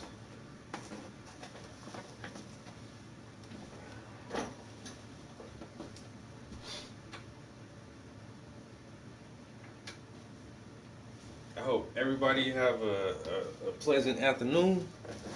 And like I said, if y'all not too busy later today, I'll catch y'all in here this evening. Well, I'll catch y'all in the stream, whether we're up in here painting or we're downstairs playing some video games. I said I was going to stream games last night and didn't. I wound up watching some Netflix and falling asleep on the couch. I ain't gonna lie. I woke up on the couch some morning like, oh shit, I slept good as fuck on the couch. Yo, that shit was weird. I woke up, when I woke up, I swear to God I was in my bed. But I wasn't. Like, damn, dude fell asleep on the couch. But anyway, speaker off, laptops off, turn the heater off, the overhead light is off, everything is off, guys. I'll hit y'all up next time. Peace. Oh, shit.